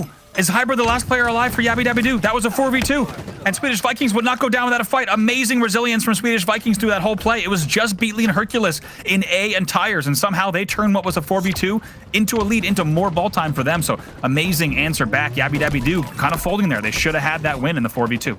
Should have had the win, but didn't have the win. The ball actually reset during all of that as well. So there's going to be desperation around that L, and the ball reset with only 45 seconds or so left on the clock is really good news for Swedish Vikings. Just knowing that you can be in a position to pick up rockets, to just rocket anyone who goes for that odd ball. That's exactly what's going to happen. Beatley picks up one. Will keep them off of the ball, which is the main thing to do. Picks up a second as well, as there's pieces of Spartan flying everywhere. But look at this, just the last second. One player sneaks in and gets the odd ball back to Tram. This really should not have happened. I'm just as surprised as you are. There were 2 dead. Now that will be officially 3-4 dead, 2 on fresh spawn. Right there, 30 seconds left in the game. A little bit of chaos here at Tram. Yeah, a little bit of basketball as well, as the ball gets thrown towards MC versus Arbiter. He'll gladly put that ball in a difficult spot for all of Yabby Dabby Do to have to try and collapse on to get it into their hands. There's only 20 seconds left, and hey, he's got a Bulldog to play with as well. This is a perfect opportunity to stat pad here for MC versus Arbiter. Even though they picked the odd ball up, he should be able to flank around all these players with a Bulldog and pick up some comfortable kills. I was going to say, this man's just playing zombies. He's just putting the bait out there, and he's going to finally trade in the back with that Bulldog as well. 10 seconds left. Oh, hold on just a second. No. I'm glad I left it just a second, is all I'm going to say, because it looked like things were maybe starting to fall apart a little bit there for Swedish Vikings, but Yabby Dabby Do making some desperate plays towards the end of this game to try and stay alive. It ain't going to happen, though, and unfortunately for them, that will be their tournament over for today. They will be back next week, I'm sure, to try and qualify for the EU Super, but Swedish Vikings stay alive in our elimination bracket, and what was, I think, overall, a pretty comfortable victory for them in the series, 3-0. Yeah, overall in the series, certainly one that I think they felt good about, but still really good games, and I think really entertaining games for us. On the side of Yabby Dabby Do, a lot to be proud of, but to be honest, there's more to be disappointed about with the way that those games went. I think we saw great things from them across all 3 game types, and to be honest, you could argue that they should have won the first 2, so pretty difficult series for them to be on the receiving end of. As we said, they'll be back, but here's a look at the stats. MC versus Arbiter just dropped 42 kills. I mean, I'll throw that out there pretty quickly. 42 and 25 for him with 12 assists. Kachi had 26 assists. Look at that stat line, by the way, from Kachi. 34 kills, 27 deaths. So positive. And then 26 assists. That is ridiculous. Both players that we just mentioned dropping over 10k damage as well, Andy. That's what you want from your team. That's what you want to see. And time again, we saw players making the right decisions. And I think what really sums it up, as we take a look at some of the highlights here from that last game, is the fact that you, first of all, a great start from Swedish Vikings here. It was a triple kill from Kachi to get things heated up. But the fact that you have Swedish Vikings winning 2v4s in the back of A while they're getting collapsed on from Cafe, bottom, middle, and PD is absolutely crazy. That kind of stuff should not happen. Look at this, MC versus Arbiter with a nice little combat evolved as well with the Rockets, and they look so strong there. Keep in mind, they won that first round 100-0. It was a dominant performance at the start of things, and then it kind of forced the Yabby Dabby Do to respond, right? Because you know your tournament life, is on the line, and they did respond, but it just wasn't enough. I feel like maybe there wasn't just kind of the cohesion in the team, maybe lacking a little bit of individual skill to win some of these battles that we see from the point of view, like, for example, here of Hercules, a great double kill from him, and just a little bit more experience, I think, as a squad from Swedish Vikings, just coming through in those last moments, which gives them that 2-1 win in the final game that we see of the series. Overall, a 3-0 win. But you look at the series score there, Andy, and I think you're right. Yabby Dabby Do probably didn't deserve to come away with the win in the series, but certainly they felt maybe there should have been a game or two that went their way. Yeah, I think there's a few things that they should look at for next week. They need to make sure they watch those films and understand, where did we go 2 or 3 dead late game that cost us? Because there's several games there, especially in the first 2, where if they just examine when did they go 2 or 3 dead, how did they lose those final pushes, really it would have been one player, for example, in position and utility would have all it would have taken to stop that flag run, right? All it would have taken on that Slayer as well as maybe one more player in a certain position. I think they can look at that. So there's a lot to look at in terms of film and tape, without a doubt, to take a look at. But once again, Swedish Vikings, they will advance 3-0. They will indeed. And we'll bring Lottie and Wes back in as well to discuss what we've just seen, because Swedish Vikings living up to their name at the moment, 3-0, looking pretty good. And one thing that really stood out to me, like I mentioned, teamwork seems to be on point. Yeah, I gotta say, honestly, I've taken quite a Viking to this squad right now. I really have. I really. I'll turn my camera and microphone and PC off. Wow. No, absolutely amazing stuff. I gotta say, this is such a strange kind of way to start off, talking about this team. Yeah, but it is, the pun aside, we all know it's coming. The best Come bit about on. it is that I know that Lottie's been sat there for probably half an hour the waiting. whole time with that fun. fun. I really have. I also want to ask them if they actually use the call out heaven as Valhalla as well, if they've switched that one up as well. But I'll ask them another day. But a bit of a strange one to start off with in terms of breaking down what we saw here, because I really do feel like map 1, strangely to say because it's almost hypocritical, but it was a swing map of the series. And I say that just because of the overtime. Yabby Dabby Doo really taking quite the charge in that first map of our CTF game on Aquarius. And it was really strange to see exactly what happened for the rest of that. And I really do feel like it set the tone in terms of momentum. And Clutch, I just really want to talk about overtime. I think we've seen quite a few overtimes now currently in Halo Infinite. And a lot of the time we see that it goes to maybe the team who has been on the back foot the entire series. Yes, they've managed to bring the scoreline back up to get to the overtime and to reach that. But the strategy sometimes can be a really, really fast cap on the side of the team that was struggling perhaps for the entirety of the map. So talk to me about how you approach overtime as a team. What are the benefits of it, maybe as a team that was on the back foot, and really what you should be doing in order to try and seal the deal there? Yeah, I think overtime's a really interesting thing that we're having now added to Halo with Halo Infinite coming out. A lot of these game modes that go into overtime are testing people's resiliency and your ability to adapt to how the other team is playing a certain game type. You get that pause in that moment in time where if there is an IGL on the team and he's able to have understood kind of where we had weaknesses in that regulation time and how we're going to counter that. Do you understand the team that you're playing's tendencies and how are you able to play maybe a little bit stronger going into overtime? I think very often you see like, hey, this team was very highly dynamo eccentric and wanted to control that side of the map. So if we tend to overextend towards the pink side of the map, maybe we can find an opening to get a pick and get a quick flag run. Like things like that will decide that game 1 winner. And like Morgan and Andy said throughout that series, yes, it was highly contested. Yes, it was very close. And it does come down to those split decisions and those understandings of how to catch on to those moments and opportunities that teams leave as far as consistencies and openings for you to take advantage of at times that can create the entire difference in a series. And we saw game 1 being the complete momentum shift in that overtime round towards the Swedish Vikings, which very likely could have gone into Yabba Dabba Doo's hands. And unfortunately, because it didn't, I feel like they never found their footing in the series. Yeah, I couldn't agree more than that. And that's exactly why I refer to it as almost like a swing momentum change, even in just map 1, which was pretty intense, to be honest.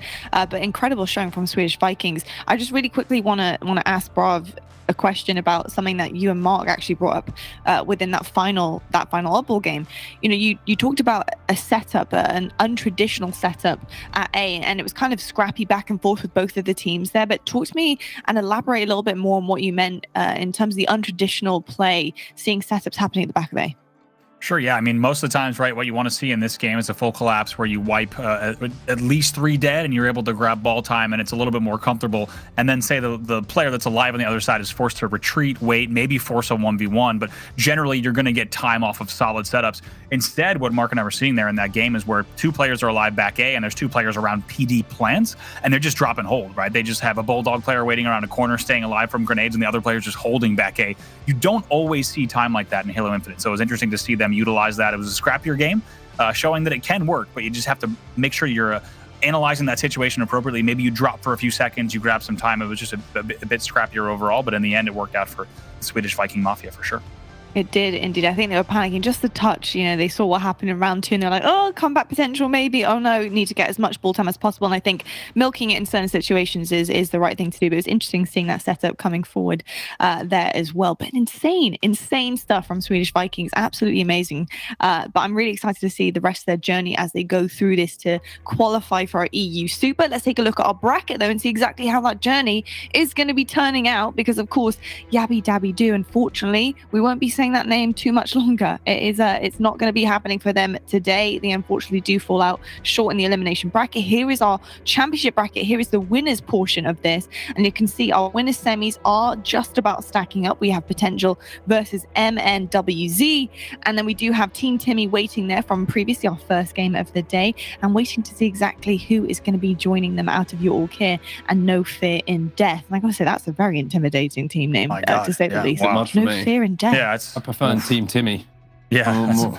It's a bit I've got to gentler. say, just to elaborate on that team name, I mean, yeah, of course you don't. You respawn on Halo Infinite. So I do understand the logic behind that. There is no fear in death. If sometimes you do have to take one for the team, and respawn it shall be. So I do have an understanding, but it is quite an intense one there. But I'm really excited for our next matchup because it is going to be a semis, which is going to be absolutely amazing. So we're going to see exactly who is going to proceed on and who's going to be falling into the elimination bracket. We're going to head to a quick break while we get our players ready in the lobbies and good to go for this next series. It's going to be Potential versus MNWZ, and we'll see right after this.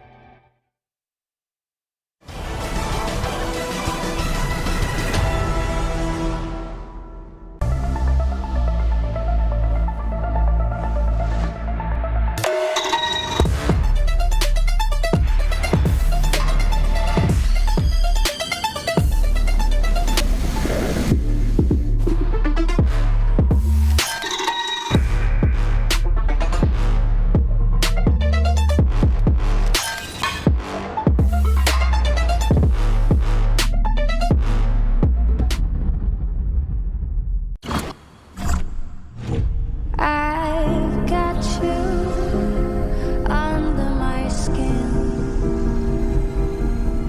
I've got you deep in the heart of me.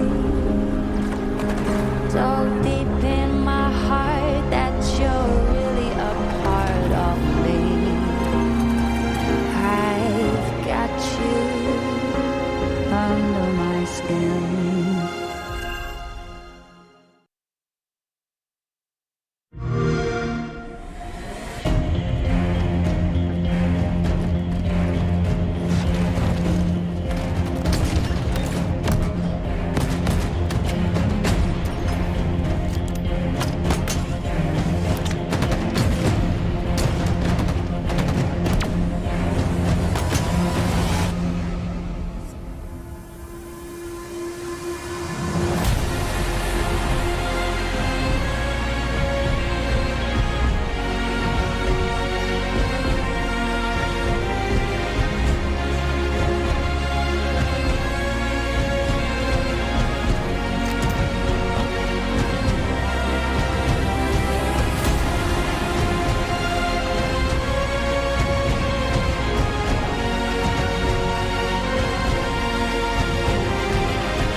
Hello everyone and welcome back to the EU HCS Super qualifier. Now before the break we saw Yabby Dabby do once again, but going up against Swedish Vikings.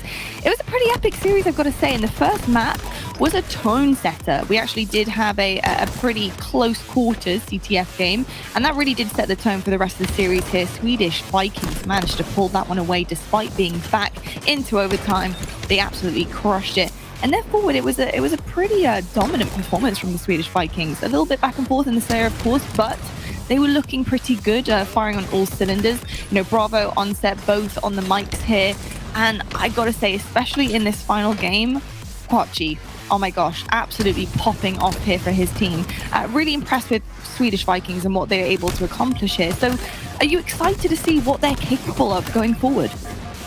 Yeah, I'd say one of the things that I'm certainly wondering is not only did it look good, it looked comfortable for them, but if I'm honest, should they have been that close? Should they have had comeback wins in game number 1 and 2? As we look further ahead in the bracket for them, are what won them the series in the end game. Is that something to worry about moving ahead? So certainly something. I like that series. I enjoyed that series. I think they showed up in the end, but questions for me start to rise up when we think about them later on in the bracket, and of course eventually the EU Super as well. So definitely a few things to dial so they aren't always playing catch up late in those games. Yeah, very, very true. I think we kind of talked about actually in one of the first series that we covered is the adjustments, and the catch up is so vital to kind of make sure you're ahead of the game pretty early on. And catch up is not a fun game to play. However, Swedish Vikings made it look pretty damn good, I must say so myself. Now we are moving on to a semi-final here in our winners bracket. Potential versus MNWZ. That is a mouthful. I don't know if I'm saying it correctly, to be perfectly honest, but I'm doing my best up here. These two are going to be going head to head. One is going to be falling into the elimination bracket, and one is going to be going forward into their championship bracket on the winners side of things. It's going to be a bit of a big game here, because obviously we are qualifying for our EU Super, which is happening very, very soon. And we do also have our series layer on the board here. Clutch, talk to me about this. How does it look? Got CTF Bazaar. We've had that already today, starting things off here. It is a best of 5. And best of 5s usually bring out the kind of, I would say, the factor of the longevity of a team, the teamwork coming forward here. You do have options. You have maps and modes that you can kind of show your best on. So what are you feeling? Yeah, taking a look at the series layout, I love the objective game types in this series, right? You started off with a staple of Bizarre CTF, and that's really going to be an elongated game. Hardly ever do you see 5 caps, so it's probably going to go the time distance, although we did see 5 caps from a dominant performance earlier today, but neither one of these teams have showcased their skills so far in the broadcast, so looking forward to seeing how that game 1 plays out, but it really is Live Fire Oddball and Strongholds Recharge. So they're two very strong quality of map mode combos in Halo Infinite for some of our top teams, and I love the fact that we're going to probably get the better team coming out of this series on top. Not often, it's not actually every single time you take a look at the series layout and you say, hey, these are some of Infinite's best game types, or these are some of Halo's best game types, map mode combos, and I think we have 3 out of 5 very strong ones for these two teams to decide who's going to punch their ticket. Indeed we do. I think obviously with these two teams, coming on board here, and really this qualifier is a chance to really make a name, to really kind of push your team forward and get noticed and going into the EU Super. And Onset, with that being said, obviously fighting here in this winners semi-finals, and based on what we've seen already today in our first couple of matches, what are you kind of seeing in terms of the competition? What are you seeing in terms of the competitiveness coming in from these teams looking to qualify and looking to make a name here? I mean, one thing that I love seeing from these kind of brackets, right, is you're always looking for breakout players. And I'm looking, you're looking ahead a year or two, and when maybe some of the top teams make team changes, as does happen over time, everyone kind of moves seats and whatever. Is there going to be an opportunity for any of these players to step up into some of those bigger teams and present themselves as a credible threat to the top of European Halo, to maybe push them to the next level? And, I was looking at the likes of, Sticker, Lumi. I think those two players who have definitely stood out to me individually, and maybe with just some of that natural decision-making that I see, with a little bit more experience and a few more games and maybe a few more solid lineups alongside them over time, that could certainly be a couple of players to step up. So I think that's something that I'm always looking forward to. And I think this is a great kind of showcase of maybe some of that talent coming through. And also it's great for people at home to watch you, right? If you've got 13, 14, 15-year-olds who are watching right now, who are thinking, I'm watching these players who are still teenagers making their way towards the top of the game. This is my opportunity to step up, to get involved a little bit more, to put myself in that hat when it comes to my opportunity to hit that age to compete, to be at that level. So that's something that I always look for. And I think that it's a lot of fun to watch, especially, in Europe for personal reasons. Obviously, it's the region that I come from, but also in NA, you're looking at it. Also in LATAM, you're looking at it. ANZ, you're always looking for these new names. Yeah, you certainly are. I think it's kind of funny looking at the matchup that we have here, Potential versus MNWZ. The fact that Potential is a name of one of our teams here, and I think it is the entirety of what we're doing here is to show the potential that some of these teams have. And with that being said, we know in the EU region we do have a dominant force. We have Ascend. They have been on top of their game in EU for such a long time now, for the entirety of the season. I'm excited, Brav, to kind of find out in this tournament, in this qualifier for the Super, if there is like an Ascend of this type of part of the bracket, if that makes any sense, an underdog, an Ascend underdog, so to speak, who can potentially come forward, one of our 4 teams, if not a couple of our 4 teams that are going to be qualifying heading into the Super, that can start to challenge the next part of the pack, the next part of the dog pack of the EU region. Are you seeing moments of that in some of the teams that we've seen already today, or are you still looking for that type of Ascend dominance coming in? Yeah, I think we're still looking for that dominance here. And of course, we're even going to see it. It may be cut short just here at the qualifier because we're only going to see the top 4 teams qualify and the bracket will end for today. So I don't think we're going to see these big hero runs from teams in this one, but we still might see great performances. Just to give an example, the 3-0 that we just saw, that's not the 3-0 that you need, in my opinion, to break into something like top 6, top 4. It needs to look a little bit different. So we'll have to see if anyone brings that heat today, but still a lot of games to go yet. So certainly a possibility. I love to hear it. Well, I'll tell you what, I'm excited to learn more about the 2 teams that are going to be on our screen in our winners semis right now with Bravo and Clutch. We've got Potential versus MNWZ. Let's see what they got. Let's see what they got. And Andy, I'm actually going to just touch base with how you and Mark just answered those questions, because I couldn't agree more with the fact that I'm not sure if there is one of those teams that's going to be the Ascend of this bracket, but there are individuals that have stepped up so far today and really impressed us. I think that MC versus Arbiter in that last series, and especially in that game 3, showing you the jump, showing you the combat evolve, showing you that he's elevated his game to not only just be about shooting and rotating, but actually taking the time to learn some of those mechanics. Those mechanics go a long way. They got a lot of advantages in that last series towards the Vikings. But in this series, are we going to see standout players is the big question to me, because I don't know a ton about these 2 teams as far as their collaborations and their successes and how they came to form. But we're going to learn very quickly, are these players individually talented? And then, of course, how the objectives get played. When you go into a best of 5, Andy, and you have 3 objective game modes, very strong objective game modes, individual plays are great, but it's all going to be about the setups and how successful these teams are. What are you looking for as we get into game 1?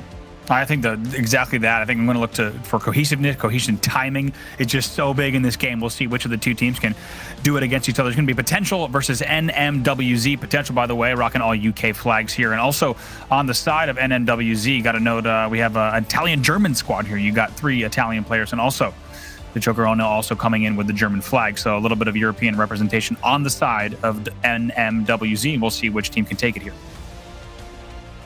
Looking forward to jumping into this game 1, seeing the potential here for individual plays to be made. It's going to be focused on the Overshield, on the Rockets. I'm hearing that there is a technical delay, so we are going to jump back to us, get a little bit more time to break this down. Those Rockets, those Overshields, they don't come easy, though, on Bazaar. Yep. You need map control in order to do so, Andy. How does one, with like a newly formed team, like probably a lot of these pickup teams are trying to accomplish the goal of placing to get into the supers, how does one compete for control on Bazaar CTF specifically to try and acquire this Overshield Rockets? Because so often I see so many different strategies being implemented.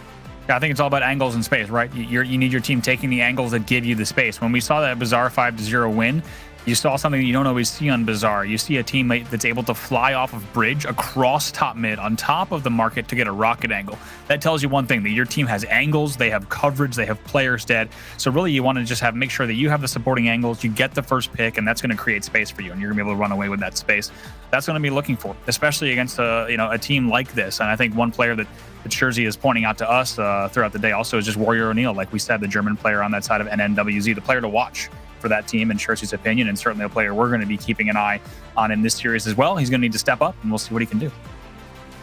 Big time players step up, and big time opportunities, and this is going to be one of them for both these teams. Is this is a platform for not only these teams to step up as individuals and have successes to punch this ticket, but to build some confidence behind that, especially going through the winners bracket would mean a lot to either one of these teams to qualify for that super. It would give you a little bit of extra oomph as far as knowing that you solidified your spot.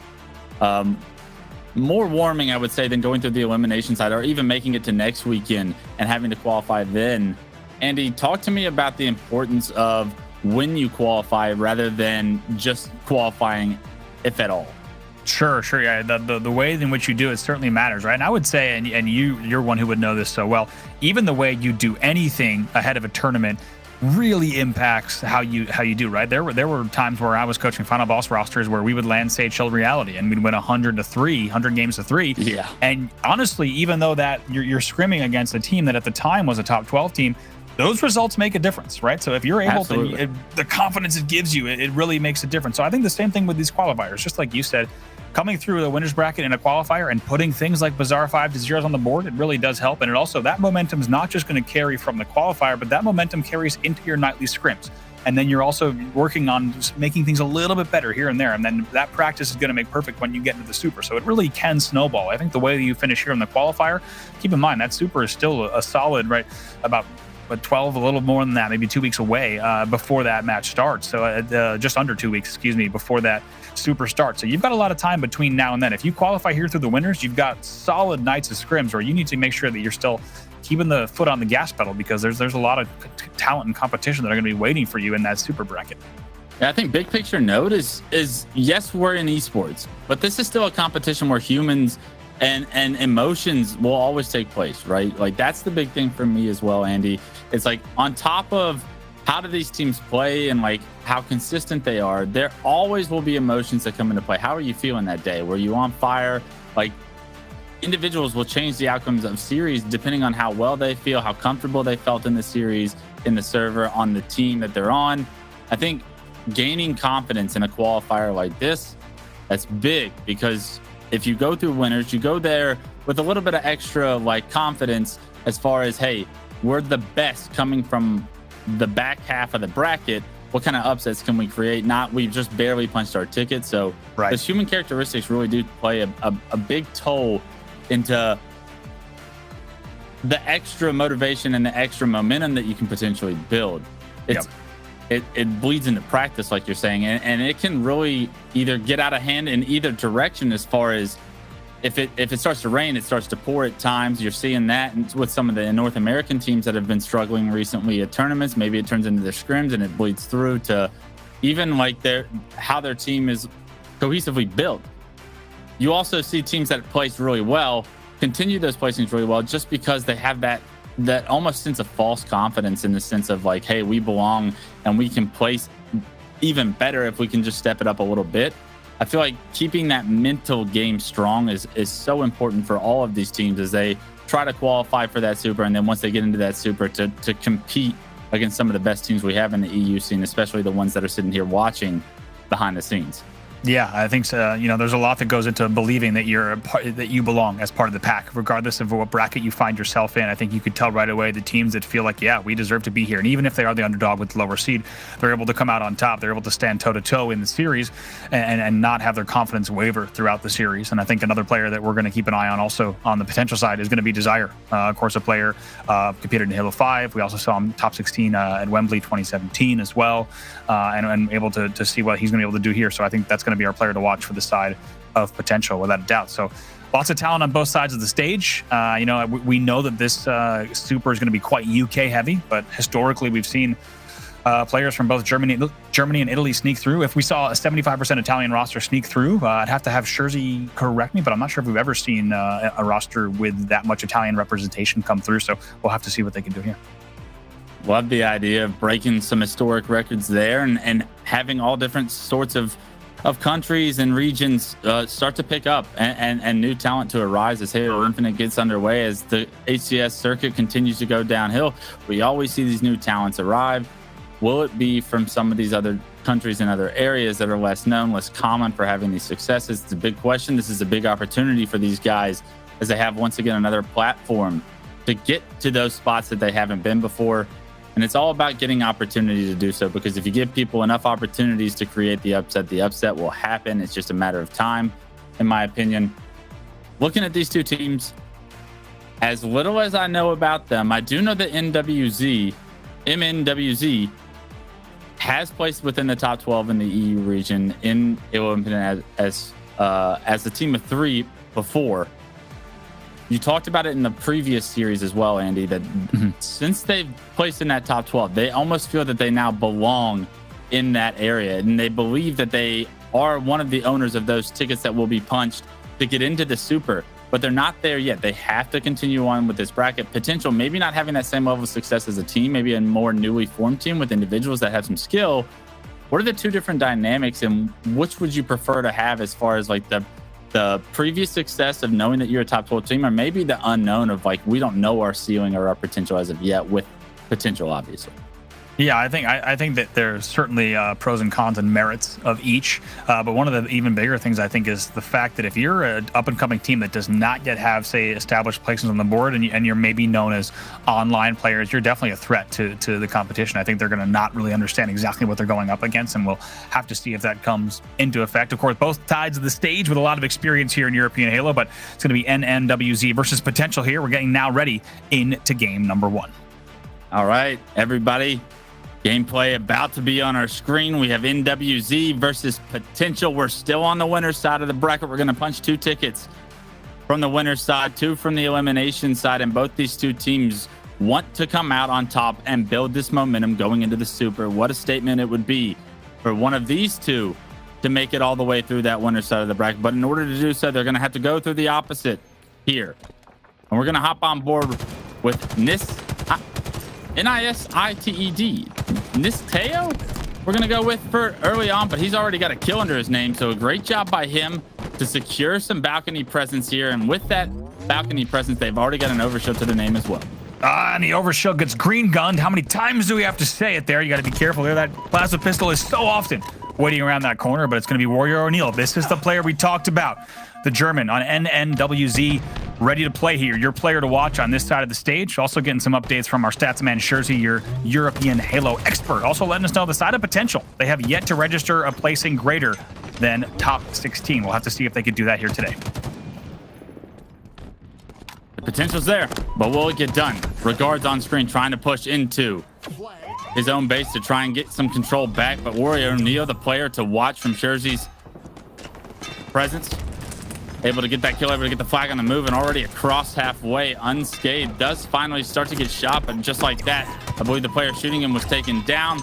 He's got friends with him in the base, able to finish off another kill, and I believe the damage has been done in order for that fight to continue to move. But it does look like one player for Potential is alive in the enemy base, trying to make a play to get this return. He gets the fight to halfway, but he's forced to grapple away, regain his shield, but with some perfect shots once he's got his shield back. Look at this play by Jiren. Absolutely. Huge plays from Urian there. He's able to just go double door. Also just was grapple up, almost gets away with it, but will get the return. I could not agree more, Clutch. They really had the pieces of the puzzle there for that flag to come back home. In the end, they fold, though, so we will stay here at 0-0. I mean, it's one of those individual plays that will really stick out at the end of the day. Jiren gets 3 kills, gets his team the flag return, keeps this game 0-0 for now, and because of it, Potential get to continue to play at a neutral pace. They don't feel pressured to play the objective or forced to get an early flag cap because of that play Jiren made. He picks up another kill on the player that we were watching, Warrior O'Neal, on screen, and because of it, he's awarded his team another overshield. So Jiren making plays all over the board early on here. Yeah, player on screen here, of course, transitioning from Call of Duty into the Halo space, and so far so good. We'll see what they could do here, picking up some kills. Very nice work there in the flag, trying to get a run started. That will be 2 dead. 2 dead, and a flag touch Potential here as Slays continue to come through. I'd like to see him get a run as he gets that first kills. Players are coming off spawn for NWZ, and they're going to be spawning over towards the shotgun area. They're going to be forced to make a decision here. Do they try and fight for the middle of the map, or do they overextend? It looks like 2 players have overextended. Will Potential be aware that these overextensions are here? The flags get pulled, and unfortunately, jumping up to your balcony like that without complete control of the middle of the map is going to cost him his life. And this is a real opportunity at a counter cap now. Absolutely. Hayes did as well as he could to keep that alive, but it's going to be Warrior O'Neal running his own bar as well. Bulldog in hand. Looks like that will be a very nice job to make sure that he controls the top bridge area. Flag will return as well, and all will be well. Yeah, Warrior with the Bulldog shotgun in the bar. We got rockets in the hands of Teo now. He's able to get some good damage on the play with Fight 2 go down. He finds a third, and it's up to Regards to play defense. Unfortunately, it doesn't look like Regards is in any position to do so across the map. He's actually got a flagpole of his own, so it is going to be a little bit of a flag standoff here for the middle of the map. Unfortunately, though, Regards doesn't have teammates to work with, and he's going to have to surrender this flag in the balcony position for now. Good job by Tay to get some great damage down. Can he finish this kill? No, he can, and Regards somehow turns the battle, and that could be a pivotal one. As you see, he continues to run the flag. The slays go through for potential, and what a play by Regards as he runs this one through the big doors, and you surely think it's going to be punched in. Talk about a head glitch. That man just hit one of the most startling head glitches we've seen in this game. The shots could not come through from the other bar, and Regards just stays alive through all those shots. He knew exactly how to play that head glitch. He knew what would happen. I think anyone watching was thinking, okay, this guy's going to get melted on bar, but he knew exactly where to sit in that head glitch, and the bullets do not connect, and that flag will go in. Potential will go up with a score of 1-0. Yeah, somehow, some way, Potential find themselves up 1-0, even though they really haven't had a ton of map control so far throughout this game. They've had individuals step up and make plays. Still on board with Regards, trying to clear out a little bit of the pressure that NWZ are having on his base. And just like that, I believe they've done the job to avoid the counter cap opportunity for MNWZ. And now you're seeing Regards approach the middle of the map, get some good damage here, but he is taken down by a player on rockets, but no harm, no foul. When you have this 1-0 lead, you're allowed to give up lives on the other half. My God, like you said, Regards, the way that he was able to stay alive in the tree, he also forced down players back into the bar and then sat on that head glitch. Of course, that bridge just filled with a lot of rebar and exposed concrete that creates a little bit of wonky in-game geometry where the bullets were not connecting from BR. So like you said, they'll have a little bit of a cushion here with that one flag. Yeah, 3 do go down for Potential here. So MNWZ, you can tell that they're angry. You can tell that they're upset that they've dominated this game for the control story so far throughout this first half of game 1, but they do not lead the score line. They're trying to change that with this flag across the middle of the map. Now they have to deal with the overextenders, and a great grenade from Gyron is going to delay the fight. Not only that, but a second one is going to come through, and the Brute grenade finishes the job on the second player. And just like that, Potential looking another potential counter cap. That was 3 dead. 2 fresh spawners, though, on Rocket side. We'll see what they can do. 2v2 here in the base. They got the first kill. Now it's going up to Hayes as the last player alive. Last player alive. What can he do? The flag being thrown out into the middle of the map. The other flag was returned, and Potential in the driver's seat right now. Unfortunately, Overshield gets sniffed under their nose, and that Overshield player able to get a kill. And just like that, MNWZ find 3 of their own. They stop this counter cap Potential, but in all honesty, Andy, it's got to be frustrating from their point of view because they cannot seem to get the objective done and completed to the point to tie this one up. And this could be another big push from MNWZ as they find the first pick once again. Yeah, definitely. A little bit of frustration, but maybe signs of greatness here as they start to push into the base together. Teo doing what he can to pick up the first kill on Pillars. Very well done there. Going up like one-on-one against Desire. We'll have to see how that ends. We'll get an update. Let's see as we take a look. It's actually going to be Teo staying alive and Desire going down there in the feed, as you see. So now Warrior O'Neal thinking about another run, picks up another kill, 2 dead.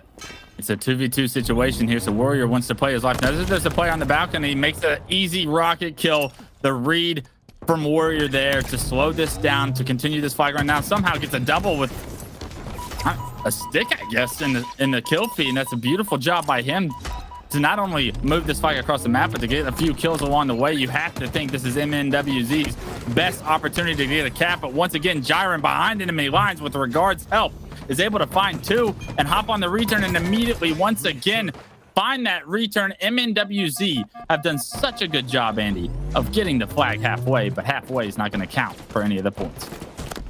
Regards making sure to get behind enemy lines so many times, time and time again, just showing up and doing so well as a part of the UK Special Forces squad.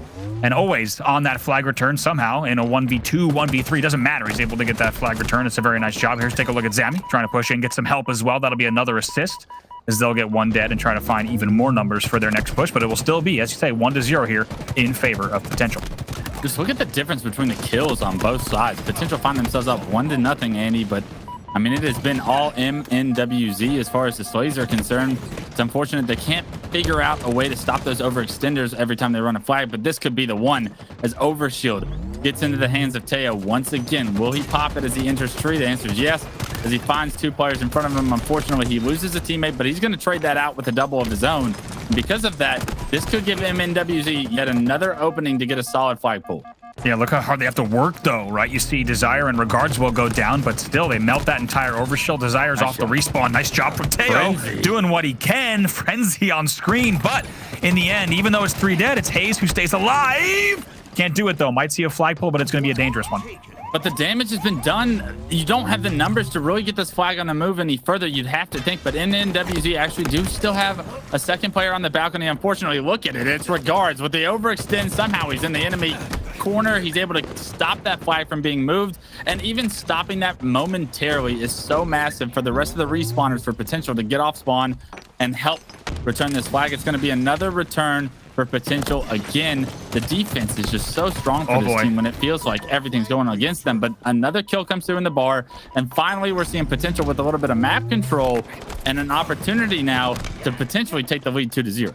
And Desire trying to run that bar as the barman there. Eventually he'll get taken down. It's a pre-fired rocket from Gyra, and he will fall, unable to really convert there. Regards, once again, the only player alive, last player alive. Going to be all the way down here in bottom rockets. Warrior O'Neal just trying to let the spike grenade, do the work. Very wise there to not take the extra damage. Eventually we'll clean up, but the kills get traded, so no control just yet. But here comes the push from Potential. Yeah, you're seeing MNWZ with 3 members in Potential's base here. They find 2 kills. Can they find the rest of the openings? Look at this. This is got to be the best opportunity at a flag cut they've had. They have 3 players alive in the tree. They need to create some space, though. You talked about how it was all about angles. They need to figure out a way to get angles because this flag is in the middle of the map, but they do not have the angle advantage, it seems. But Overshield perfectly coming up during this flag run could be the golden ticket to getting finally a flag on the board. Look at this, the entire squad coming back through the big doors as they know they've caught on to the overextension trick. Not fool me once, shame on me. Fool me 3, 5, 6 times, shame on everybody in this match. Because right now MNWZ somehow with Overshield don't seem to have control. Potential get the slays again, and once again fold MNWZ into the trick, or the trap, I would say, about trying to cap that fight to the big doors. The return comes through again, and somebody's got to stop the overextenders for Potential, because once again, they get the return that they need to keep the lead in this game. Oh my God, I cannot wait to see that back, because that was a complete collapse there from the side of NMWZ. No other way to put it. They're bringing the flag back. They have Dynamos in hand. They have Overshield pushing separately on their double doors. I believe they had 2 or 3 dead again, and that flag's going to go down double doors yet again. Stop running the double doors. I want to see a shotgun run after this. This is absolutely obnoxious how many returns we're seeing Potential come through. The kills are all MNWZ unless they have a flag in their hand, and then it's all Potential every single time. Another return for Potential comes in. Not only that, but they get map control, and now look at the clock, Andy. It's starting to become a factor. We got 40 seconds left for MNWZ to figure out a way to tie this one up. Look at the board here. You have Teo 26 and 12. You have Warrior O'Neal 25 and 13, and they find themselves down with 30 seconds left. It's unbelievable the difference in slays, but right now, Potential have done everything right at the end of these flag runs to keep this lead in their favor. They're actually going for a second cap, though, with 15 seconds. Regards getting this one out the balcony, finds multiple players in the pillars, and unfortunately, Potential may have overextended there. They get 3 dead on the side of Potential. MNWZ now have 4 seconds to get to the enemy base, and it doesn't look like anybody's going to get there. The grapple comes through and get the touch, though. A little bit of hesitance goes too far in the direction of the clock, and because of it, Potential will steal game 1 of this series. And keep in mind, you saw on screen, they had just grabbed the Dynamos. They were about to grab the Overshield. If that player grapples in and is able to get the touch, who knows what happens there? I actually know what happens. The return comes through at the other team's base. We saw it about 10 times. Yeah. We have seen this movie before. That seems like that's what would have been the case. I can't wait to see the stats, because that was maybe one of the best examples we have seen in HCS play of a complete dominance in slaying, and dare I say overslaying, yet unable to close out the game in objective. Those were pretty wild stat lines that were coming in from the side of NNWC. Yeah, I think that's a first for me from a infinite perspective of watching a game be so heavily one-sided in the slays category, but the objective just could not be completed by the side of MNWZ. potential. I mean, it was literally every single time the flag was across the halfway mark, somebody stepped up and made a play. Somebody just delayed the flag long enough for the rest of the squad to arrive, or hop the return in a perfect position to get that. There were just holes in the strategy of MNWZ trying to punch that one in, coming back with the flag in the right way. And because those holes existed so often, it was all potential at the returns. But that head glitch, like you said, to be able to like suppress that player coming off the head glitch to find that kill too, that's a lot of skill and a heads up play that was big in keeping this in potential's favor. Here you go, though. This was a 2v3 in the back of the base. Mansion can't get it. Flag stays on tin roof. Now take a look at this. Somehow Teo's the only one alive. Now players are spawning, and they're spawning way out. And it's going to be Regards, who unsurprisingly sits right on. Look at the angle he plays too. I love to stay it. alive. I love the fact that he cuts off the angle just barely to take a little bit less damage there in order to get as much of the return as he can. And the rest of the return comes through over time. Even though he goes down, he did just the perfect amount of return he could before going down. And because of that, I mean, just another incredible play from Potential.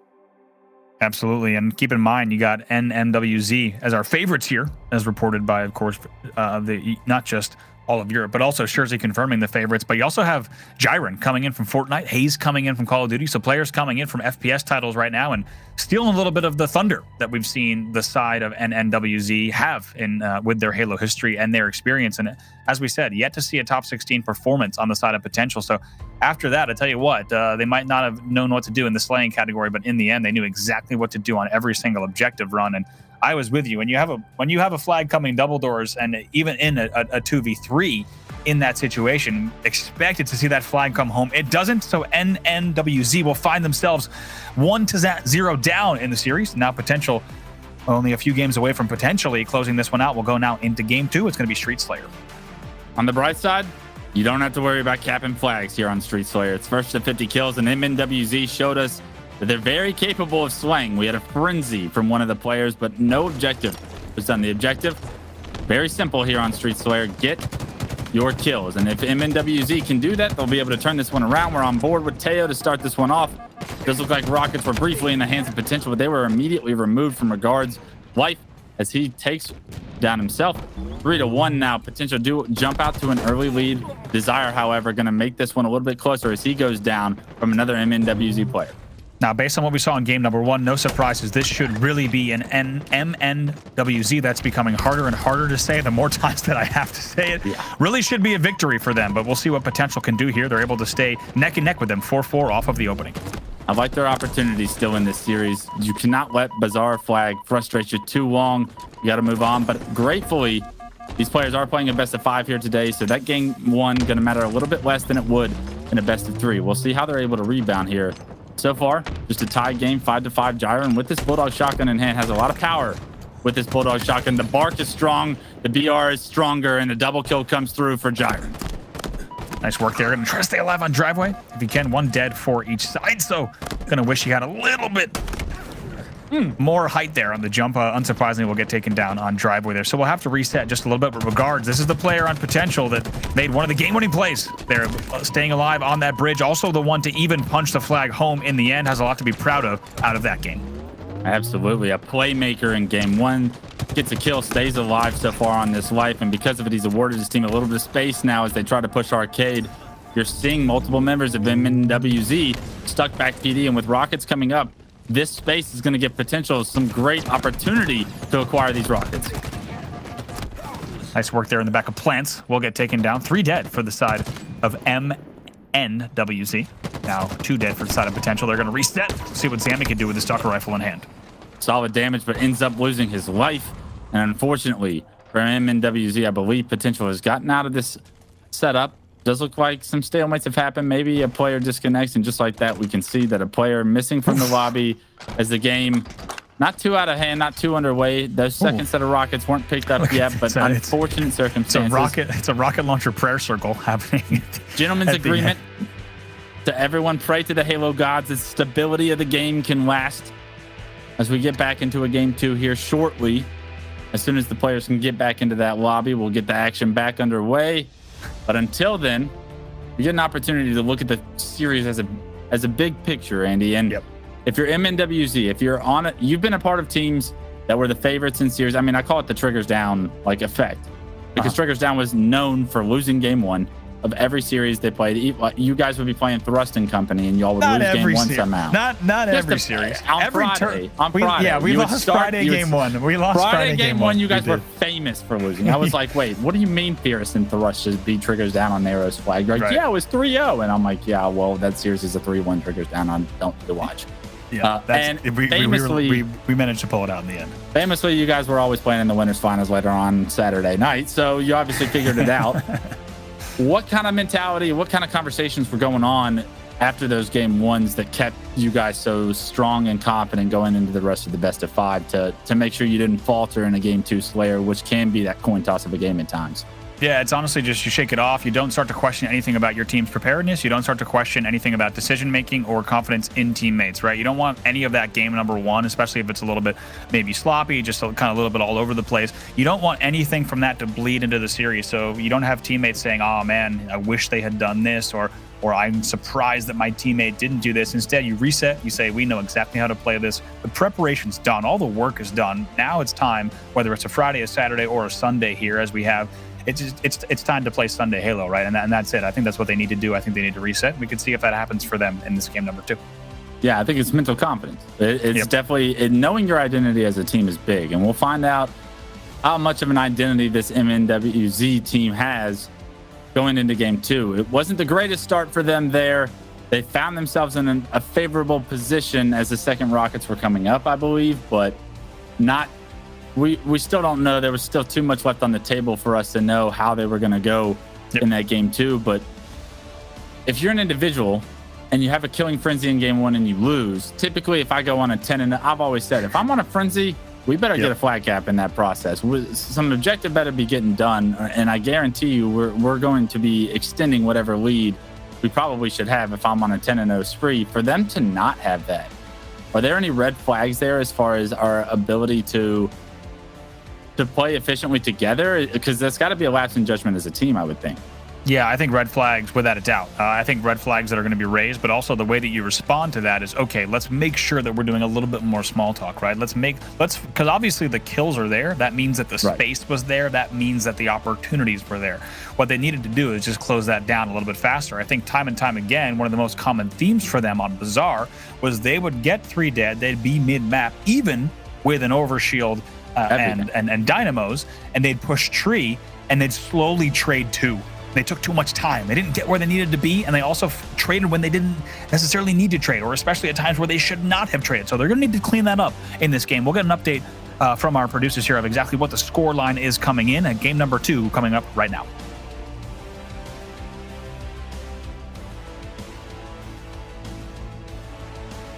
All right, we got the update from production. It's going to be Potential playing to 45. MNWZ will need all 50 kills to take the winning blow in this game too. So Potential is going to have a 5-kill lead here, but we'll see if that's going to matter too much, because so often we see Streets Slayers start to snowball in effect, especially after the early break. If Rockets and Shotgun can be controlled by the same team, Eternal with that Shotgun in hands, able to find one immediately, trying to snap onto a second player. Unfortunately, can't quite find the head, and he pays for it with his life once again. Yeah, it's just a small cushion, honestly. As you mentioned, oh my God, Regards trying to go for the long-distance direct hit rocket darts back A. Unsurprisingly, that one does not connect here. 4-4 once again. Unsurprising to see these two teams once again toe-to-toe off of the openings. That 5-kill cushion, it certainly could be a difference maker in the end, but like you say, these teams are going to need to essentially play the same exact game, make sure they play control-based Halo. Haze picks up another one in the L. So far, so good for Potential fans as they keep up the slays early on in this game, just down 1 kill now. As they do lose 3 members and a little bit of map control with those 3 members, they're going to have to figure out a way to get off spawn. But Warrior, as this Bulldog Shotgun in hand, gets a lot of information that these players are going to be spawning over in Tram. We'll see if he decides to push up. And I like the fact that he's using those brute grenades to create some space. Can he get the push to find a successful pick? The answer is yes. He finds the first one on the balcony, stays alive. And now it's up to the rest of him in WZ. Maybe not, though, because Warrior, with great timing, finds one, enters the building, finds a second, and does it himself. Breaks the entire setup that Potential had in that Tram, and a great job of forcing those spawns into Tram and getting those kills by MNWZ. killing spree here for Warrior O'Neal. Like we said, the German player, the player to watch in this series. He's already stepped up in a big way, putting kills on the board for his squad. They get off to just a little bit of a lead, but that is slowed down very quickly by a response from Potential. 12-11, MNWZ still need to win this game by 5 kills, and unfortunately, Potential doing a great job of slaying with them so far through this game too, something they were not able to do in game 1. But now that the objective is Slayer, they are heavily focused on accomplishing that objective like they did in game 1, and because of it, game's nearly close. But a rocket push into pillars by yourself, it's predicted by MNWZ, and because it's predicted, they get that kill so cleanly. They're able to secure that second set of rockets. Unfortunately, that player does go down without finding success with those rockets. A good job by Mansion in this situation to try and burn that rocket, but MNWZ with a lot of potential after killing that rocket player, Andy. Not a lot of success from there, though. Not a lot of success, and really, really scrappy, dare I say, sloppy play around B stairs from both sides. Very panicked. Rocket did not come out from the side of Potential when they got to the top of B stairs. That could have been a double as well, so a lot of back and forth things, and this game is now only a 1-kill game. Let's not forget, this was 11-7 in favor of NMWZ after that series of events from Warrior O'Neal. They need to make sure that they start to convert a little bit more efficiently if they want to close out this game. At 21-20 right now, MNWZ has the lead on screen, but they are still down 3 kills. It was a 5-kill difference as the reset was made. Another push from Warrior into the base with his Bulldog shotgun bodes well for MNWZ fans. He finds one. His teammates clear out the rest of Potential, and with that, it was a clean wipe. Let's see if they're able to flip spawns and pressure these now. A little bit of a lead here. This is what they were looking for, and finally they're able to get it back. Potential has answered time and time again in this series, though, and that's what they're going to look to do. Really just continue to trade it out here. If they're able to do so, they'll close this one out, but nice response still, once again, from NMWZ. And let's keep in mind for everyone at home, this is your winner's bracket semifinal. The winner of this series will advance to the EU Super for the winner. This is the end of the day. This is the series to win. However, if you drop to elimination bracket, you'll have a longer road ahead to try to qualify, but right here is a go-ahead match for your EU Super. Mansion looking so comfortable as he finishes that kill into PDs.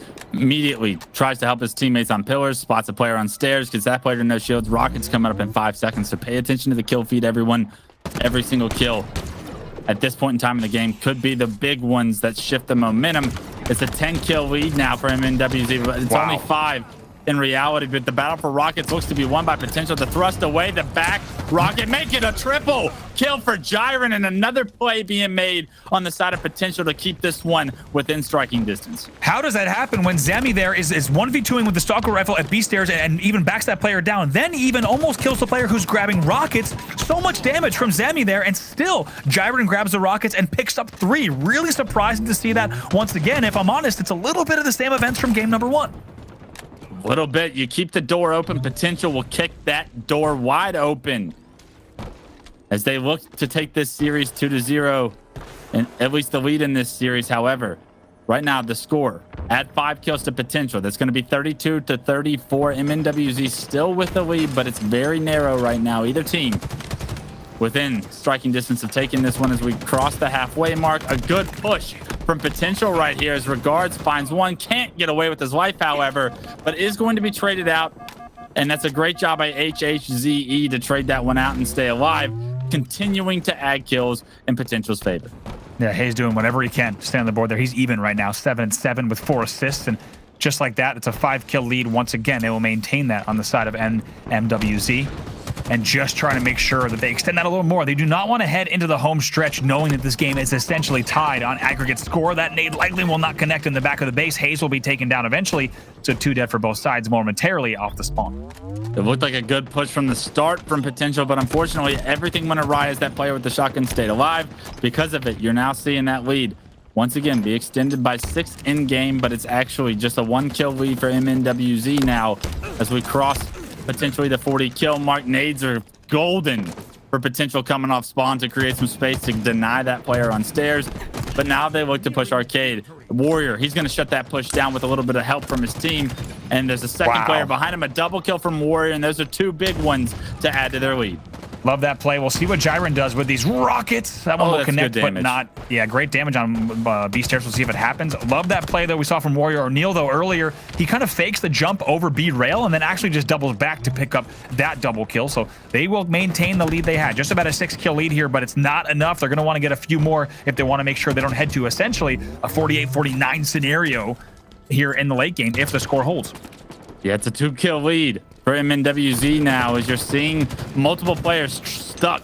Back PD, this is not a position you want to be in. How are you going to get out of it, Jiren? You got to make a play. You've been making plays all series, but this is going to be a tough one to get out of. Multiple teammates are no shield. You got a thrust player pushing you, but you melt him with the pulse carbine. Not only that, but you find the double. Jiren, stop it. It's all tied up, 45-45. It is a little bit of deja vu on screen. Jiren will pick up a third in the back of PD. Just like that, everything has changed. Potential only needs 4 kills. They have to hit 44, where on the other side, NMWZ needs 45. Needs 50. They need 5 more kills. Potential now with the lead for the first time in a long time here in game 2. It's a 1-kill lead for them as they need 45 kills. Just one more team wipe and you will call yourselves up 2-0 in the series.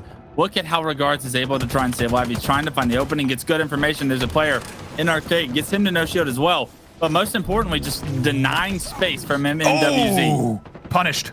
Wow, right there. Really wanted to clean up that kill beast there. You saw how badly he wanted that. He gets punished in the end, but Hayes able to pick up another one now. So that will bring them only within 3. They need 3 on the other side. The other team needs 4 here, 42-46. 42-46, and Hayes 43. decides to back up, but his teammate Jiren finds one as they look to try and push Arcade. Here it comes, the push into Arcade is going to do it. 1 more kill is all Potential needs. 3 is what MNWZ need, and this battle for Rockets, it's going to decide it. That's going to do it. Potential steal game 2 in a similar fashion to game 1 in shocking fashion. They get the job done. Plays were made, and Jiren at the forefront of those plays with that massive triple kill after being no shield in PD, clutches it up once again to give Potential this 2-0 lead. Jiren, the player of the game. That looked like it was over. Not only was it a 6-kill lead, I think for a second we went to a 7-kill lead there overall. Of course, 2-kill lead on aggregate score towards the end of the game. It looked like NMWZ was just going to close that one out. Jiren out of nowhere, stepping up in the big way. In game 1, it was Regards. In game 2, it's Jiren stepping up and stealing the game once again from your favorites as we take a look at the stats. All right, taking a look at the stats. 17 for Warrior. And it was just enough to get his team across the finish line. 17-10. That's a +7 performance. It's massive by him. Nobody else really on Potential going positive, but I mean, it's really not about going positive. Although Slayers is about kills, it's about making those plays when your team needs them most, when you're in the position to clutch up. And unfortunately, it was all Jiren and the boys that were making those plays. And Potential now, as underdogs in the series, find themselves in the driver's seat going into game 3. Wow, only 1 game away from qualifying for your EU Super with a top 12 seed. We'll take a look here at some of the highlights, but just as a reminder, we have not seen this Potential squad registering a placing greater than top 16, and here they are, potentially qualifying for our Super in only 1 more game. Just showing you what efficient Halo looks like on the side of Potential, making their kills count more and dividends so far throughout games 2. But this triple kill, I mean, to get those rockets to predictively immediately try to waste one, but waste one in the direction where you think pressure is coming from, be rewarded with that. I mean, this is the disgusting play. The pulse carbine not usually used by some of the pros in the scene, but that melts him. And not only that, he finds a second, makes it a third in PD with that last kill. And it was because he was able to stay alive and use that sandbox to his advantage that he created the opening that Potential really needed to steal that game 2, Andy. And that was Jiren with the game of his life. Are you kidding me? He was also the player, as we said, who stole those rockets after somehow, as a one-shot, staying alive and converting those into a triple kill. And then also the plays in the back of PD. Those were enormous. Those 2 plays alone were 6 kills in the game when that was the difference maker alone. Jiren, amazing stuff. Now, one thing that I was wondering, we talked about the makeup of this NMWZ squad earlier on. 3 Italian players and a German player, and this really happens really only in Europe when you talk about competitive Halo and even competitive esports to an extent, especially FPS titles. It does create a question about language, and something that Jersey is letting us know in Discord as well, is communication indeed possibly an issue, because you do have 3 Italian players and a German player, right? Oftentimes what you have on those teams when you have, say, a 75% Italian roster and a German player is they're going to mostly be speaking English, but the Italian players may break into Italian to talk about things really quickly or talk about specifics. But we're seeing them fail to convert late game. We're also seeing them do a lot of damage and not cleaning up those kills. You have to wonder if maybe players being forced to use English there, none of them using their first language, could also be a factor as well with this lineup. Yeah, talk about frustration, talk about language, talk about the cursing that's probably going on in several different languages as multiple kills get away. Yeah. That cannot happen in a tournament when you're trying to punch your ticket to the qualifier and you see something like that happen. I guarantee you there's some foul language in Italian and German and English, whatever they may know, maybe even in some other foreign languages. Those have got to be frustrating moments, right? Like, you think you have this kill dead to rights and your teammates already think that you have that kill as well. So they'll probably play advancing on the map, trying to do something else. And instead it's players like Jiren that are getting out of these situations with net positives that really changed the outcome of the game, because everybody was assuming that something was going to happen that didn't. And because of it, now every play that they've made is thrown for a loop. And not only that, but on top of the language barrier, like you're saying, the communication that can fall through at that point to create ultimate chaos. We're seeing potential thrive in that chaos, Andy. Yeah, it does. Potential absolutely is thriving. It feels like, especially that play when Zami was in tires, he's looking at 2 players on B stairs. Now, if those 2 players had simply doubled Zami, he's done. But instead, he has a stalker rifle out. He gets great damage on 2 players that are on B stairs and B rail. Then he drops tires 2 rockets and gets a player on rockets 1 shot.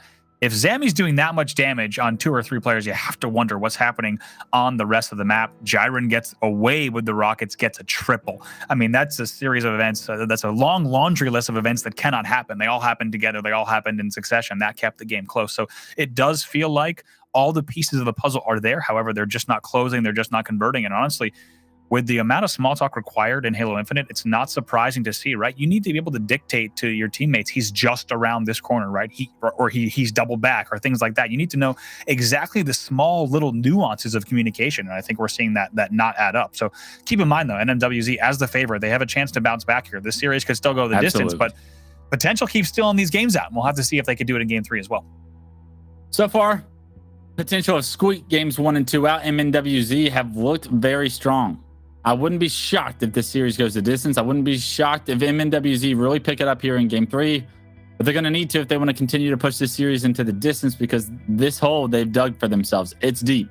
And like you said, Andy, the big thing here is how panicked and how chaotic some of these plays look from their point of views.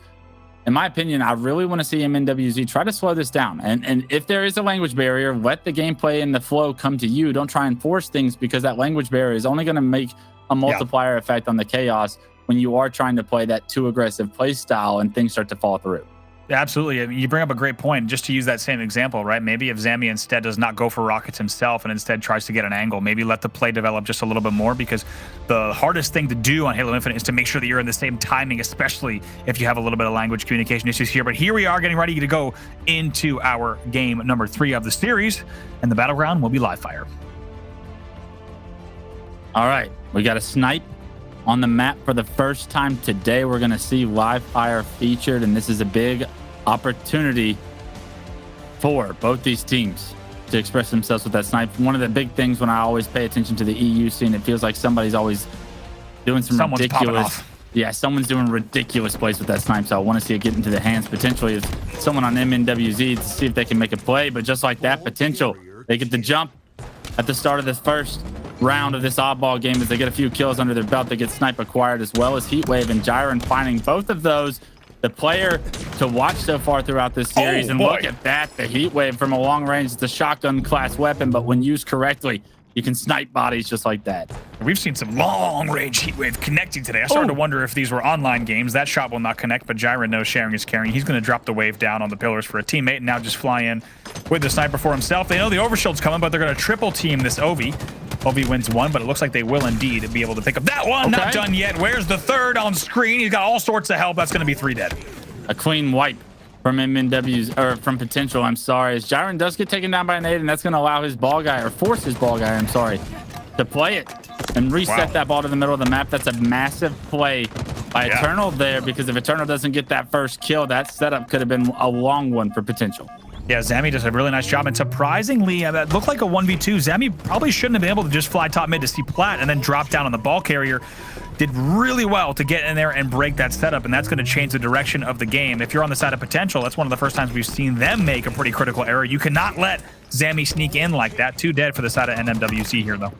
Yeah, unfortunately, MNWZ not in a position to play that ball, as they immediately were met with pressure trying to get that out ball to the top tower. because of it, they've given Potential now this full setup, and they're going to jump out to an early lead here in the first round. Multiple players spawning on the elbow, and this is a good read from Potential if they're able to get these sways. This could be a massive setup for them to steal round 1 as well, but it does look like MNWZ have won the battle across the bridge with a few kills of their own. 3 go down for Potential, and finally MNWZ in the driver's seat for the meantime. It's an early play ball that comes in for Potential. It looks good on paper, but it might have been a little bit too early. You have to wonder exactly. The ball carrier was off screen, so we didn't get to see it. But the play ball was so early that it let the side of NMWZ grab the ball right away and really easily bring that back. Overshield about to pop. Mansion gets it. Good play by Mansion to activate that overshield to drop the ball to understand the situation perfectly. Unfortunately, he only finds an assist. That overshield gets melted. Arguably a very weak overshield as far as the power curve goes, but he does pay for it with his life. He does not have to fight against an overshield player, so that's the benefit of that situation. Unfortunately, Jiren gets that ball kill as he just narrowly tried to turn the corner. Trades across the board will benefit Potential again. No play ball comes through for MNWZ once again, and that's going to give Potential yet again another opportunity at a setup. Got to say it, Jiren, yet again, 7-3 here in this game, and we saw him back-to-back there. He was the one that naded and made sure to not trade with that overshield as well. Doing really well in this series. Certainly, if you hadn't heard the name, now making a name for himself here in this series. He's playing very well. Desire, though, will fall here. Going to be 2 dead for each side, 3 dead for Potential now. KO doesn't know if he wants to pick up the ball, and that's probably a wise decision as he just picked up the fresh snipe. EU is known for its snipers. It's known for popping off some absolute insane clips. Will we see one here now? Unfortunately, Teo narrowly misses the head of the player bottom middle. Can't quite hit the no-scope on the player, and it's these narrow centimeters of his reticle placement that will cost him his life. And with that, MNWZ not only lose the snipe, but potentially a setup hold. But Desire does successfully get this ball into the tower. We'll see what Potential is able to do with it now. Yeah, 4 alive for each side. Keep an eye on the kill feed. That really will determine exactly how the chips fall here. Hayes is going to do whatever he can to stay alive in the back of the base. The sniper will fall, so that will be exchanging hands very quickly. 1 dead for each side. Good job by War to deny that sniper any opportunity to stop the push from MNWZ. No play ball comes through, and therefore right in the hands of MNWZ as it's a clean wipe. 1 player spawning elbow. If Warrior can sniff this player out, it would be massive for MNWZ, but there is a fight coming back tower, I believe. There is one player. Unfortunately, Warrior kind of distracted by trying to pick up that heat wave. The ball carrier is taken down, and that's all you needed from Potential to delay this setup from going any further. Unfortunately, Warrior in such a difficult position, doesn't have a weapon to switch to. He's out of ammo with the snipe, needs to relocate, but unfortunately can't do so. So maybe dropping the heat wave wasn't the best play. And just like that, no play ball comes through. MNWZ had a setup that was broken immediately, and Potential right back to it. And how does that happen? You might have seen it off screen. Jiren goes nest. He drops down bottom back pillars right away. He was not spotted out. Even though he gets taken down, he's the one that causes all sorts of chaos in the back of the base. And you have truly messy gameplay in the back here, but it's going to be 3 dead for Potential momentarily. They do not play ball again. Oh my God. And then what timing. Warrior O'Neal just sneaks around the corner at the perfect time. Will get the back whack on the heat wave player as well. Tied up at 55. What timing to get that kill into the heat wave player, to get that heat wave into your own hands. You got the setup as well. So the ball carrier actually does go down to nades, but it looks like MNWZ is in a great position here to hold this ball top tower to sway out. Unfortunately, I was about to say, did you just throw that ball at the map? Because I'd be yelling at you. Elbow. Spawners for Potential right now. MNWZ gets the ball back in hands for now. Warrior in such a good spot here to anchor this top tower position. So much information being gained by these players as well. As you see, the push from Potential trying to come up the Brute's Hall is immediately shut down. And if this kill comes through, that could be the round going in MNWZ's favor, because respawners are going to go across the map and they're going to have one final push potentially. Yeah, they really have only one option. That doesn't look like they're going to make it. That should be the time ticking down. This really should be the round. NMWZ in control there the entire time. 10 points to go.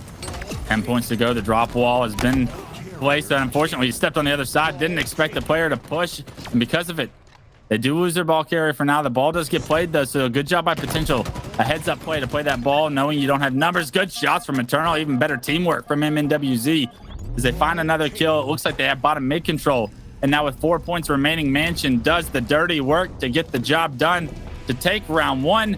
And MNWZ now with the lead here in Game 3 look to try and push this series a little bit further with a Game 3 win. And it's match point for MNWZ. Certainly the best they've looked in this entire series. Not only do they look strong throughout, my God, Zami just gets taken down very easily there off of the C platform. Not always you see a player die right away, but this is a chaotic start here. There will be 3 dead off of the opening for NMWZ, and it will be a grab for Potential. So before we can even talk about that last round, it's just total chaos in the back of the base.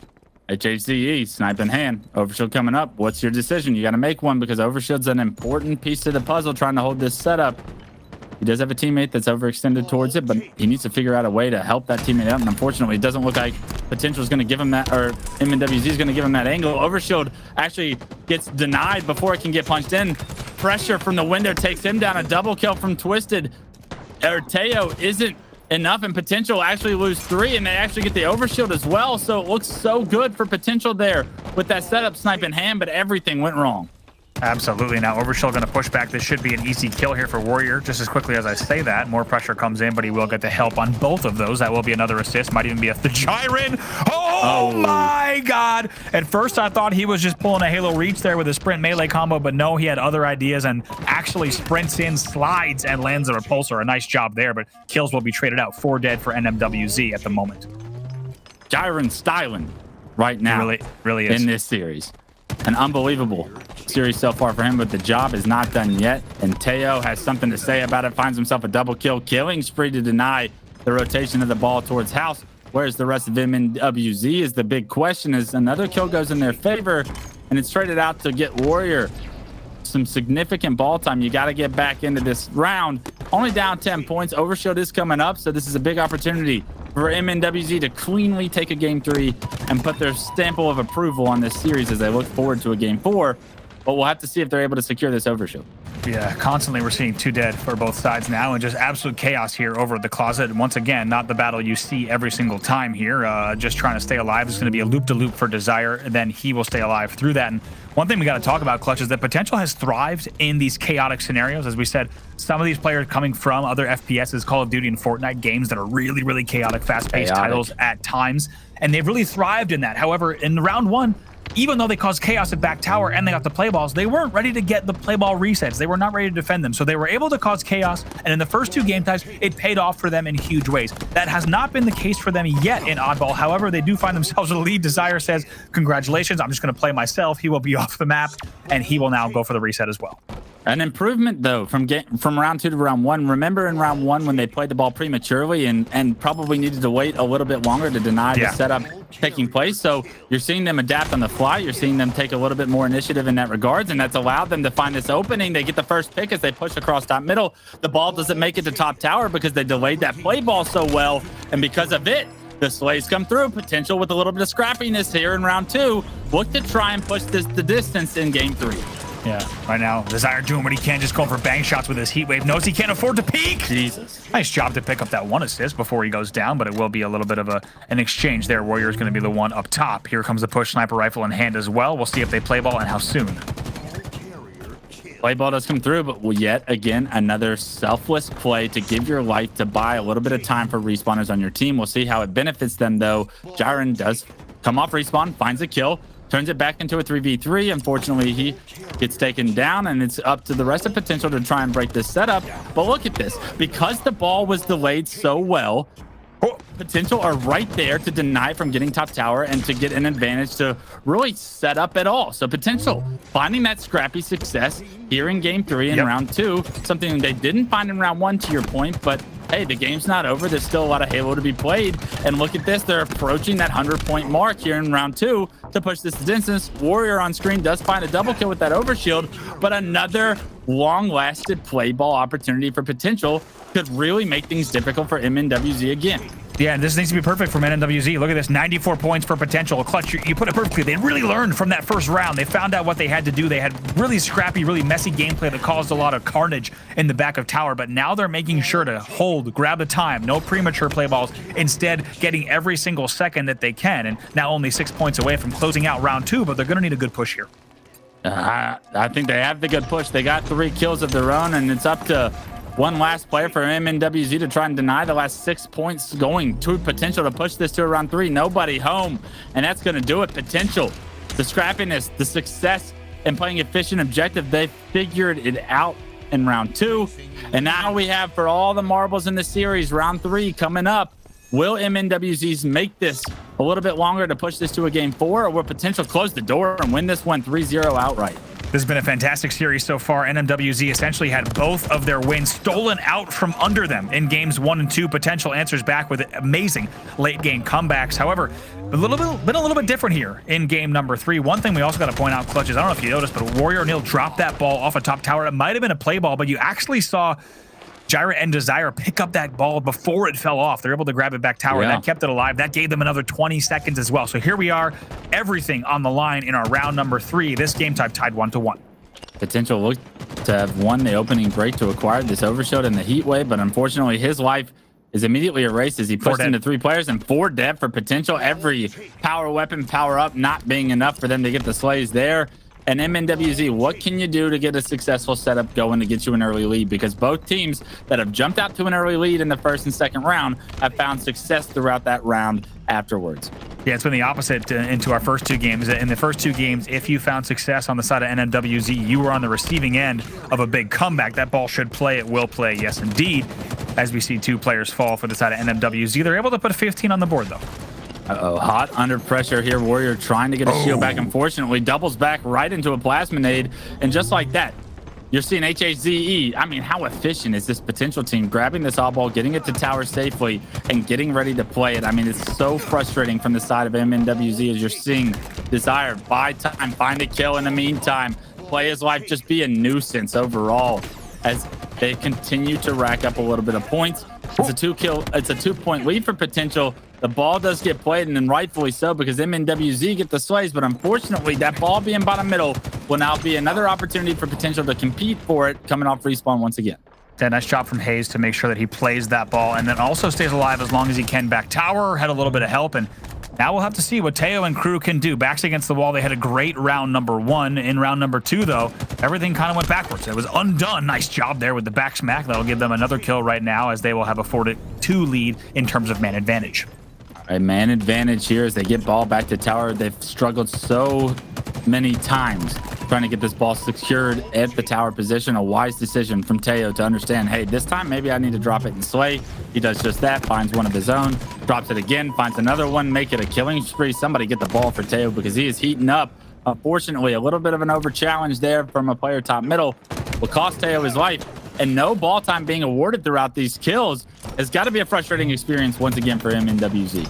Yeah, really surprising there. They had everything they needed. They were getting the damage top middle. They had the ball being held back tower. They were just too spread out. You cannot have players that have overextended all the way to sandbags and nest. And unsurprisingly, it's a free dummies push for the side of Potential.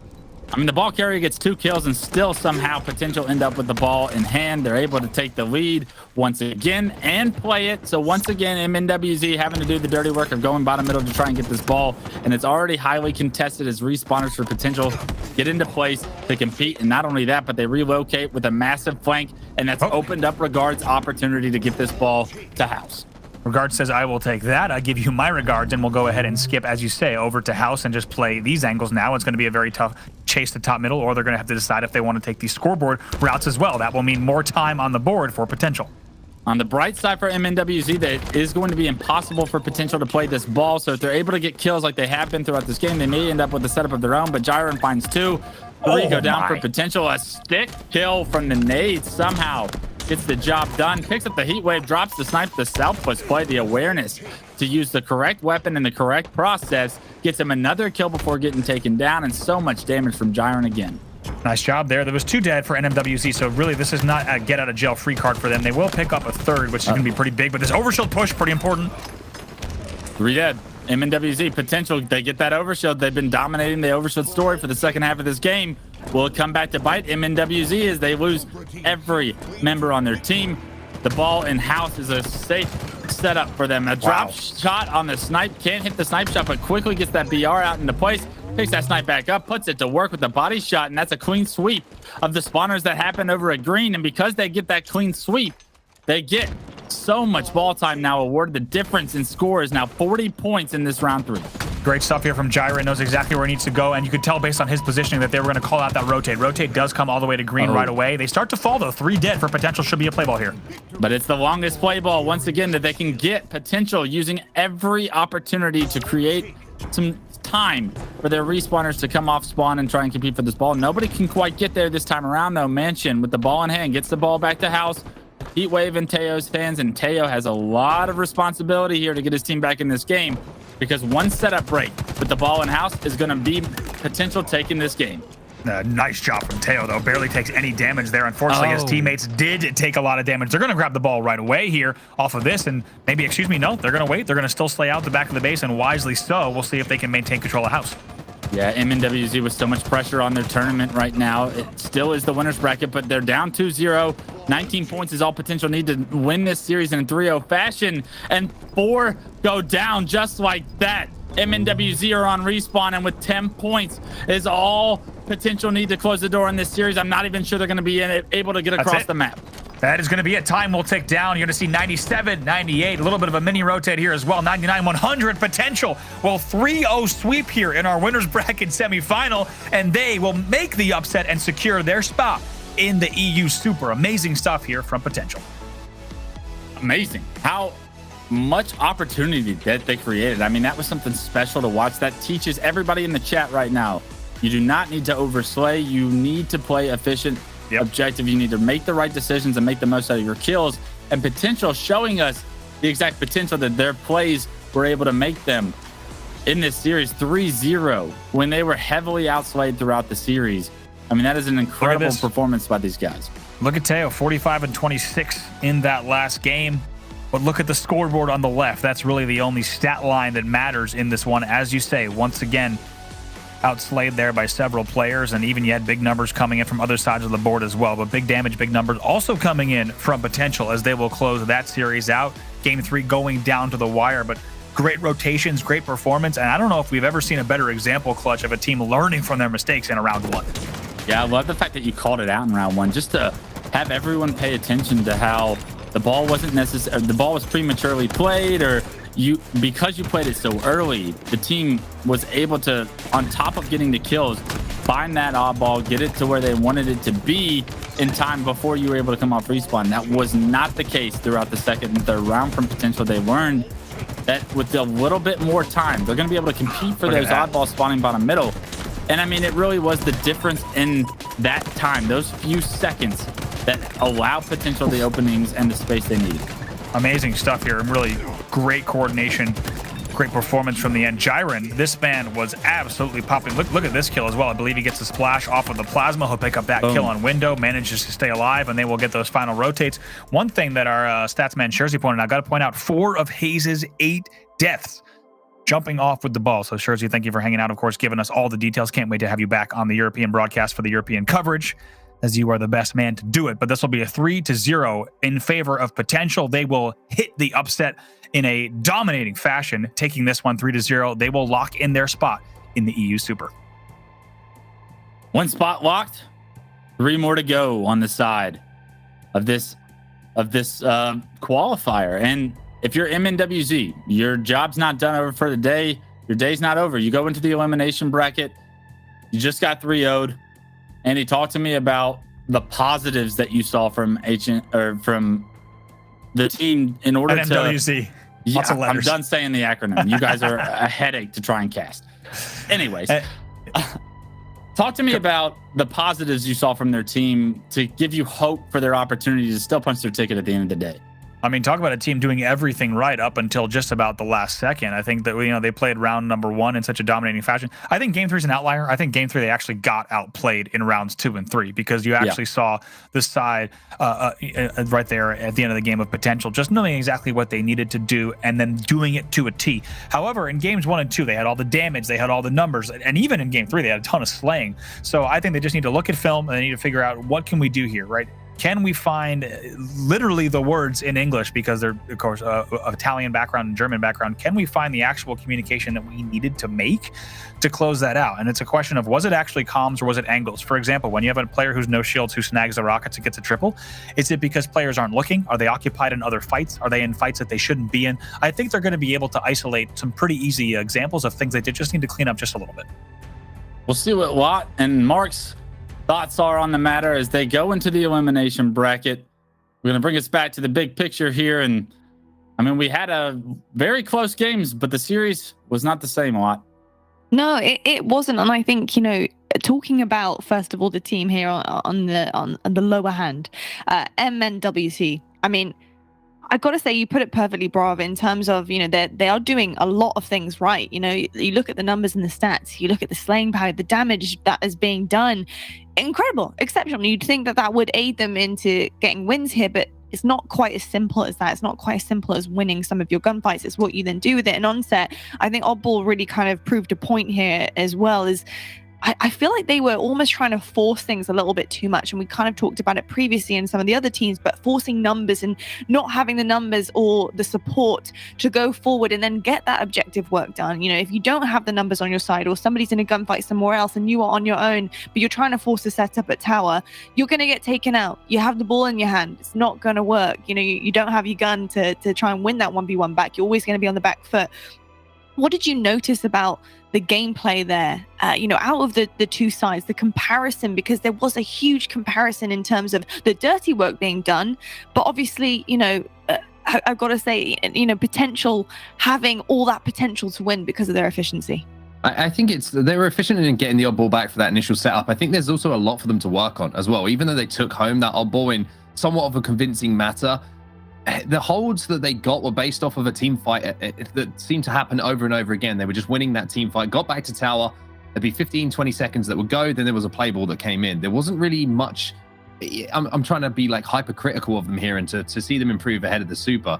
I'd like to see them try and walk stuff out. They were kind of all playing around tower, kind of within arm's reach of each other and not really giving themselves the space to get more than 20, 30 seconds before having to be forced to play that ball and get it off the map. So again, they won the game. They did incredibly well. They did get that ball back to tower and they held that setup for the time they needed to win the game. But if you want to go into the Super and you want to improve, you got to push something out. You got to push one side of the map out. Try and create space ahead of that oddball carry. Give him the opportunity to rotate towards you once you pick up some more kills so that you're not just stuck in that tower setup. So even though they did, I would say, part A extremely well, which is win the team fight, get it back to tower, have some sort of setup, I want to see them expand on their game more, because you've seen from the gameplay and the players' POVs, they're individually so talented. You just need someone maybe just to guide them a little bit into what happens next after you pick up a couple of kills. And I think if they do that, especially on oddball, which is kind of the example I'm picking out of the series, there's potential is a great name for them, because you can see the potential that they do have as a squad to succeed and maybe even step up into that upper echelon of EU Halo. Yeah, without a doubt. And I think there are obviously some certain holes in their gameplay coming forward. And I think those are definitely in the forms of statistics as well. And Clutch, looking at that, it did seem like Potential the entire time had more game awareness in terms of what they wanted to do. They're calling out certain rotations. They're kind of ahead of the game. They're one step ahead. They're rotating to the best points of the map, and they are able to kind of get some certain setups happen and then move accordingly around the map. But they are getting outslayed. And at the end of the day, you don't want to be in that kind of box. You don't want to be getting outslayed. I know you're doing objective work, but when you come to some of the best in Europe, when you do get to that Super, that's going to be really, really tough. And I think that is also something that's going to let them down. So is that going to weigh heavily on them going forward? Is that just something to do with the fact that they went up against a very a very worthy team in terms of their slaying power? Or do you see some kind of deeper problem there? Yeah, I see a deeper problem, because you can only dig yourself out of a hole, or climb yourself out of a hole, if so many times. And the better teams that you play aren't going to have those same holes in their setups. That game one, there should have been several caps from MNWZ that didn't go through. Overextenders are a very common thing on Bizarre CTF. Better teams will stop those overextenders or expect those overextenders and be able to deal with them more efficiently. You're not going to be able to make the same amount of plays that you were. So there's a lot of cleanup that you need to do in the steps that got you to those positions. It's great that you have the players and the consistency and like the patience and the resolve to like make those plays when you're given those opportunities, but you can't count on those opportunities to have the same success that you had today. Yeah, indeed. I think you're going to have to clean up on some certain elements going forward. But I've got to say, an incredible job from Team Potential here. Let's take a quick look, though, at the bracket and see exactly where they're at. And a big congratulations, because, of course, they have qualified now. That is our qualified team spot right there. They are going to be going in as the 12th seed. So incredible stuff from this team overall. And I think the name Potential hasn't been more obvious right now. This team has a ton of potential. But with that being said, Onset, I want to talk to you about the team and the kind of composition of it, because we've seen a couple of players popping off and really kind of putting their name forward, but I think it's more than just numbers. It's more than popping off. It's certain things and elements that they're doing in game that's making a huge difference to the outcome. So what are you thinking about the composition of this team? How are you liking it? I do like it. I think everyone seems to know what they want to do, and there seems to be a natural chemistry between players. I want to highlight, Jiren, not highlight him, but I think he deserves a little bit of a spotlight put on him right now, because you're watching the way that he's moving around the map, you're watching the shots that he hits, but I'm also watching how, almost his brain is working when he's making plays as well, because it's not just reacting to the first call out, it's what's next, what's after that, and there's always a little picture in his head that you can see that he's trying to achieve not just what's in front of him, but what is best for his team after he's achieved that initial objective. So I think that Jiren really is a standout player for me on that squad. But again, everyone is fulfilling a role to allow him to do what he was doing, especially in that final game, which I really think was a really good indication of what the team can do. And I do like it. I think there's a lot to work on for sure, but we should also, again, give them a huge congratulations, because this is what they came here to do. That is qualify, and they've managed to do it. They certainly have, and MNWZ does have another chance to qualify. They do find themselves right now in our elimination bracket. They're in our lower quarterfinal, but they got to really give their all here. They got to clean up on a few things and start turning those slaying powers into wins, because unfortunately they haven't managed to do that yet. I'm crossing my fingers that they can figure things out heading in towards the bracket again. But I'll tell you what, though, we're going to head to a quick break, and when we come back, we're actually going to solidify another team heading into the EU Super. Another qualification will be given out. It's going to be amazing. You're all here versus Team Timmy. We'll see who comes out on top and who doesn't. We'll catch you right after this.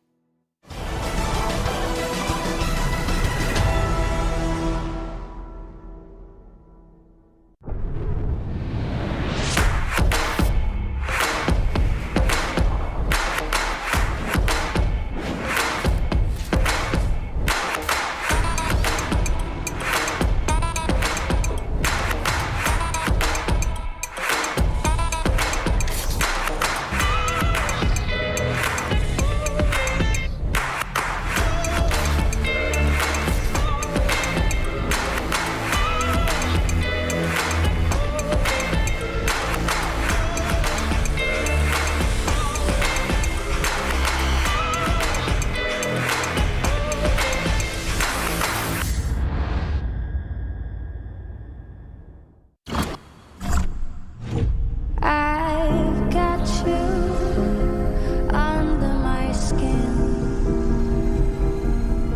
I've got you deep in the heart of me. So deep in my heart that you're really a part of me. I've got you under my skin.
Hello, everyone, and welcome back to the EU HCS Super qualifier. Now, before the break, you could say that the team that closed out this series showed huge potential by the end of it.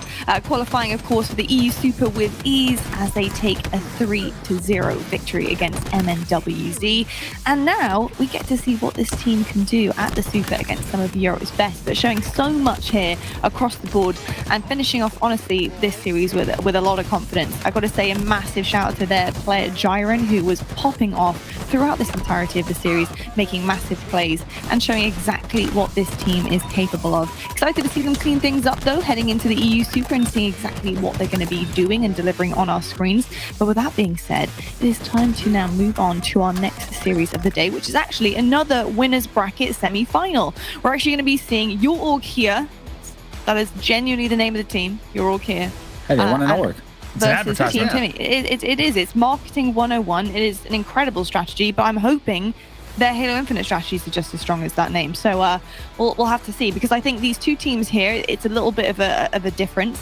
I've got our series, and Team Timmy, one of the most promising teams, I would say, coming into this qualification tournament, are looking pretty good right now. 3-1 in their previous series, and has some main slayers on there. Has some players that are ones to watch. Looking at that, though, brother, I want to get your take on it. Take on this series. What are you making, especially with our series layout we've seen pretty much all day long so far?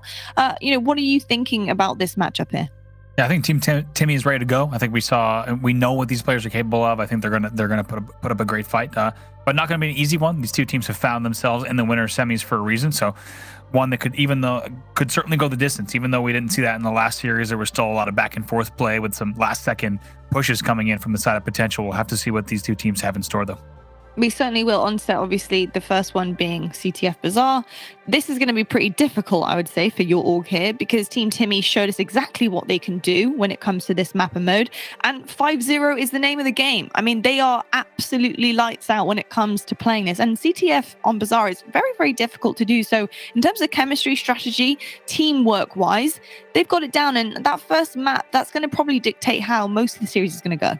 Well, sure. I mean, if you see Bazaar capture the flag right now and you're Team Timmy, you're going to be very happy. Like you mentioned, it was a 5-0 result for them last time we saw them on broadcast. It doesn't happen very often. And if you're starting off a series like that, having the confidence kind of follow over from last time, then awesome. Let's go 1-0 up, boys. We're only 2 games away from qualifying for the Super.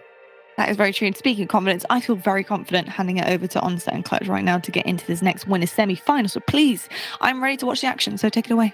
Well, take a seat then, Lot, and everyone at home, take a seat as well. I'm sure you're all sat down and feeling very comfortable, because it's time for us to do quite a nice thing, Wes. I like the format today, because we get to put smiles on faces. We get to send teams through to the Super and see them compete potentially for a lion's share of that $100,000. Now, we have seen Team Timmy already today, and you've obviously watched that series. I want to quickly, before we head over and kind of do a little bit of analysis of their opponents, what impressed you about them from what we saw in that first series of the day? Yeah, I think it was the individual skill. I think everybody was clicking and everybody had their moments. The last time I watched Jersey 2 perform, it was a 24 kill performance in a game 5. I expected him to be the best player on this team. I might be wrong, because he didn't necessarily have the strongest statistical performance earlier in the day, but it really was the rest of the team that stepped up massive for this team. I mean, it was literally Stika and Lumi that were the most impressive players in that first series, but I think everybody on this team can click, and that gives me a lot of hope for not only their potential in this series, but in that Super as well. Yeah, I think the Super is what they've got their eyes on, but you could say the same about your org here. The first time we're going to see them on broadcast today, you just heard from LVP on the desk. They came through in a game 5 in their previous series to get them into this position to maybe cause the upset. And if you're wondering who your org here is, you've got Valkyrie, you've got Nemaine, you've got Mighties, and you've got Frukel. You've got a lot of experience on this team. A couple of players who've been playing together for quite some time in Valkyrie and Nemaine's been a duo since the start of this game. But we're going to start off with the man that you mentioned, Jersey 2, brother of Jersey 1, who we miss dearly, of course, and we will have back very, very soon. He's put some decent shots down across map. Lumi, having to do his best to survive. Unfortunately, this is going to be Mighty's point of view, as he's actually going to be on your org here. The graphic a little messed up, but we'll get that fixed very quickly. And speaking of quick, Lumi, he's already made his way into the enemy tree, decides to back up, but he's allowed the space needed for Team Timmy to acquire the rockets, to acquire the overshield, and to push into the middle of the map. Now you're looking at how aggressive they like to be. And look, a flag being run by Team Timmy already, it's no surprise because RCTF seems to be a strength of theirs. And just like that, another great shots from Jersey 2 could be the exact opening they need to take this lead.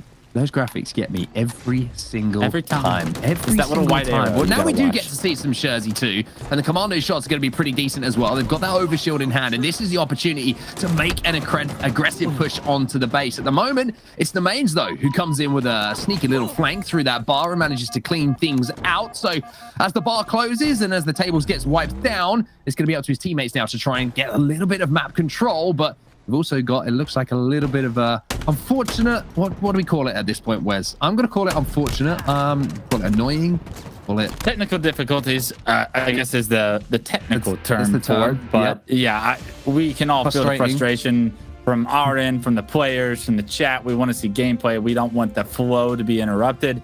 Really looked like we were going to see Team Timmy off to a hot start. You have to think if that is going to benefit them, or is it going to be another battle for the middle of the map that they have to fight for that could be frustrating from their end. But fortunately, no harm, no foul, really. No significant plays were made, and I think Nemain's job of getting those 2 kills in the bars would have reset the map to a neutral point anyway, so it's good that we weren't too far underway with this game before it happened if we want to try and look at the bright side. Yeah, do you know what? You've cheered me up there. That's a great point that you raised there. It's actually put a smile on my face. On the bright because side, it was nothing's 0-0. happened. Yeah, exactly. Nothing's really happened. So we can just almost like, I wish I had like a, the Men in Black thing, memory thing. I don't. Yeah. But if I We had need one of those desperately. We'll get one of those, and we'll just pretend that never happened, everyone. The closest I can get at the moment is You could erase lid my memory roller. of not playing the ball. That'd be great. Yeah. Just Do count you know down what, from Wes? 3. That's a long time ago now. I don't bring it up anymore. I think I everyone's figure- forgotten about it. I bring it up so that others don't. And it's been working out as a successful strategy over the past few months. I'll let you know how it plays out. But yeah, I can't wait till we get another oddball game of this year. Come up in today's program. Maybe even Game at the 3. Super. Maybe even at the Super. I wouldn't do that to you, man. Come on. I don't believe you for a second. Oh, you've known me too long. But we do get an opportunity to break down the 2 teams that we do have in front of us, because as I say, we haven't seen too much of your org here, and they do qualify for the Super. Of course, your org here, if you are watching, you're an org owner, that could be your name in that little place. So there you go, some free advertising, some free salesman's tactics coming in from me on the desk. But Valkyrie is a player who came over from North America, actually lives now in Europe, and obviously is competing. So Wes, obviously he's now your favorite player. I mean, are you gonna just be hyping him up for the entirety of this series now? I don't think it's my job to hype him up. The guy makes plays. Valkyrie, actually a very talented player. Had some success. And if I'm going to say, is he the best player in Europe? I'm not going to say that. That's for others to decide and debate. Are they going to build a statue of Valkyrie somewhere in Europe? I don't know yet. That's for Europe to decide, okay? It's not my fault that, once again, we have an American coming over. I tell you what, I'm work. gonna have to have a word with the customs control over at Sweden for ahead of this Super, because I'm gonna get the feeling that all of a sudden your passport is not gonna be valid for some reason. But we're back into the game, Wes. Smiles on faces. Hollers picks up the first kill. Sorry for the little delay, everybody. We know at this point that there's not much we can do about it, but look at that rocket trying to find its way towards that overshield. Sticker already with the grapple as well, flying forward. But at least Valkyrie, your favorite player, probably, in Wes's opinion, the greatest player to have ever played Halo, because he's from North America originally, is finding his way with the power weapon in his hands, and at least keeping it out of the hands of his opponents, which is something you certainly need to do. And that's where a lot of Team Timmy's success came from last time we saw them on Bazaar. Yeah, interesting position, though. He's decided to take with these rockets. Does have a teammate with him now, so it's not often you see rockets in the trenches of the enemy player's base, but it does look like they're in a difficult situation, and he tries to push Big Door, but immediately gets caught by that dynamo grenade, and because of it, he's fried. His life is taken, and Jersey 2 picks up that rocket of his own. This is a massive opportunity for Team Timmy to jump off to an early lead and already start the success we know they're capable of. Dynamo grenade's going to be starting to tick. That's going to give the information that player is there, and that splash damage is going to get the kill, or at least do some damage to allow the teammate to pick up the kill. Now Jersey 2 trying to move in here, and I don't mind this play too much as long as he doesn't get spotted. Unfortunately, he does get spotted. Maybe thinking about a little touch, maybe getting a little bit indecisive if he wanted to go for that touch, or maybe just look to play sneaky and look for some kills. But Valkyrie now moving into the lockers, going to catch Lumi off guard and pick up the kill with that beatdown. 2 dead for Team Timmy. Valkyrie and Co moving forward here for your org here. Yeah, so good job by your org here to deny that flag from advancing any farther past their balcony. You saw Jersey 2 do what he could to try and get a touch, but unfortunately it wasn't enough. That overextension was a reality. And now with control of the map, what are they able to do? Valkyrie finds the first entry. Wow. Valkyrie finds the second, and he might just be my favorite player in Europe if he can hit shots like that. Immediately goes to the flag, so you know he's objective-minded as well, showing you he's capable of it all. But now the battle for this next overshield could determine how this flag gets punched in. Got the AR in hand, so he's going to be able to patrol around these fruits and bottom middle market area extremely well. Lumi once again just caught out, but manages to somehow get a kill, but they do get the overkill. The overshield, excuse me. That's a little bit overkill when I come to talking about things, but the overshield is going to surely secure the way forward for them. Hollers off respawn, though. Manages to get a momentary stop on that flag. Now it's all about that battle around the double doors. It's all about the slays. You see 2 go in the favor of your org here. The shotgun's going to deny entrance. The bar's closed. The front door's closed. And the mains might have just gotten the most important kill to punch this flag in. And yes, they clear out their base. And Z Mighties is going to give his team this 1-0 lead. I mean, that's a lot to talk about there. The way that they've managed to secure the overshield while the run was going down, and then had the patience to just wait for those kills, to pick up the slays they needed to in order to force that flag back. Good work from your org here. And if you wanted to know if this is going to be a competitive series or not, well, the fact that Team Timmy dominated on Bazaar CTF last time we saw them, now they find themselves down by 1, should tell you everything you need to know as Jersey 2 is trying to pull that flag. Yeah, something tells me this is going to be a very high-scoring CTF Bazaar game, as we've already seen your org here punch that one in. But look at this. Team Timmy with a response of their own. Getting this flag across the halfway mark would be a massive. But look, overextenders already have taken place. You saw how effective Team Timmy was at punching these flags in the first time we saw this this team play, Mark. This second time around, I wouldn't be shocked to watch this one go in as well because of how successful they were. And at the moment, it's going to be stuck top middle as 2 players fall per team. Now, keep an eye on where that flag is moving from your org here. They've looked to maybe try and put together the architecture for a counter cap here. There's going to be a brick grenade going in, but there comes Hollers. Manages to get the exchange on the kill. There is another player there. Sticker comes in flying, responding to that call out to make it 3 dead. So the flag will go home for now. It looks like the return should be pretty comfortable as well for Team Timmy. So a map reset here. Overshield, though, goes to your org here, and it's in the hand of Mighties. Yeah, can't quite find this kill, and it's a good job by Lumi to stay alive. I mean, how many times have we seen that today from Lumi to just be a nuisance, stay alive, play his life as well as he can? Unfortunately, he's taken down. And this is good map control for your org here, as they're going to get that 4th player potentially dead. And I actually like the fact that they're going to take the time to clear out the middle of the map and execute that kill before pushing up, Mark. Let's see what Mighties can do here. He's in the bar with the Bulldog. This is the place you want to be. He's got a teammate walking towards him. That's going to be the bait. There's going to be the chunk to take that player down. There's going to be a little grenade thrown down there. Dynamo maybe getting the information just with where the players are coming off respawn, but Mighty's just playing his life here, Wes, and has to do so. Players falling around him. He could just be a nuisance with this Bulldog. Yeah, such a strong, powerful position with this Bulldog in hand to control the bar. It's so well done by him to play his life. And look at that. Immediately relocates, finds himself a 2nd kill, pressure onto a 3rd. And Z Mighty's doing such a good job of controlling the map, but unfortunately, I'm not sure if he expected that player to spawn right behind him on that thrust. And because of it, he may go down. He may just turn it into a killing spree as well. And the opening for your org here is once again a reality to punch a 2nd flag in. Brukel's going to start moving this flag as well. And to go back to that play from Mighties, I mean, he should have been dead. The player coming off respawn had the shots, had the advantage, but the Bulldog and the turn and burn was enough to turn that situation around. Jersey 2 now. Let's watch his POV and let's see what he does. Just trying to hold mid-map at the moment as his teammates try and move forward. The kills do come in that were required for Team Timmy to maybe think about that flag being sent home. But Valkyrie's being a nuisance once again. But look at the double team now coming in. Hollers and Jersey 2 working well. Shot his teammate a time right there. Wasn't quite sure if that was his teammate or an enemy, it looked like, but a good job by Hollers to stay alive, get a kill of his own, and now grapple that overshield to him. And good overshield control from Team Timmy. We saw how efficient they were with the rockets and the overshield control. Unfortunately, it does look like Mighty's was able to get that set of rockets. But the bigger picture is that we're losing players left and right from the lobby. And with that, Mark, we're going to have a reset with potentially a time limit and a 1-0 lead for your org here. We'll have to wait and see, Wes Price. We'll have to wait and see. Once again, extend heartfelt apologies to everyone at home that we don't have gameplay to bring you, but hopefully we can get back into lobby as soon as possible. I'd like to know how many times I've said that. over recent times, but it's the case again. So we're going to get back into things ASAP, and we will find out who is going to be going through to the Super. But Wes, do you know what it does do? It gives us a little bit of time to continue our conversation from earlier. I know you've been waiting, you've been chomping at the bit. I don't talk about Na'Vi. I definitely don't chomp at bits to talk about Na'Vi very often.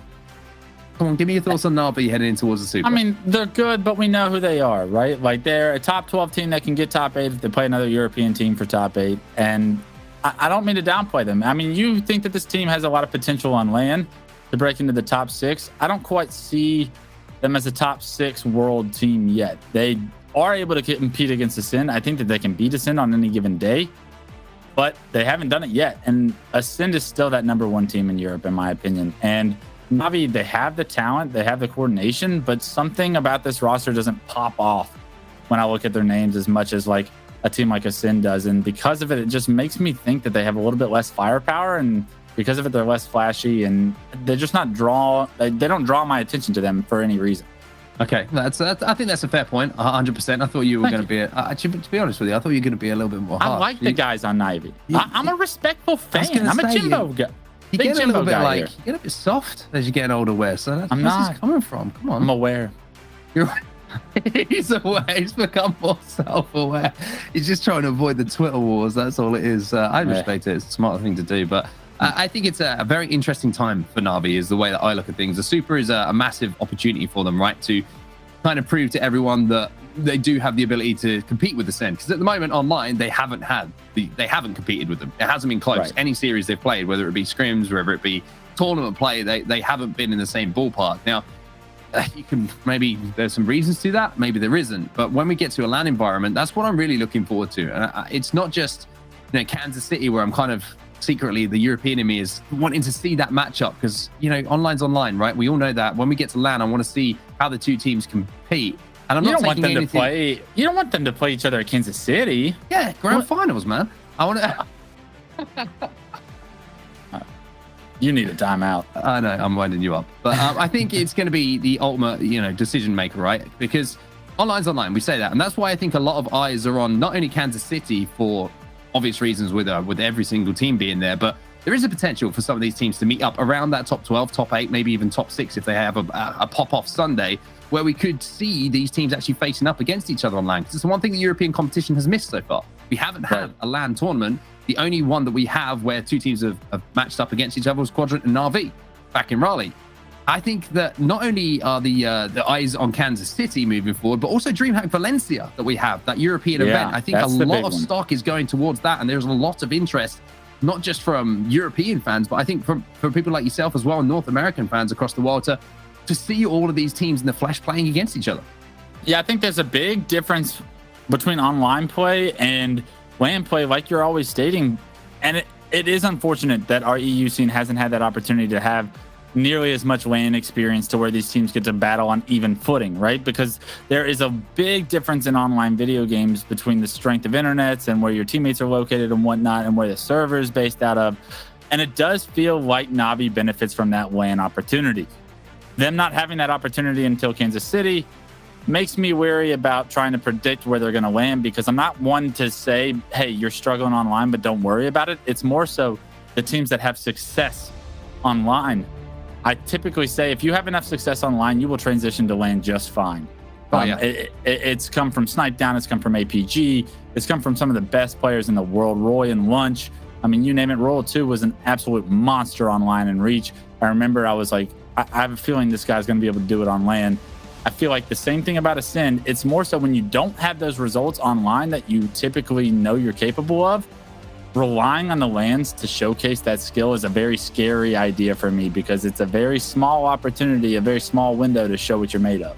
Yeah, I agree with you. I think it's kind of a little bit of a myth that's been dispelled over the years, right? It's like, players struggle to transition from online to LAN, when a lot of the time it's actually the guys who get called the warrior online, whatever it is, they show up to LAN and they're just as good, if not better. Yeah, they're better. It's like you say, some of the names that you popped out there. I mean, Halo 2, Snipe Down was the rumors that were going around, the biggest warrior around. Everyone was like, who is this guy? We can't kill him, whatever it is. He's actually just really good. And I think that Ascend has certainly proven that. Yeah, exactly. He's actually just better than you. And I think Ascend are a great example of that in Europe as well. They have been dominant online, but everyone's playing online. You can only be dominant online if there's no LAN events to prove it. I think in Raleigh, they surprised a lot of people with how good they actually were at their first event as well. And I keep kind of talking about this, harping on first event. First event is very difficult to play at, especially when you put on a main stage against some of the biggest teams in the world. And I think they dealt with it really, really well. And I think it also speaks volume to the personalities that are on this team, was that they want to go to LAN, that they want to prove themselves, and they want to be the best. Yeah, the best thing about the HCS circuit is that they're going to have opportunities to grow as players and as a team throughout the year. And when you get to Worlds, what has that experience given you? Take me back to my career, and I know I talk about myself, but I am going to give you my perspective. When I was on BTH and we ended up, I'd never gotten top 8 before, went to the first tournament of the year, got 3rd. We found ourselves in a winners finals and a losers finals. We lost both series, but without that experience of playing triggers down and playing against instinct in those situations, do I think we would have been able to do what we did at the national championship? Absolutely not. So this is a big opportunity every single time throughout this year that these guys get to showcase their skill sets on a world stage, on LAN, against some of the best teams in the world. Take those experiences, even if they don't go in your favor, and learn from them, because they will pay dividends if you're able to at that Worlds. Well, let's hope that we can hopefully get through this series a little bit quicker as we move through the roadmap. And like you say, every event has a little bit more oomph added to it as we get towards Kansas City. But before we get there, of course, we've got to find our qualifiers, and we've got to get through the EU Super, which is coming up pretty soon. We're back into this game, and it will be a full reset, but your org here will have that 1-0 flag advantage. So they only need 4. Team Timmy will need 5 flags to take this home. Through cool early on here with the Rockets in the bar. Yeah, Team Timmy's going to be happy about having that much time to play around, knowing that they're very successful at capping flags. They put 5 on the board the first time around. Couldn't quite do it in the first portion of this game 1, but we'll see how successful they are. Fraggle, though, such a good position here with these Rockets to dominate the bar. Has great information, good damage, and immediately allows his team to pick up those 2 kills. Turns his head on a swivel to potential respawners. There is going to be one that snuck into the tree, but unfortunately for your org here, nobody to grab the flag. So a bit of a blunder there. You want to be able to pull that flag throughout all those slays.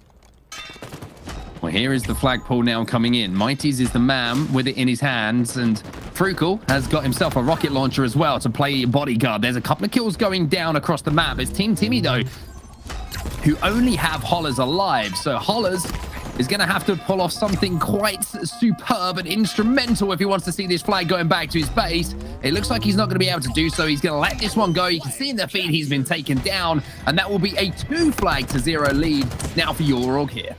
Okay, so now it's a very interesting way that we're going to see the rest of this game play out, because your org here has decisions to make. Do they want to play defensive? It's a long time left in this game, but very difficult to come back from a 2-cap deficit on a map like Bazaar CTF.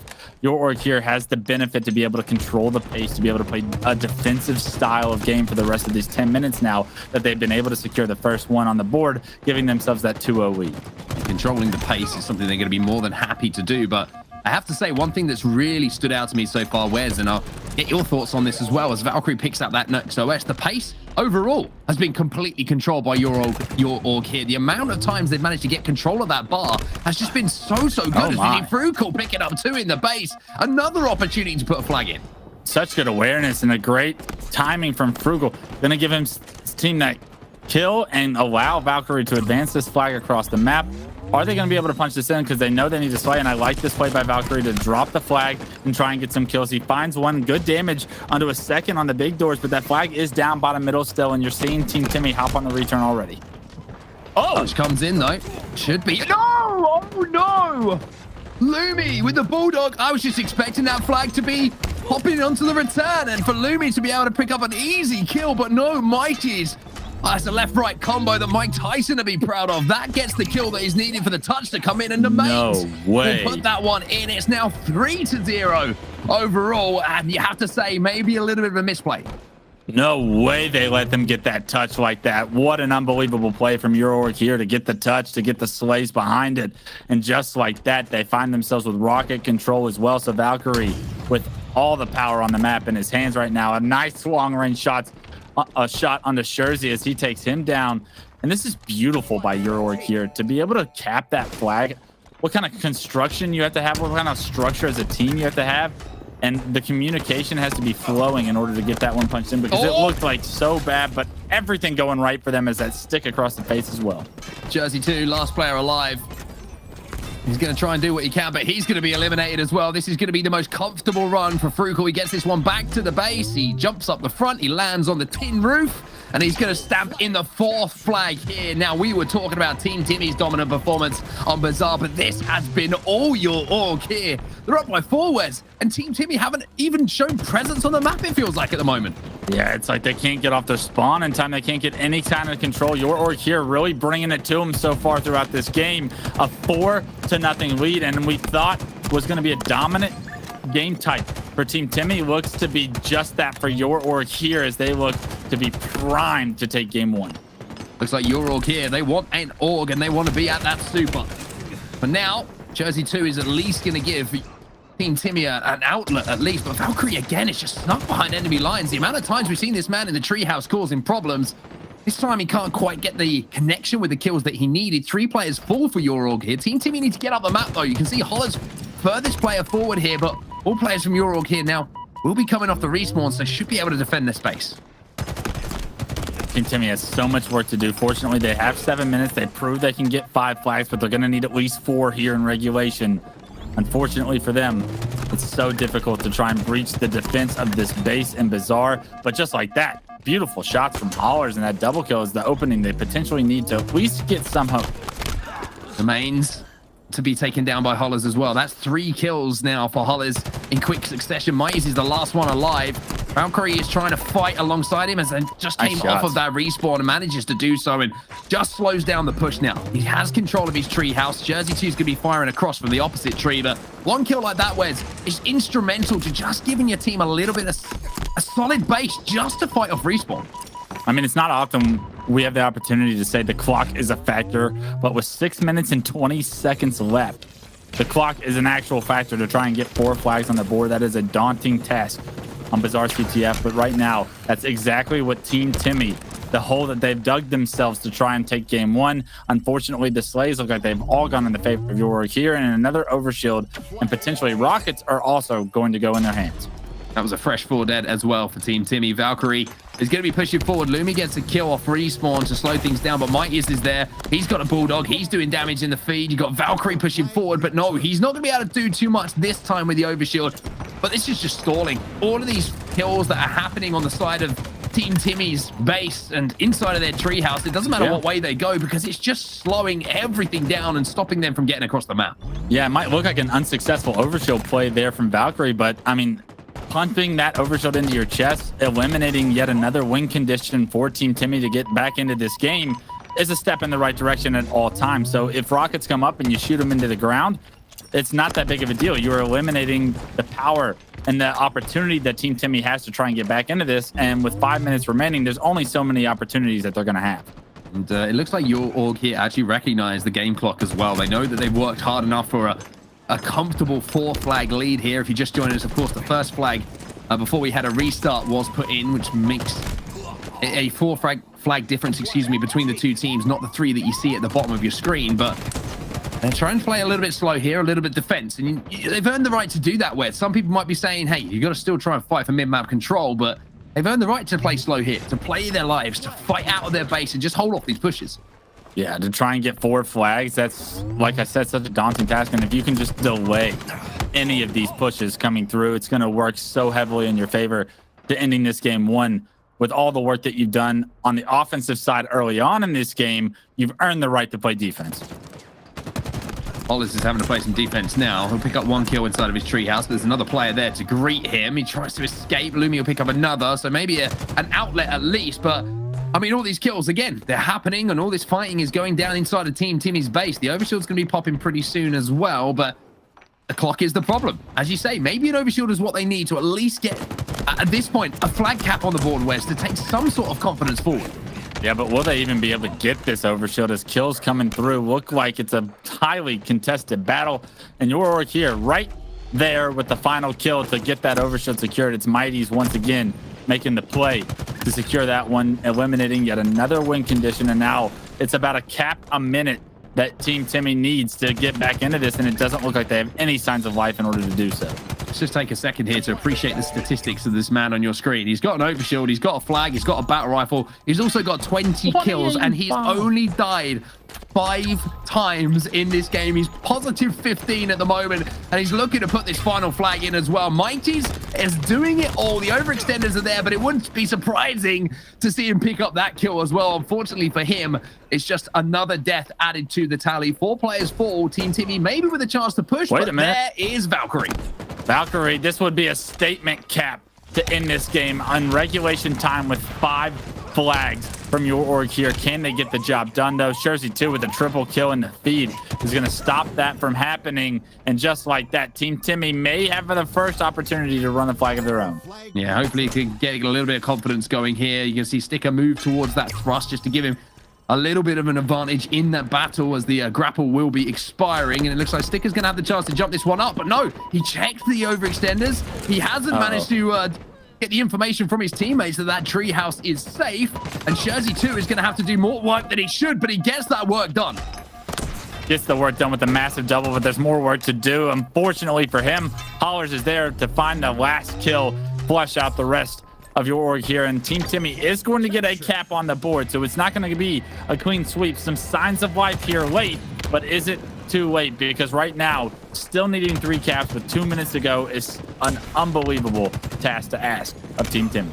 I mean, you're looking at the statistics right now of the teams, and you're looking at Sticker, who's on your screen right now. He popped off last time that we saw him on Bazaar capture the flag. This time, it's been a different story. 13 and 17 for him, even though those stats might change towards the end of this game with a couple of overshields to play with. But another player that struggled a little bit here, Lumi, 10 and 17 for him. A triple kill here for Sticker maybe is just going to help him out. Maybe even an overkill. He's challenging for it. He wants it. He's hungry, but no. Unfortunately, the overkill, even though it doesn't come in, probably not the best play in that situation. Yeah, I would have liked to see him go for the flag after the double, but he stays around trying to get the slays, and unfortunately it just delays the flagpole opportunity for Team Timmy once again. Not like it's a realistic opportunity to try and come back with 1:13 left. You need 3 caps to tie it up. And unfortunately, Team Timmy going to fall short. Maybe some confidence kills is what you have to think on the side of Sticka there as he's going for that triple, potentially the Ove. But even choking on the over kind of ruins that confidence potential you would have grabbed going into game 2.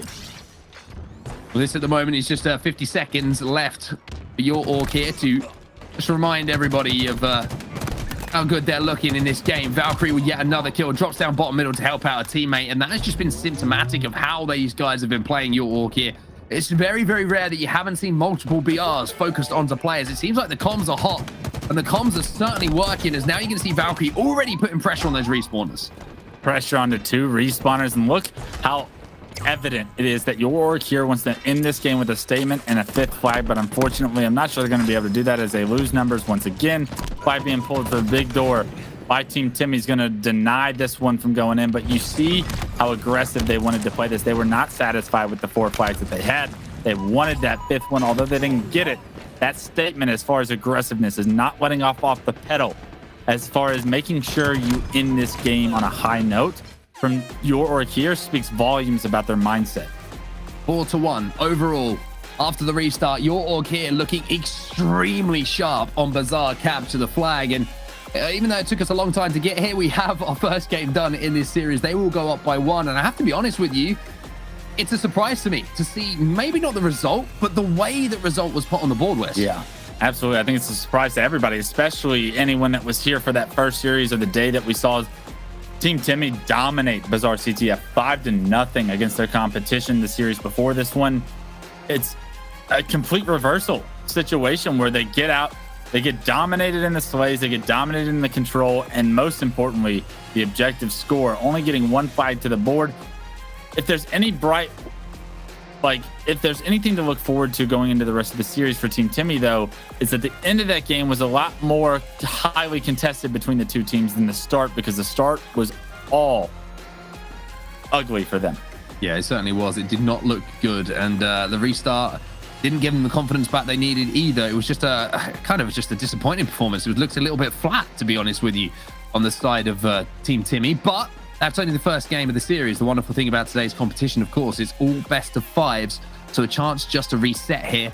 and make sure that they come back in this second game of the series. We'll take a look at some of the replays from that first game, and Valkyrie was at the start of this game especially doing so much damage inside the base.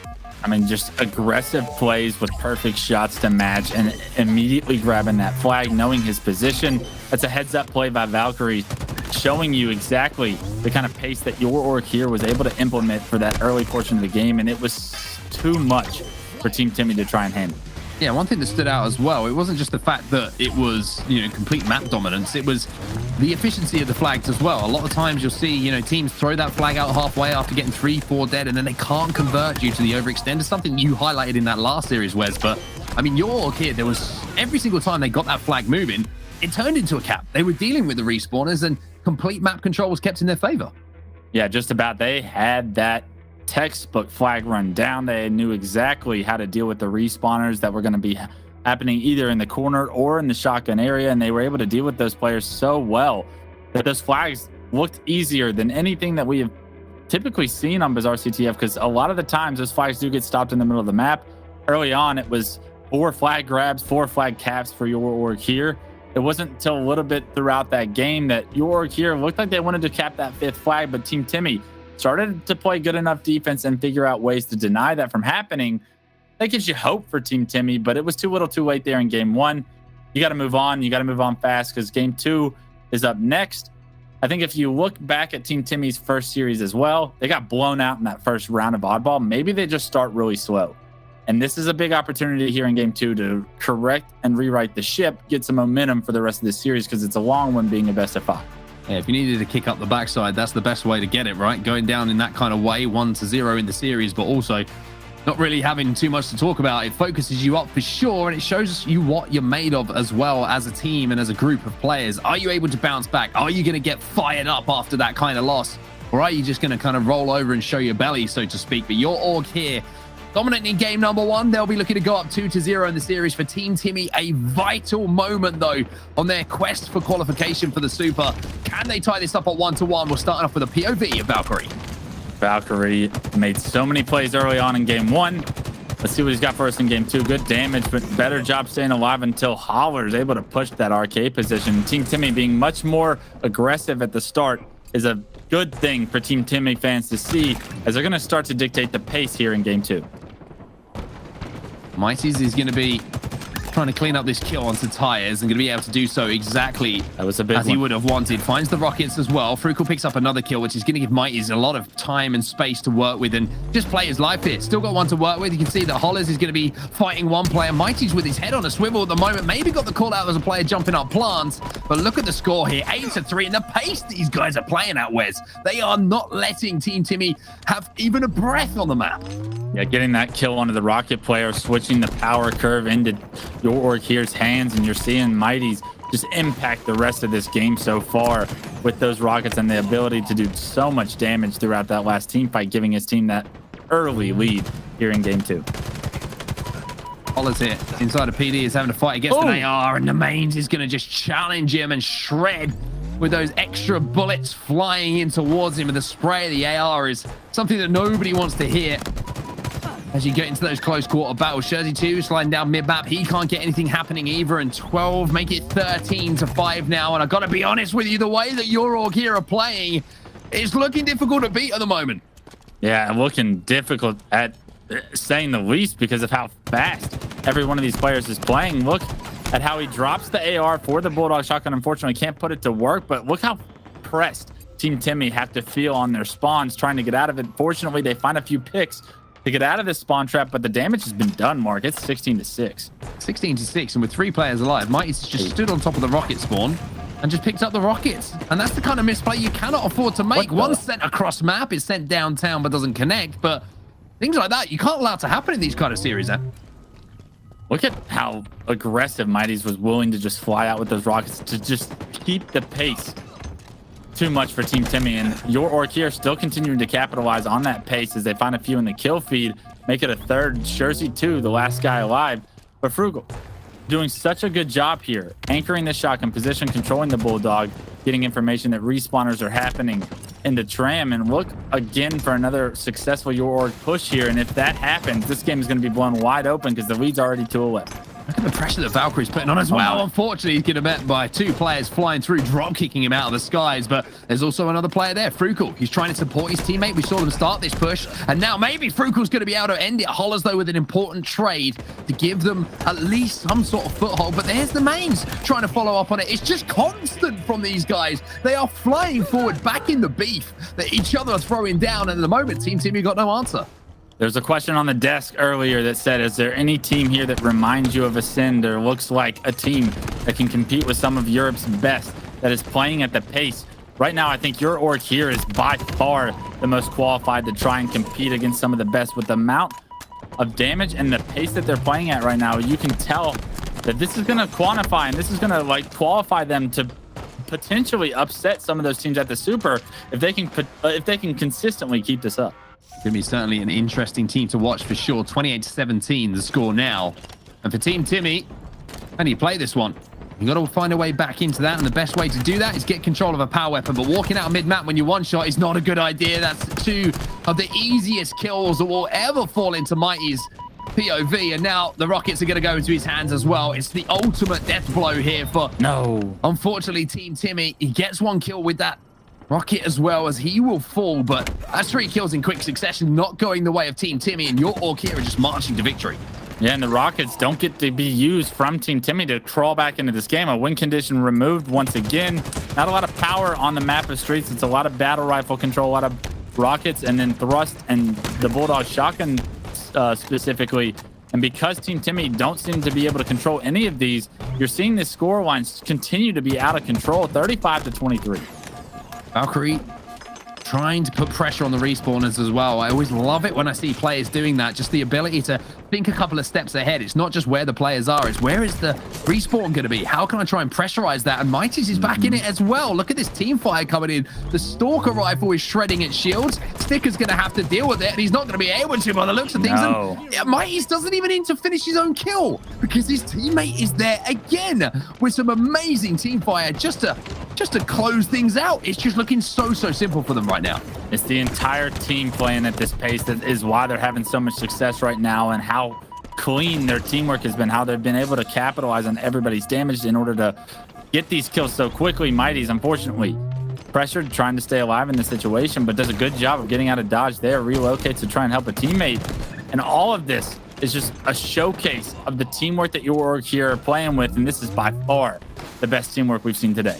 Well, if you're in a big pressure situation, you want one of your players to put up a huge stat line in the series. Mighty's at the moment, we've just seen his fall, but he's 14-5 in this Slayer. We saw a huge stat line from him, in that first game as well. He seems like he's built for the big occasion. Frukel's going to be able to surely take down Sticker here to add yet another kill. And Team Timmy, I think the only thing they can take away from this one, as we see Frukel with a double, is they've avoided the steak dinner. That's all they can really talk about, Wes. Yeah, they don't owe steak dinners, but unfortunately, the only thing they're going to take away is an actual L in this game too. And this series could be a very quick one from what we thought was going to be a highly contested one. Now, your org here, 1 game away from making it a clean sweep and punching their ticket to the Super as they win a dominant Game 2 in the Street Slay. Hasn't been close. So far in the series, hasn't been close. You know, we can sit here and we can pretend it has been, but you're all smart enough at home to realize what you're seeing in front of you. And it has just been 2 teams of different class at the moment. And I have to say, you're right, Wes. I think the pace at which your org here are playing is something that we haven't seen so far in the bracket. They have looked exceptional, and they seem to just be firing together, playing for each other. And it's just been perfect Halo to watch. Yeah, absolutely. And the fact that they're all on the same page with what they're doing, it's Cloud9-esque, it's Ascend-esque with their play, right? And that's so impressive to watch these guys that are far less known players try and amount to that kind of quality and that pace of Halo, because it's not easy to accomplish. So often are you able to try and replicate the dominant performances that Ascend can put on, that Cloud9 can put on, that some of the best teams in the world can put on. And you end up overextending, and it ends up being really sloppy. But we're not seeing that here. We're seeing so much cohesiveness from this Your Org Here team, and it's just a pleasure to watch. One thing that's really standing out to me, I talk about the teamwork, and it seems to be at the moment that Valkyrie kind of has taken this role on the team to be the tip of the spear, if you like, the player who's going to try and initiate fights, but also the player who's smart enough to know his routing, that he can get out of those fights and deal damage and survive. And then his teammates just kind of look at him and think, hey, we can see what you're trying to do. If we're following up on the damage, it's going to turn into kills. And it's almost the way that Renegade kind of takes that position, right, for C9. He's always the one who's going for, but always escapes with his life. And his teammates are always there to capitalize on that damage. It leaves us here in the series. 4-1 Bazaar capture the flag, 50-32 Street Slayer. And now we go into oddball live fire. I think the only thing that Team Timmy can look at in this series is the fact that maybe they've got a little bit of time to play with here, and they can find a way to combat what your org here brought to the party. It's going to be a long game 3. And like you said, maybe they can figure out throughout this time how they're going to get back into this series, because if you can win game 3, build some momentum, there's always the potential for the reverse sweep. But there's been no show of promise of that happening so far throughout this series. So for Team Timmy to get back into this one, it's going to be a collective group effort for everyone to step up. But most importantly, Onset, I really want to see them try and dictate the pace a little bit more and slow the game down, because if you try to play at the pace that your org here is playing at right now, you're going to run right into the same trap you did in game 1 and 2. First pick is going to be vital, I think, for Team Timmy to survive in this series. There is that first one. Sherzy 2 stepping up when he needed to. Sticker going to get the second, and little things like that, Wes. Just getting the odd ball into your hands, just getting the first kills of the game. It really is just small things like that that can change the momentum, not just of a game, but of a team's mentality, of a series overall. Lumi with the sniper rifle as well, trying to line up this shot. Valkyrie is going to be able to get that power up by the looks of things. Lumi's going to have to stay alive. It's kind of a blunder by Team Timmy. They win the battle at the start. They get the oddball, they get the snipe, but they don't focus camo right away. They rotate the oddball away from it, in fact. And now they're going to have to deal with this camo player. How much damage is he going to do as he finds his first kill onto Lumi, gets the snipe out of his hands. They break the setup completely. Team Timmy did get 20 seconds of ball time, but that could be immediately erased with this camo snipe in hand. Oh! What a no-scope. Put it into a montage. Valkyrie gets a tap on the shoulder, and he turns around and just says, "Get off of me, son," and drops the headshot. That is a big, big play, because that could have been another game-changing moment. And when the chips are down, sometimes you find yourself on the receiving end of things like that, Wes. I can hear the USA chants all the way from Europe. I'm messing with you. Another no-scope beatdown, and a great job by Valkyrie to secure some more ball time for this team already. If they've taken the lead on the back of some of these snipe shots. I mean, this has just been a showcase from Valkyrie so far in this game, and so far in this series. That play is massive, and look what it's resulted in as well. Even though it's a flashy play, even though it's a cool-looking kill, the most important thing is it turns into ball time, that we see that evolution of the kills, and that's exactly what's happening right now. They're about to cross that 50-point mark. 22 points initially for Team Timmy, but the perfect answer back from your org here. Valkyrie trying to stay alive as this ball is going to be reset. In a very important position, unfortunately, he's going to lose teammates, and even though he loses teammates, a wise decision to try and bring this ball to house. It seems to be clear for the moment, rack up some more ball time, but unfortunately, Team Timmy collapsing across the board. Valkyrie could have just made a dire mistake and given Team Timmy the setup they need to get right back in this game. They need to get back into this. However, the first kill has gone down, and it isn't in their favor. So Sticker's now going to have to try and survive. Backs up to maybe wait for that heat wave to come in. There's a little bit of a pancake action as he pushes a player into the wall using the equipment provided, and now he's got the heat wave in his hands. Unfortunately, he's not hit him too much, and he's going to get taken down, and that's another little choke coming in this time from the young man Sticker. Yeah, that gun doesn't typically work unless you put the reticle on the player and then pull the trigger. Unfortunately, that's a lesson learned there for Team Timmy. But in the meantime, Sherzy with ball control at tower, opting to rotate it towards over. So this is a heads-up rotation, but can he get it all the way to house is going to be the question. It's a very dangerous rotation as multiple players are going to try and cut him off. A wise decision to double back, and now Sherzy 2 just playing with the minds of your org here as he makes it very difficult for them to impact this rotation. This is what I mean about rotating towards respawners. Sherzy's just shown there. It's the difference between the series we saw before, right? A simple play ball comes in, resets, you get 20, 30 seconds. You get an extra 10 seconds or so if you can play that right. Unfortunately for Sherzy 2 there, his teammates just didn't win the fights where they needed to, and he ended up just having to kind of throw the ball down to the respawn bottom middle. And now your org here are managing to rotate that ball back to house. We're getting into dangerous territory now for Team Timmy. As we see, it's around 30 points or so until they will find themselves down by 1 round and 1 round away from, unfortunately, falling down to that elimination bracket. They need to step it up right now. Maybe Jersey 2 is the man to do so.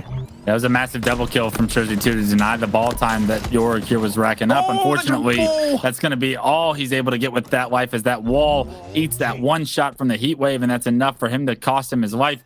But the rest of Team Timmy have had success since. They've found 3 kills of their own, and they've continued to set up and look at Sticker's positioning. I love that. He's going to have so much information that they are not at green. This camouflage is up, and if he's able to push behind these players, he's going to have a great flank, but he opts to relocate top middle and try and hold the setup from the front. Yeah, I want to see this ball player just rotating away, though. I want to see him moving towards green. I want to see them kind of use that overshield as bait, but instead they're just going to straight up gunfight it, and it might cost them here. Lumi is on the ball, and he has a little bit of time to play with. You can see the overshield will be picked up, but no, it's actually going to be the power up will go down, and now Valkyrie with the double kill has created the opening here on the scoreboard. 91 points for Team Timmy. All they need is 9, but unfortunately, your org here are going to deny any more time going into their hands. A big 1v1 won by Jersey 2, and that could have created some much-needed opportunity for the rest of the respawners to get into here, because the camo player now focused on Jersey 2 is forced to give away his position. He's traded out immediately, and that was a great job by Team Timmy.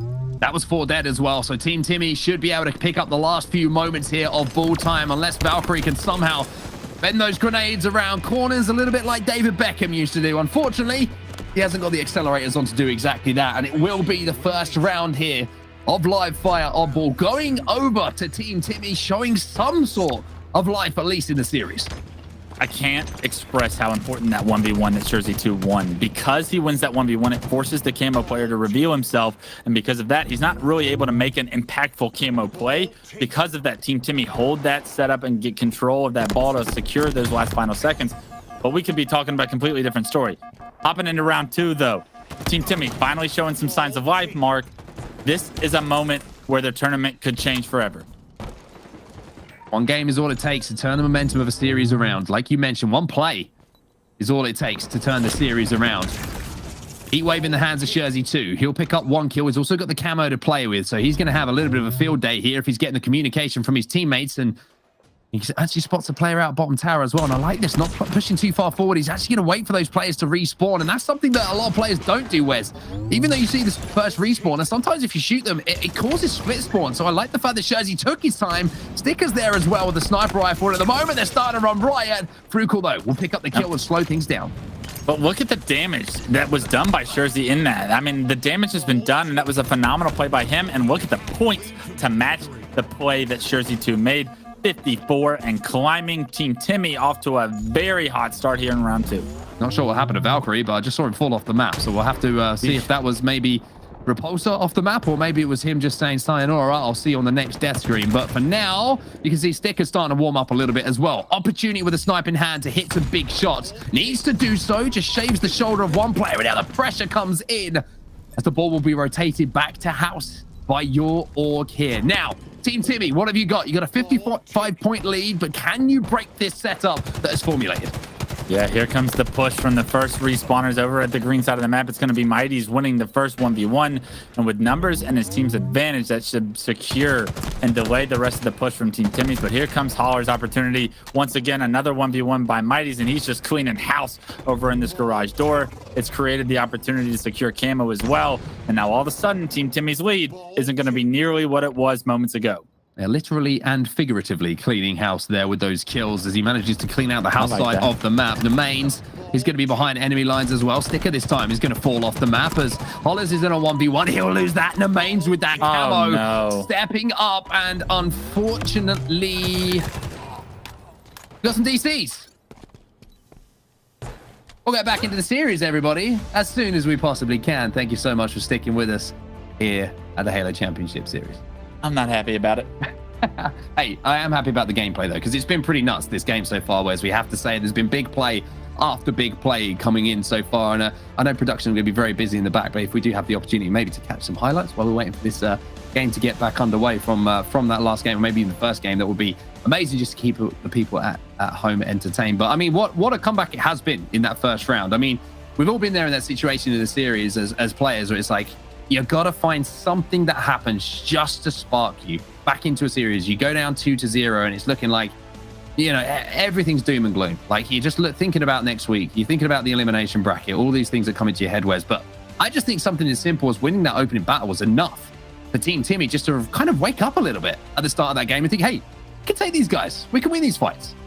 Yeah, on the bright side, Team Timmy woke up in game 3, right? And they started to compete for the first time in this series. It felt like they were really starting to be evenly contested matches and 1v1s. And for them to close out round 1 the way they did, that was going to be a momentum builder. And it literally bled into round 2 as they gained that 50-point lead.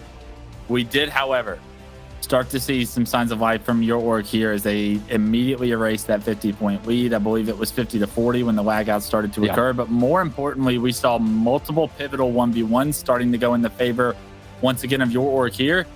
And those are red flags, because if those 1v1s continued into the later portions of that round 2, you have to think that your org here was going to make that a round 3 performance. And reality for Team Timmy.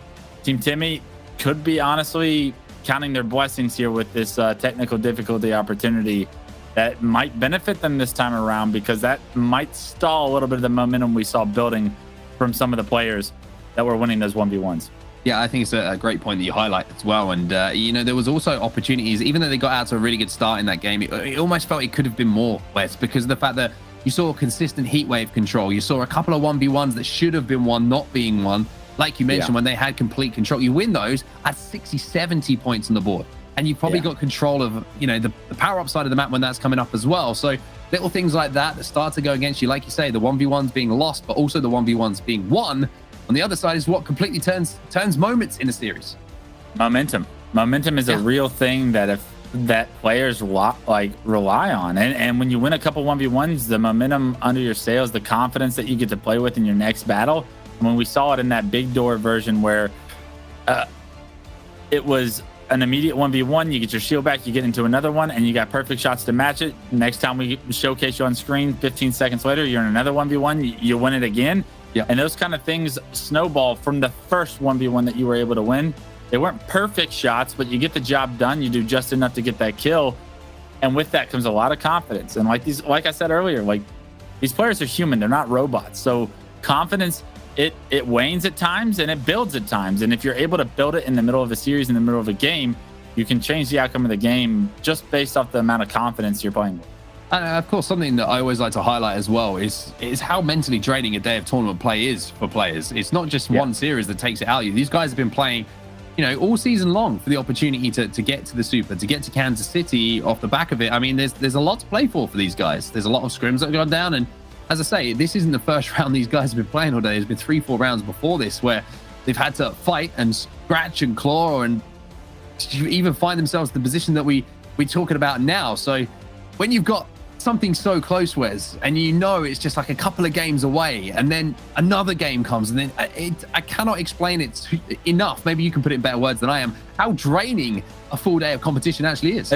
It's why we always ask, is there still fuel in the tank? We talk about teams that come off of great elimination bracket runs and long tournament runs where you went to game 5 in every series. It's why it's so important to get the job done. And honestly, it's such a benefit to end series in 3-0 manners, because you're not expressing and you're not exposing that energy in several games. Because although these guys are gamers and they play for hours upon hours at a day, when you're giving it your all, especially when the pressure's on the line, that energy it's an energy dump throughout your gameplay throughout the day or the weekend, and by the time you get over it, you're exhausted. Yeah, I mean, we're knackered when we get back from events. I can only feel what players are feeling like. I mean, I usually sleep for an entire day, it feels like. But maybe that's just me. I just sleep for entire days sometimes after not sleeping for what feels like a lifetime. But we're getting the ruling from the back, and that is going to be that Team Timmy is up by 1-0, and they need 83 points to win in this restart. So I don't know how the maths works, but that's what we're being told in the back. Don't ever put me in charge of math. I'm reading what's on the screen right next to me. If you want me to be in charge of mathematics and numbers, then trust me, this broadcast could go on a lot longer. It really needs to. But I mean, it's been a really important moment, I think, in the game. And there was a moment in the game as well where I thought, this is over. I thought, this is done. This is going to be a 3-0. But it's that 180 no-scope that we saw from Valkyrie West. Moments like that only happen to you as a player and as a team when you're down. So to come back from that, even more important. I'm sorry, we're still hearing the chants from the crowd over in Europe. as those no scopes came to collide. And like you said, this game looked like it was going to be all Timmy, right? All team Timmy. But those signs of life that you saw Valkyrie give his team, they woke up your org here once again to try and compete for this game 3 and to shut the door. But they're going to have to do a lot more work, having been down 1 round as we enter the second round of gameplay here with Team Timmy up 1-0. Well, this is the ruling. As I said, it will be, as Wes said, Team Timmy up by 1-0 in rounds, but Team Timmy will need 83 points to win this second one, whereas your org here will need the full 100. So we're going to have to see what's going to happen. And early on here, it's going to be an overshield, which is going to be battled for. Wait a minute. You can see that Frucos managed to actually survive with that Jersey 2 just a half a second away from being able to take Frucos down. Sticker is there for the trade. That's going to be 3 dead. That's going to be 4 dead as Sticker does some work alongside his teammates. And Team Timmy will get out to a quick break of that setup. Sticker now with the sniper rifle in his hands. And yes, that's not a player, but you can see what he had in mind. It's too nerdy for me, man. You have the reticle placement on brute grenades. Out of everything, you got to be able to have the awareness. If you don't see anybody for that long, you got to know that they're going to push. And he gives up his life so quickly that the setup is immediately erased for Team Timmy. Your org here doesn't have to do much just because Team Timmy tried to be a little cheeky with the ability to shoot grenades there. And I really don't like that play with Snipe. Yeah, I agree with you. I think it's one of those, you're thinking too much in certain situations. What's the point in trying to do that when you can just line up a headshot and get information for your team, right? Well, right. It's going to cost them for now, as Team Timmy are going to have to fight their way back through a rotation that is occurring right now from your org here. Sticker's going to have a flank. He's also going to have to play it to deal with. Lumi doing some decent damage. Jersey 2 should be able to put pressure on to stop that ball being played, or at least push that ball off of the map and force the play ball. 3 players now full for your org here. They're all coming off of respawn. This is an opportunity for Holler's bottom middle to bring that ball back to house once more. Yeah, the worst thing is they're all coming off respawn. Team Timmy knows exactly where they're coming off respawn. They're back mud, and that's an easy rotation of this ball towards house. As you see, Hollers immediately grabs it and goes with it towards there, but he opts to try and slay and defend this overshield. Unfortunately, it doesn't look like Team Timmy have the numbers, but Hollers may be able to do it by himself. As he found one, it bought enough time for Lumi to get in the action, and I believe it's going to be overshield going in the hands of Team Timmy as well. So a great decision by Hollers overall to drop that ball and slay. Yeah, the overshield's still there. You can see it's being pinged now, and Lumi's going to go back and go, oh, yeah, my bad. Forgot about that one. Going to pop the overshield, and lucky he did, because Valkyrie was pushing him. That's a killing spree now for him. He gets taken down from top middle. There is another fight going down with Sticker involved, and that's a really important win from Sticker there. Even though he will be traded out, he's kept the push at least slower. Sticker now is going to pick that op ball up and try and throw it towards top middle. He misses the jump, but it's actually worked out for the best. Yeah, it actually works out perfectly for him as Jersey able to finish off that kill. Snipe does come up shortly, but the ball being bottom middle is everything Team Timmy wanted out of that situation. They do have this comfortable 6-point lead. They got to get to 83. As I remind you, your org here will need 100 points here in round 2 to push this to a round 3.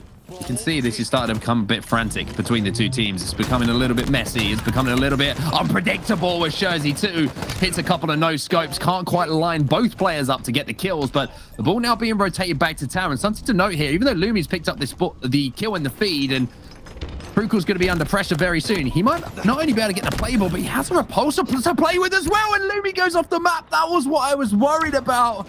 Even though he gets the play ball, he takes someone with him.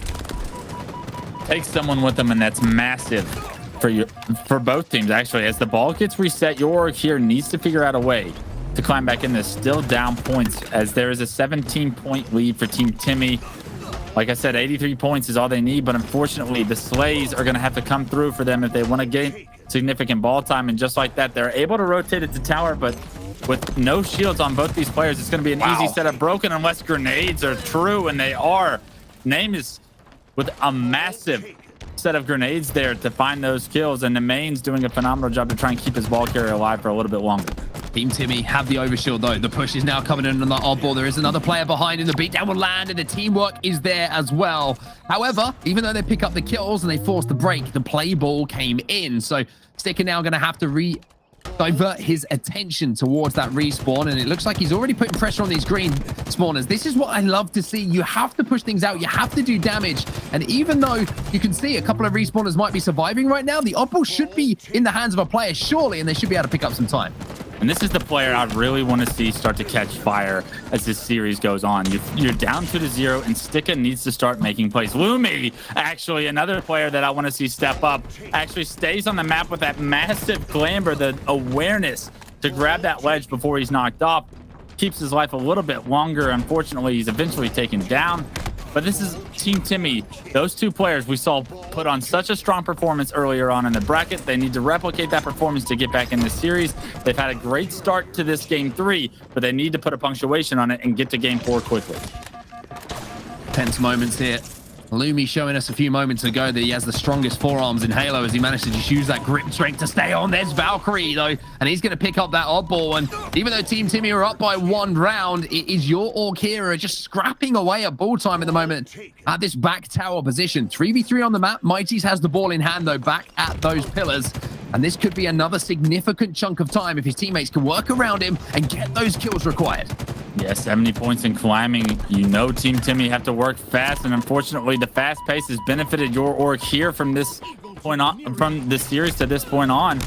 And you're seeing how quickly Team Timmy able to get back there. Sticka with the heat wave finds 2 and grabs the ball before it's being able to play. And that could be a massive blunder from your Orc here to keep that ball on the map and not expect Sticka to be able to catch it. I don't know how he did it, but he did it. Sticka just walked behind enemy lines. He had a heat wave and he managed to get the double kill when it seemed almost impossible to do so. He throws that ball off the map. He's now got 2 players in front of him. He sticks one of them and almost manages to do damage to the overshield player as well. And I think he did actually do damage with that stick. So Valkyrie, who had the OS, now has to divert his attention to that oddball. He's under fire. He's got the sniper in the back pocket as well, but he gets around the corner. Hollers gets the kill. And now Hollers will also have that ball in his hand. Sniper rifle to play with as well, and there's a heat wave down as well. Yeah, Hollers is going to opt to actually just play this one as he's got both power weapons in his hands, but 85 points for your Orc here, so Hollers needing to virtually play perfect with these power weapons. One more round of slays for your Orc here will end this round in their favor and push this to a round 3, but Hollers rips the head off one. We'll see what else he has in store for us as he tries to crawl Team Timmy back into this. Oh, Hollers. This is what you need. Clean out one side of the map. He does exactly that. However, there's a player bottom middle who's managed to survive for now, but there's a rotation away. Uh-oh. The odd ball is in Sticker's hands. Valkyrie, bodied, cleaned up as well. And all of a sudden, things are starting to turn around here for Team Timmy. They're up by 1. They only need 83 points. Sticker has to rotate away from these respawners, and he's doing a great job of it here. Beautiful. Beautiful job by them to stagger the respawners there of your Orc here. They're able to get that first kill. Unfortunately, Jersey does go down, and the points come through to get Team Timmy the lead and the victory in game 3. It was 83 points is all they needed there, so the game was prematurely ended at the end of that second round, but Team Timmy got the job done to stay alive in this series, Mark. The momentum is real. Can they do it in game 4 is the big question. Yeah, this is pressure. Now back onto your Org here. There was moments of brilliance from them without doubt, but there was also moments of brilliance from the other side. And it seemed to me in that game, Wes, we talked about how the length of the game might be a good thing for Team Timmy to just kind of reaffirm the teamwork, to try and get on the same page again, because to be honest with you, there weren't too much to talk about in those first 2 games from them, but you could see the teamwork starting to come back into things a little bit. Statistically, Lumi and Sticker finding that form again. Jersey 2 with a decent performance, a lot of oddball work for him, but Hollers at the end. You need a player to make big plays. And when the pressure is on in those biggest moments, him with that sniper rifle right at the end and the heat wave, he picked up the kills that were needed. So much damage from Hollers at the end, so much presence. He allowed his team the openings to have numbers advantage in so many situations towards the end of that second round. Hollers really stepping it up, but it really is the entire squad playing completely different in that game 3 than we saw previously in games 1 and 2. And because of it, we now have a series on our hand. These are some of the highlights, and that is a highlight you're going to see for quite some time, by the way. It gets better every single time that you do watch it. The snipe, 180 no scope to the player, just approaching him from behind. Mighties, though, I have to say, once again, a pretty impressive game from him, winning a lot of individual battles. But, I mean, it was a scrappy, I think, second round. We have to say nobody really had a huge hold, and it was just kind of the scrap towards the end of the game where the big plays came in, and it was big plays, excuse me, from big players. You had Sticker with that double kill around this back tower. You had, Hollers, like I mentioned, managing to do some big work with the sniper rifle. But yeah, you're right. That was pretty sick. I enjoyed that play quite a lot. It's just one of those little things that you just don't expect to happen that catch you off guard. You don't expect that player to be able to catch the ledge, but that just shows you the quickness, the reaction time that these guys have. And that was a phenomenal job by Team Timmy to pick it up there in game 3. Strongholds Recharge is another solid game type to try and establish who the better team is here in this series. So if Team Timmy want to make that a statement, want to push this series the distance, it'll have to be here on Recharge. Well, I think we're going to be here for not only a long game, but maybe even a longer series. I can see a game 5 maybe approaching with the way that Team Timmy have managed to react in this series. I'm going to be honest with you, Wes. I thought they were done and dusted. A lot of players and teams would have been done and dusted after how those first 2 games went, but they've shown some heart. They've shown some resilience here as we head into our game 4. It's going to be Recharge. It's going to be Strongholds, and your org here still, just a reminder, 1 game away from booking their place in that EU Super, but Team Timmy are fighting them tooth and nail for it. Yeah, Team Timmy's not going to give it to him by any means, so we'll have to see if Valkyrie and the boys are able to take it from them here in game 4. Valkyrie taking that camouflage early on, pumping it into his chest, and we'll see what he's capable of now that he's got an opportunity to potentially be sneaky, but he's cleared out, man, and that was a massive kill from Sticka to keep this one started. Spotted him out, as you say, and decided I'm going to go for the trade. I'm going to go for the melee. I don't care if I go down. Taking camouflage out of the game, the most important thing for me and my team to do. Early on, it's going to be AB control here for Team Timmy. So a lot of respawns be coming in at C. Mighty's going to be one of those players who took a little bit of time to go and get that sword. But Hollis is there to meet him at that A door. The catwalk looking a little bit uncomfortable for him to move to, but great reaction on that call out. Now you're going to see the push onto A. The push on the A with the sword player. Decides to do it with his battle rifle, and it's a big kill to open up the elevator and the A stronghold for your org here. They're going to start scoring, but just like that, the rotations to C are going to eventually give Team Timmy the better half. It's a rotation difference so far early on that's given Team Timmy the early lead.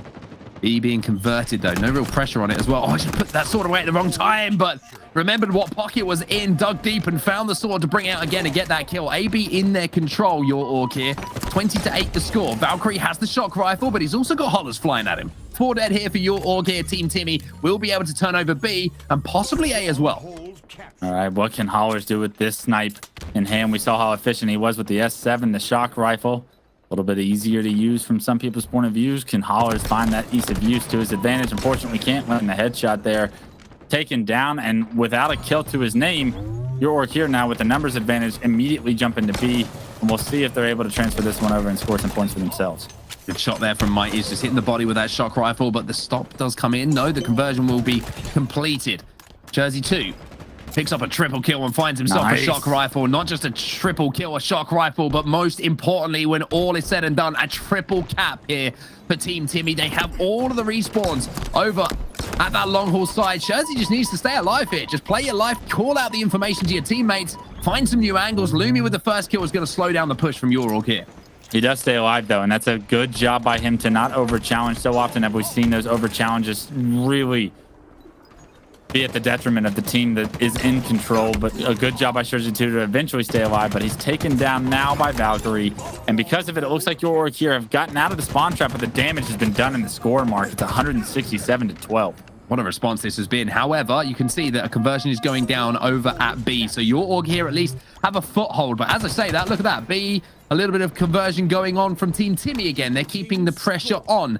Looking across the scores at the moment and the stats, I should say, Jersey 2 having a great start, 6 and 3 for him. Lumi just behind him with 5 kills, but on the other side of things, Fruko having a bit of a slow start here. He's 2 and 5 as he picks up his second kill of that trade in the feed, but not the kind of stats you want to put up in a huge game in the series. I mean, if I were to tell you what the scores to games 1 and 2 were, and then you were to watch this game 3, you wouldn't believe me. Team Timmy looking like a completely different unit here on Recharge Strongholds as they have taken a significant lead. They dominate the rotations and the strongholds so far, and Lumi finding another big kill pushes his team one step closer to a game 5. Jersey 2 with yet another kill. A, B, and now you can see the conversion to C. Going over to Team Timmy once more. It's not going to be the first attempt at a triple cap they're going for. And you can see the Hollis is there as well. He will get the conversion. And I tell you what, timing sometime is on your side. And Lumi smartly backs down. If you notice the kill feed there, where 3 players from his team fell. And Lumi just taking the time to escape, survive, wait for a respawn, and then get the reset on B. Means they'll hold off the triple cap. And he'll also keep control of that shock rifle. Unbelievable job so far from Lumi. It's a killing spree that he's rewarded with. So many points on the board right now for Team Timmy as they look to push this to a game 5, and I like this route by Lumi here as he's going to make his way towards the sword now with shock rifle sword in hand. So much power, so much opportunity is this kit. Now that he has camo, he's going to make slight work of this first player, awarded with the ninja, but we all know that player didn't see him coming. And a nice double kill with the shock. What else can he do?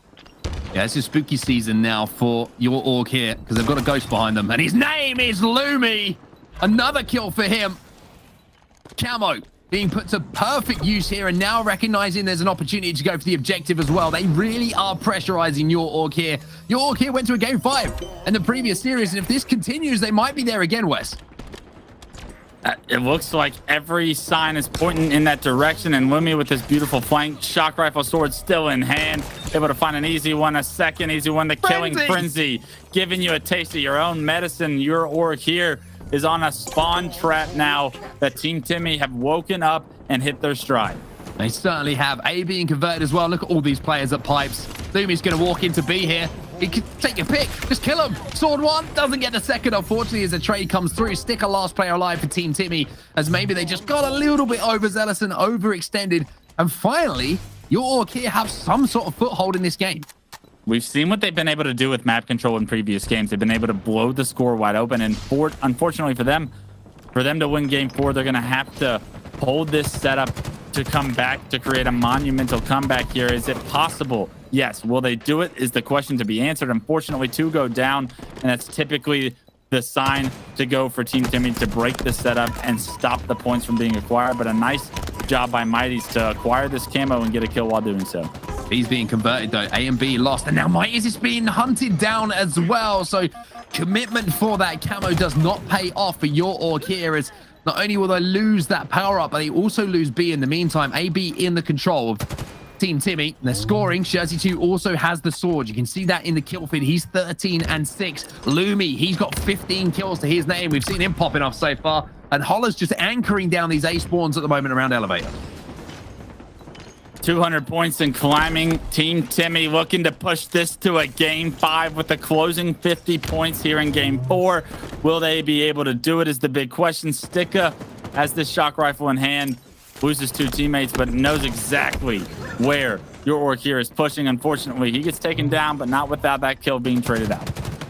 Push coming on to B, though, from your orc here. Don't count them out quite yet. Last player alive is going to be Mighty's, though, and you would expect to see a conversion. A reset actually comes back onto B, so Mighty's is going to have to go nuts here. Nice. If he wants to keep this game alive for his team. He does manage to hit 1. He bodies another player as well with his shock rifle. AC control here for your orc here. They're not done yet, Wet. I don't think they're done yet, even though it's 222. Richie Beno fans, once again, are going to be happy with that number, but there is a way back into this, especially if Mighty's keeps popping off like he does. I want to see them push for the trip cap, but they need the slays in order to kind of get that map control in order to do so. B is such a difficult stronghold to try and jump into, especially when Pipes is controlled by Team Timmy. Mighty's doing his best to anchor this A position. Unfortunately, C is almost converted, and just like that across the map, C is converted. Fortunately, Mighty's teammates are going to be in a position to trade that out, jump right back into it. But with so little room for error, your orc here, I'm going to say it, need to figure out a way to get a trip cap established for a little bit of time in order to close this one and to change the gap of the score right now. Lumi making a play, though. And Lumi making the play over to A. You can see that C is C's where the fight is transferred as really well. important, though. As you say, B's turned over, but C gets reset here by your orc here. Camo is up, and Lumi is on top of it. He's going to pop that, but he's coming under fire, and I don't think he's going to get away with his life. Once again, we see a player committing for Camo, burning that power up, but 125 and rising. Now, Wes, when you're in these positions and your Team Timmy, you know you're so close to sending into a game 5. All of a sudden, the feeling of the game changes when you just can't get any control. You can't start to panic. You can't start to figure, like, to think about the strongholds. You just want to slay right now. You got to figure out a way to get kills. The trip cap now in effect. This is what I feared for Team Timmy. We'll see how long they're able to keep it as kills come through. Killing spree now for Frugal as he finds a double, and that's an unbelievable job to stagger the respawns of Timmy. And if they're able to find these next 2 kills, they're going to be able to continue this score and potentially take the lead here late. Player just jumped into that stronghold for a second there, which gave the spawns away. But you're right, that death is huge. And now you can see there's an opportunity at least for Team Timmy to fight. Lumi is inside of that B stronghold. Namains is going to challenge at the last second, gets the reset. BC still in the hands of your orc here. And what a comeback this has been.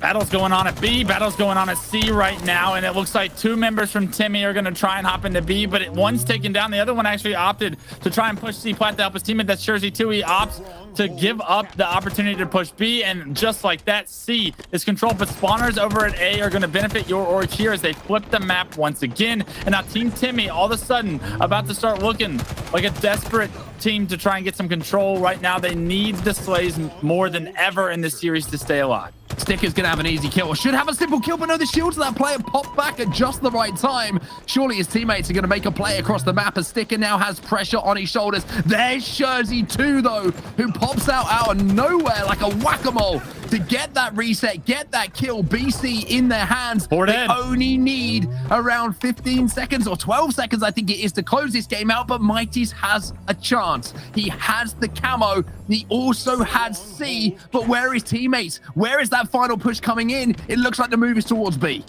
They weren't able to hop in B, and now respawners have made their way over to B. Jersey 2's already in it. They got to get him out. Unfortunately, in order to do so, they turn their back to the rest of Team Timmy. And now the repulsor has got them the uncontested hill. Your orc here have just enough time to transfer this one over again. That is ridiculous, that play from Mighty's. He pushes the player to a position where he cannot get a line of sight to get him out of that stronghold. And now you can see BC in the hands of Mighty's. Hollers with one in the feed, though. Might create an opportunity. Where is the push coming, though? Where is the opportunity for Mighty's to make the play? Where does he have to divert his attention? You can see the Sticker's here. He has to get this kill onto Sticker. He misses the sword launch, but he gets it and he gets the reset. The killing spree as well, so he's doing his best. Reset as well. Jersey 2 doesn't know that Mighty's is here. Bottom BR. He's actually taken down, and a clean wipe from Team Timmy. 223 and climbing. They are about to take the lead here. Your orc here are going to try and end this series here and now. That B stronghold was a pixel away from being turned back over to Team Timmy, but the reset came in. I don't know who made the play, but my word, what a play it was. The flank comes in now from Mighty's. He defends C. You can see the Frugal and Valkyrie are defending desperately as well. But with just 5 points to go here, it's another kill for Mighty's. But B, look at Sticker. He's making a desperate play on B now. There's 2 of them in B. It's a 2v2 situation. We'll see who comes out on top. It's a 1v1, and he's got sword. Can he finish the kill? This player doing such a good job to try and stay alive around these batteries. He's finally traded out, but B still in control. But just like that, Jersey 2 somehow gets there, denies the last 3 points, but A is being lost. Look at how desperate they look to get across the map, but they're not in a position. Oh my word, the split spawns come in, and somehow your orc here will take the series. But that is one of the most insane games of strongholds I have seen on Halo Infinite. How many times do we see a stronghold just a pixel away from being converted? A huge play coming in, contested right up until those final moments. But when it's all said and done, your orc here get the win. And you have to say, it's a throwaway game from Team Timmy. They had that game in their hands, but what a comeback. What a comeback that was. It was 220 to about 70 at one point, if I remember correctly. And it looked like it was going to be all she wrote. But Team Timmy not able to ever really get the slays, and they were always at man disadvantage, always trying to out-rotate a team that has more players, that has more presence on the map. And because of it, because they were able to hold that trip cap for as long as they were at that one time, we saw how successful your orc here was able to be towards the later portions of that game, and it was really on the back of Mighty's performance. I mean, 7,000 damage, but 28 kills to pair with it is unbelievable. Oh, when it's all said and done, congratulations, of course, to your org here.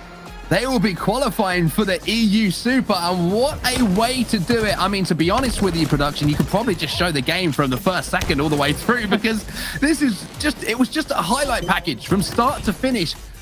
It still cannot get over that last minute congestion around B. Somehow or other, Jersey gets a reset, or at least delayed long enough for another teammate to get in there. But Mighty's in those last moments, I don't think we could have chosen a better POV to watch, Wes, because he made some incredible plays. That repulsor inside of B when he was under pressure, just ridiculous. I really wanted to question the decision for him going for sword in that last couple situations where you want to be taking advantage of every single moment and every single second and opportunity. Because you go for sword, you take yourself out of the play for a little bit, but it actually ends up being the perfect decision because he's able to find like 3 or 4 kills with this sword. He goes on this killing spree and he stays alive this entire time. That just awards him so much opportunity, so many points in the stronghold because he gives himself this power weapon. So like that's a lesson learned, that he maximized his opportunity knowing he still had the time to do so. And because he made that correct decision, he gave his team everything they needed to clutch that game 4 up and to end this series on a final note, 3-1 in your org here's favor.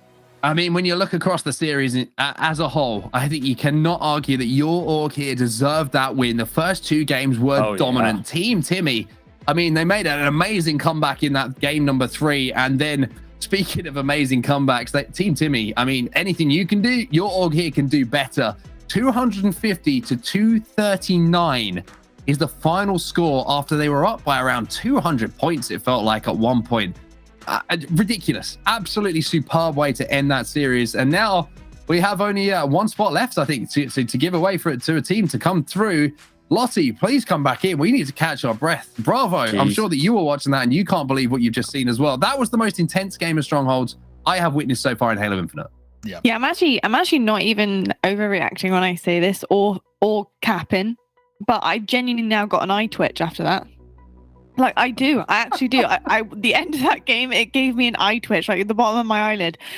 Like I am shooketh, to say the least. Bravo. I don't really have any high level kind of comment here, other than I kind of want to know what you're thinking, because we can't talk to each other, throughout the series. I want to know what you're thinking after that Strongholds on Recharge. I mean, my God. Yeah, I mean, you saw my my chats in Discord. They're probably not broadcast appropriate, but I was blown away by what we saw on screen, because I think the guys just teed it up perfectly, and it was kind of a surely not moment. Like, there's no way this is going to happen, right? And then it absolutely did. I mean, perfect plays on both B and C to make that happen. I was with Mark when I saw B getting flipped. It was 1 pixel away. We don't have the POV from exactly what happened to B around the 204, 230 mark, but however B got flipped by your org here was absolutely incredible. And just perfect plays to close it out. And at the end, just really strong presence in the stronghold as well. Like you guys said, the repulsor play at B was probably essential in terms of winning the game as well. So we overuse the expression that a team needs to play perfectly. They need to do the exact right things for about 1 to 2 minutes of play to close out games. But that's actually what we saw your org here do, and they did it perfectly. Yeah, indeed. While we're kind of, just processing, I need processing time in my brain. Let's take a look right now at the bracket and just see exactly where our teams fare. Massive congratulations, of course, to your org here qualifying for our EU Super. This is absolutely massive, and this is exactly why we are here today. So incredible stuff. We have 2 teams already qualified. They came through our championship bracket on the winners side of things, and they are potential on your org here. And then we do have our elimination bracket. We have 2 spots left, people, and these 2 spots will be filled by the end of today.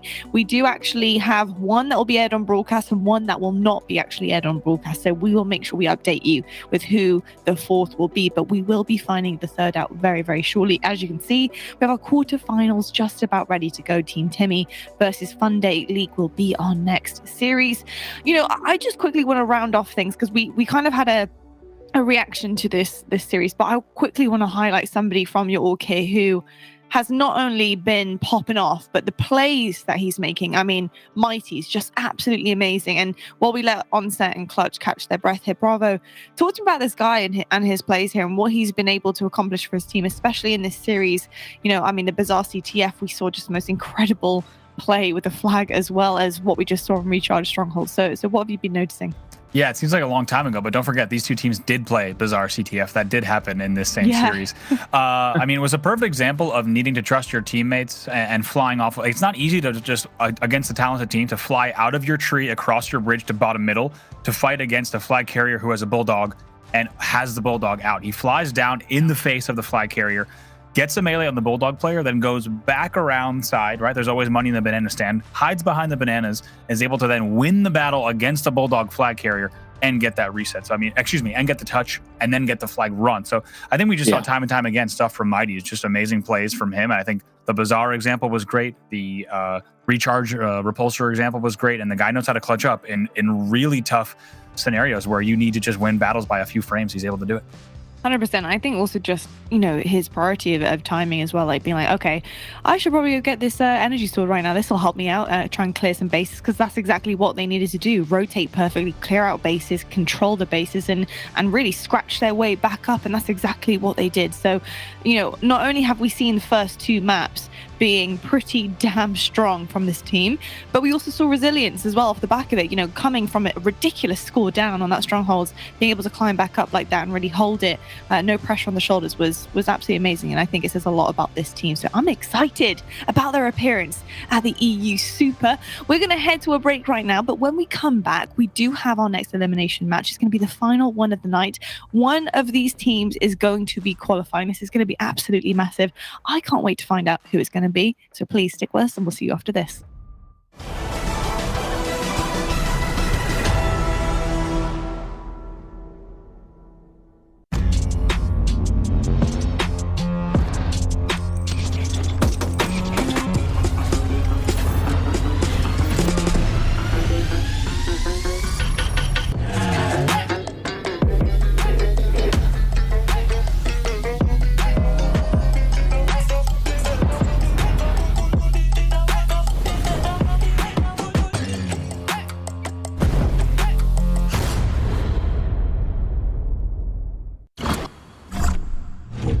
I've got you under my skin.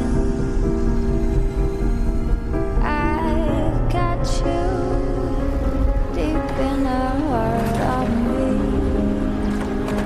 So deep in my heart that you're really a part of me. I've got you under my skin.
The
HCS is presented by Astro Gaming and AMD.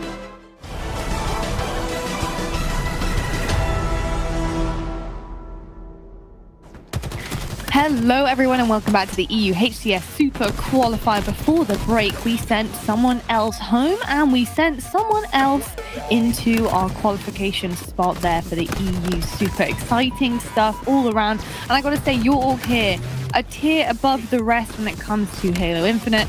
Honestly, a completely different class at certain points here, going up against Team Timmy as well, but I mean, absolutely amazing. I've got to say, I'm really excited to see them perform and play in the EU Super, especially as a potential underdog coming in.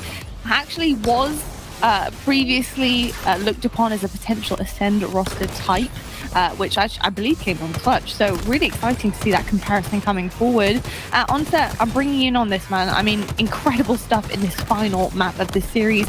Did you at any point, you know, when they were down, did you at any point think that this was possible to see them turn it around in that fashion? It shouldn't have been possible, but there was always the chance it could be, because of the fact that as soon as they got a little bit of control, your eyes immediately go to the kill feed and you're like, I think I said it to Wes, I was like, you get in those situations where you're so close to winning and you start doing things that you just think you can get away with.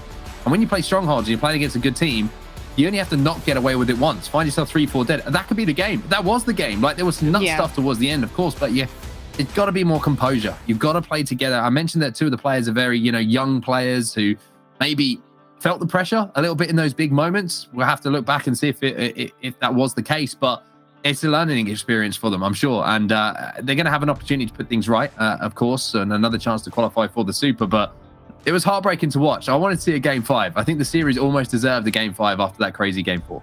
Yeah, indeed. I got to say, I'm excited to also follow Team Timmy now going forward here for another chance to potentially qualify for the EU Super as well. Obviously going up against Fun Day League here as well at elimination bracket match. It's going to be tough. We kind of talked a little bit about elimination bracket and the pressure that you're on and coming under going into a bracket match like this, especially when qualification is on the line here. There are 2 spots left. This is going to be one of those. One of these teams is going to be going forward. We do have a series layer on the board for you. And we're starting things off with Recharge, but it's oddball this time. So objectively, it's a little bit different of a game here. It's going to be a long one to start off with. But kicking things off with oddball, I think, going literally from the last map with Recharge, I think Team Timmy are going to be kind of comfortable here and are able to kind of shape up a few things, especially when it comes to this map. Clutch, what are you expecting out of Team Timmy right now, coming off the back of that kind of heartbreaking loss, to be honest? Yeah, it was heartbreaking, but there's still work to be done, and you can still punch the ticket that you wanted to in the winner's side of the bracket here with a win in this series. And I think you got to change your focus and refocus on the task at hand, because you still have an opportunity to get the job done. And it's against a much weaker team, I would assume, in Fun Day League. this game one, what I want to see from them is a hot start, because in both the oddballs, we kind of have seen them, or in both the start of their series so far on broadcasted today, they've started off very slow. That game one on Bizarre that we just saw against Warwick here, it was an extremely slow start as they went down 4-0. And then earlier in the day, they started slow in that oddball recharge game, this exact map mode combination, where they fell down to a 1-0 deficit in rounds before coming back. I want to see them start off on the right foot and then build from that. That way they don't have to continuously dig themselves out of holes that they've built. Definitely. I think you make a huge point. And I think we've talked about it a couple of different times today, with adjustments being actually kind of a buzzword on the broadcast today. You know, making adjustments, you know, figuring things out mid-series. Figure things out before you go into the series. Let's get a hot start on the board. Let's get a pretty decent series. I'm going to leave it up to Bravo and Onset to tell us a little bit more about Fun Day League, because I want a banger of a series to go out on tonight. So no pressure. Onset Bravo, I'm going to be blaming you if it doesn't go that way. So I hand it over to you, and I'm going to relax and sit back and watch the action. I all of a sudden feel more under pressure than I did a few seconds ago, Andy. I don't know what we've done to deserve that, but anyway, let's look ahead to the series that we do have in hand. Let's have a good time, because this is the last ticket that we're going to be booking for teams to go into the EU Super on broadcast today. There will be another game that's played out off of broadcaster in the elimination bracket, but I mean, I want to kind of focus, and probably understandably so, from what we've just seen on Team Timmy and what is a heartbreaking loss to them in that game number 4. Now, I think if they kind of sit back a few seconds in, if I'm on that team, I'm saying, hey, we probably didn't deserve to lose that series, even though it was a heartbreaking game number 4. I think Wes has hit the nail on the head. You have to refocus now.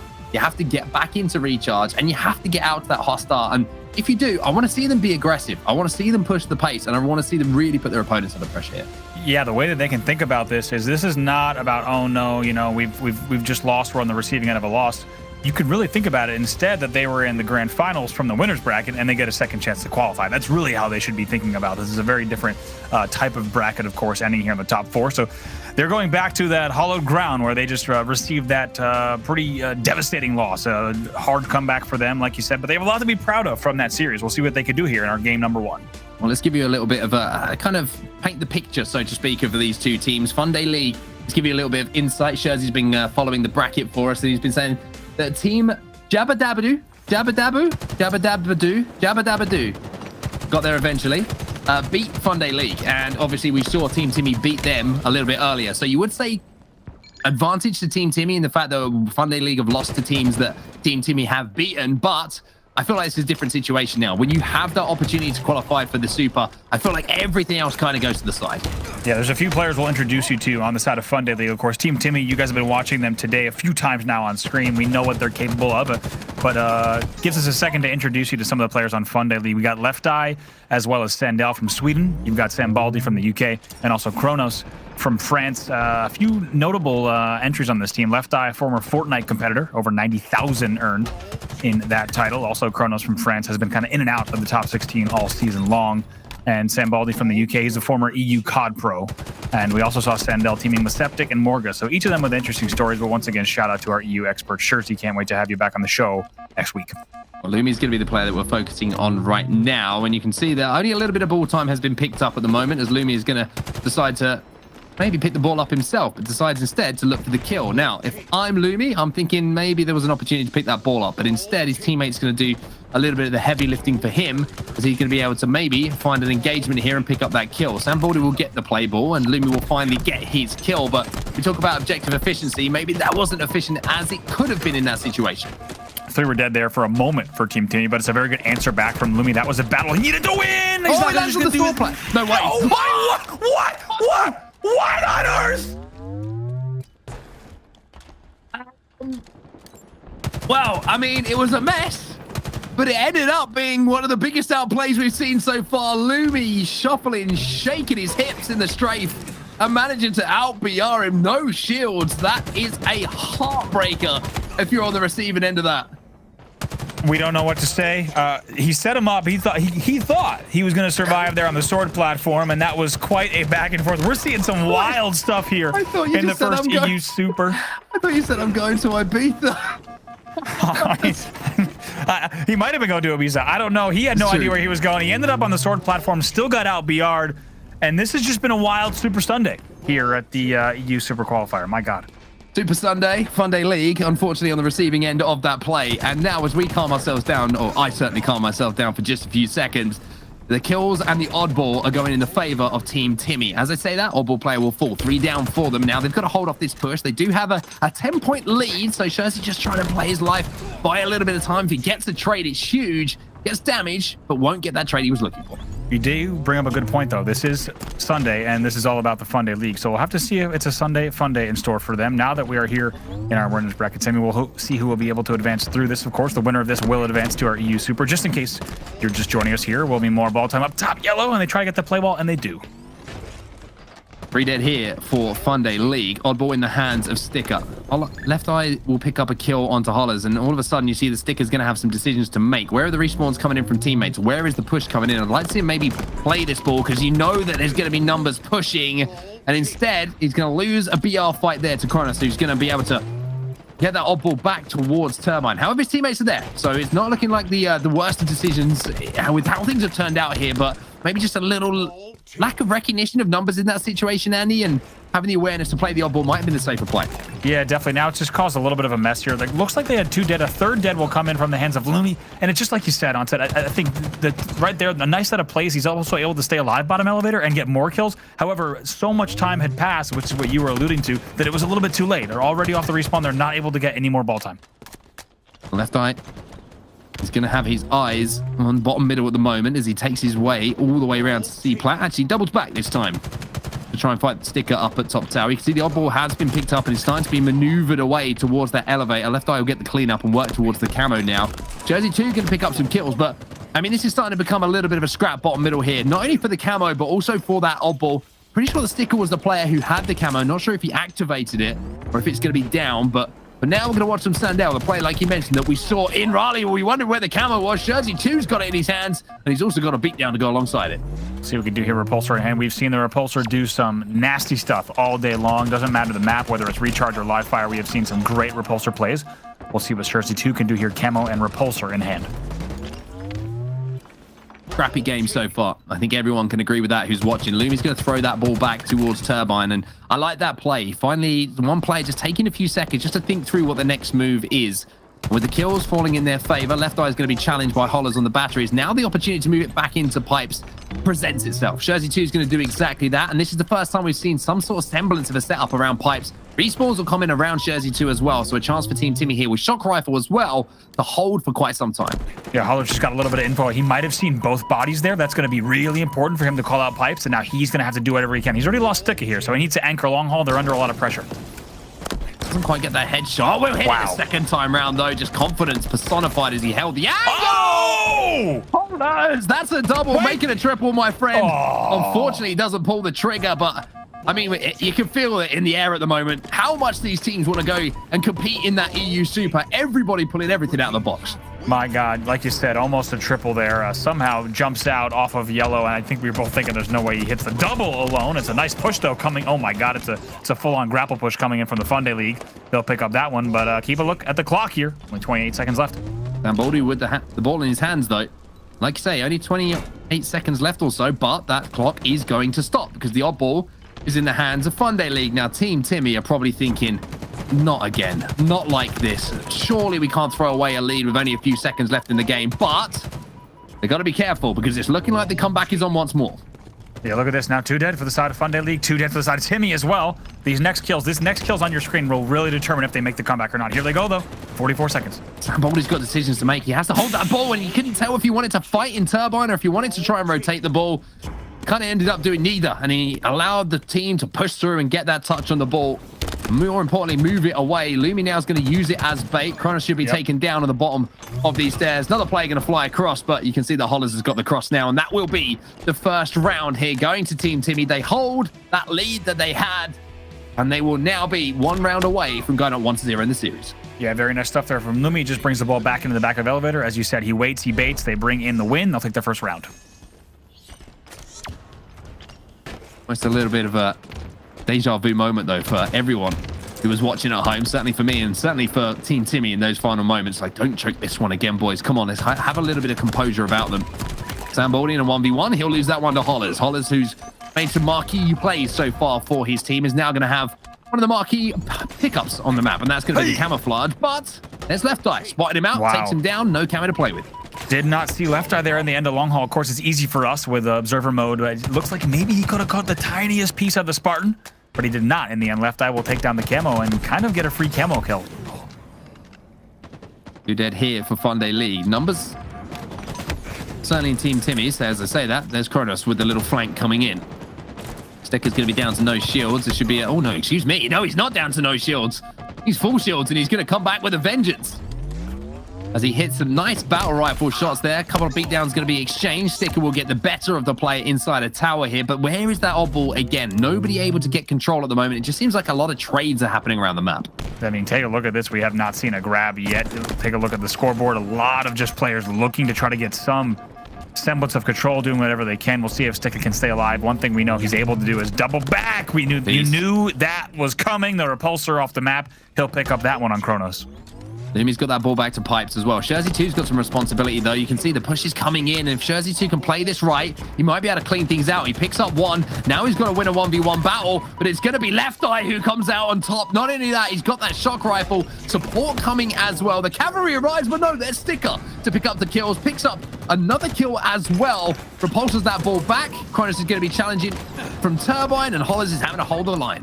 Yeah, just doing whatever he can now. More pushes still coming in. Nice job with the repulsor. I think that saved Hollis' life with that frag grenade, repulsing it just out of the way. Able to stay alive. We'll get shields as well. Stay alive on bat ledge and just start picking off elbows.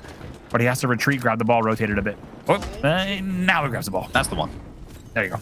Just misread the script there slightly as the plasma pistol was picked up. I was going to actually keep that in his hands as he has the opportunity to move this ball. Actually, I do. The plasma pistol's good too. He's like, maybe I'll take both. Yeah, I mean, we've all been there, right? It's like when you're trying to pick what chocolate bar you want to take home, right? You end up taking both. That's what I do anyway. That's the move. Left Eye's got the camo to play with. Let's see if he can make a play with it. Moving through Turbine now, that ball down again. But look at the score here, Andy. I think it kind of sums up the pace of this game and how it's been played. It's a complete mess. It's a scrap. No one's had any kind of semblance of control. 8-2 with only 2 minutes 30 left in the game. I mean, yeah, this is probably the first time we've seen on official HCS broadcast, certainly with you and I covering the action, a scoreline like this after this much play in on ball. It tells you just how much these teams are afraid to make the first mistake. Sticker's going to be challenging. Sticker challenges aggressively and gets the kill, and will pick up, to be honest with you, what is a monumental amount of ball time. Is reflected in the scoreline. That's crazy as it sounds, probably about a 10% addition to the score. There's that 1 second, but Hollis is going to have to rotate back now to try and just watch these pushes coming in, because Sandel's picked up a double, so doesn't want to pick up that oddball because he knows he's going to give his position away. He wants to try and play a little bit sneaky instead. Yeah, Hollis just staying alive now, going top control, and I think this will be a record-setting scoreline, for better or worse, in terms of official competitive play that we've showcased, certainly on the official channel, as we still have yet to see more than 15 points on the board. Ball's going to be picked up here, and it's going to be in the hands of Funday League, and kills are falling in their favor as well. That was kind of a momentary 3 dead. There's one player left alive that isn't a respawner, so now they take the lead, and as crazy as it sounds, a lead with 1 minute and 30 odd seconds left with only 16, 17, 18 points on the board is kind of symptomatic of how this game's gone. Saying that, they had 3 dead, they had a setup, broken almost immediately. Timmy gonna, Sticker from Team Timmy just gonna ping that shock rifle as well. Looking for the C-plat spawns. He knows they're coming in. Now he will have called that out. All the info his team will know about this, but they're gonna continue to put some time on the board. Continue to put time on the board. Also, continue to pick up slays. The problem is, where's the oddball going to rotate to? And wherever the spawn's coming in, Sherzy 2 is going to have the camo. And with 1 minute 30 or so left for a break to come in here from Funday League, now Sherzy has so much information. Those nades somehow he's managed to avoid. Sam Boldy should get taken down here as he has that first shot advantage. And now he's just a nuisance. You can see he's going to be flanking through Turbine here, but he needs to show some presence here. He needs to do some damage, Sherzy. Yeah, they're rotating as well at the same time. They're also rotating long haul here, so it's a great rotate. But like you say, Sherzy's a bit behind the play, but that's okay. His team doing enough to get the right damage. Maybe just overplaying this camo a little bit here. Sherzy needs to do the damage, like I mentioned, with it. Gets a trade, so maybe had the opportunity to do more damage quickly, which would have cleared the way for that rotation to come in. Sticker's going to escape with that grapple. Going to be challenged from top goal, but it looks like his teammate is there to at least back that player off. He will fall alongside his teammate now. 3 dead for Team Timmy. Where's the oddball? It looks like it's being moved back into tower. So Sherzy 2 is coming off the respawn, and Elevate is probably thinking, We've got to make a push, and this Yep. is a classic end game here. Guys, we've got to make a push to save the game. I was going to say, maybe they shouldn't celebrate just yet after that first round, because we're starting to see a little bit of deja vu still come through here, a little bit of a hangover deja vu, just trying to stay alive with Sambaldi now, but looks like Funday Lee's going to be the first one to fall. Timmy's going to get a kill as well. Now, the ball isn't played, and I kind of like this, to be honest with you. Jersey 2 is going to just grab a little bit of extra ball time, and this is perfect play towards the end of the game. You can get that a little bit more of a lead established. You've also got the opportunity just to play that ball when you need to, and with the numbers they have, they might be able to just turn this into a setup. That looks like that is what is happening, as Lumi did manage to get that stick, and now that rotation from Jersey towards Elevator, where those spawns just came in from his teammates. If he can get through this door, it would be huge. That's what we mean about rotations. Taking that ball towards spawn is such a vital thing to do. Perfect rotate as well, even bounces it off the wall there to get it through. Very nicely done from Jersey 2, and just like that, puts so many more points on the board with just 45 left. 45 seconds left, and it might be a race towards 100 points. Hollis is going to be there. His teammate is going to make the quick move towards him as well. Camo in the hands look at of this, Sandel, though. This is the kind of moment that you look forward to as a player as well. Do you like the pressure? Do you kind of wilt under the pressure? Can you make the play to break the setup? He's not going to be able to hit the shots, and he gets taken down. And it's Sticker who actually picks up a triple kill. And with that, surely he's going to win the round. Like you said, those are the plays that you think about as a player. Unfortunately, though, just Team Timmy ready for it, ready for that push. They shut it down immediately, and now just continuing to put more points on the board, only 8 away from closing out the round. 8 points away, or it's just a case of playing Team Slayer for 30 seconds or so, and they should close this out. Hollers has got that shock rifle, and he drops him again. Hollers has been not missing too many shots. As I say that, I kind of set him up for failure, but Lumi's there to save his bacon. And with that 15 seconds left or so, I'm not sure if there's anyone positioned to grab that oddball. They're just holding the crosses at the moment. Jersey 2 picks up a kill. Kronos is going to be pushing. He's got the repulsor to play with, but also Hollers gets bonked on the head. And let me tell you, there's 4 seconds left. They might be able to grab this. They do grab, they do toss, but it looks like that player dies. The Balkan, stays alive at the 0 mark. He's on batteries, though. There's no way. There's no way. He needs help right now, and it needs to come very fast. He will finally die, and that will be it. That will be it indeed. And Team Timmy, even though it was a little bit shaky, even though it was a little bit nerve-filled, maybe, like you mentioned, a hangover from the previous series that we saw, they get the job done. They are up by 1 in this best of 5. But I tell you what, I'm not going to lie. Team Timmy, even though it seemed a little bit all over the place on recharge, it's a lot of fun to watch. It really is. And how about the fact that we were at that game, it was like 12-9 with 2 minutes left, and somehow the game ends in the score line that it does, like 97 or what have you at the end of the board. It was a great rotation that Clutch called out on Discord as well, from all the way from blue over to elevator, over to pipes. Just really well done, the fact that they were able to put all those points on the board towards the end of the round. We're going to have to see if they can step their game up in Slayer, though, because they did look a little bit shaky in that Slayer we saw in the previous round. The speed at which the other team managed to push it was your org here, who really did just play an exceptional speed, and they just didn't look comfortable whatsoever playing against it. I wonder if their opponents here are going to be able to play at that kind of speed and really put the pressure back onto them, or if they're going to kind of try and match things, or maybe look for a pick a little bit here. But it's looking like a pretty tough move to get back into this series, I would say, even though you're looking at the damage dealt and you're looking at some of these replays of individual battles being won. But this is one of my favorite plays. No, it wasn't actually this. It was a little bit earlier on in the game that later on. Oh my god, it's been a while, everybody. I've been custom for quite some time. Give me a break here. This play here. I mean, for the killing spree as well. We lost our minds. This as well, the confidence from Hollers. He's absolutely nuts to stay there in the 1v2. And this one, are you kidding me? Unbelievable shots, almost turns 3.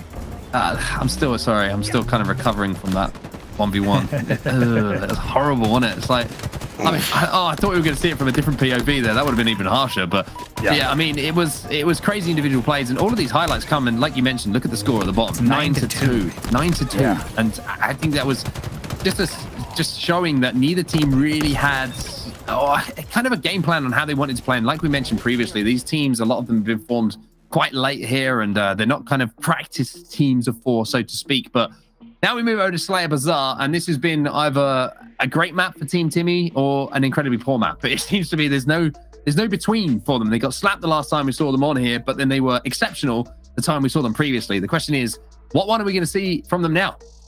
Yeah, that is the question. We'll have to see what they bring out. You have to think confidence after that last game, just because after losing the way they did on Recharge the last series, to come back to the the same battleground where those embers are still warm of their recent defeat. They're able to come back pretty convincingly in the end, even though it was non-traditional gameplay to say the very least. They're able to close it out with a nice score. So here we go, going up to game number 2. It's going to be Bazaar Slayer.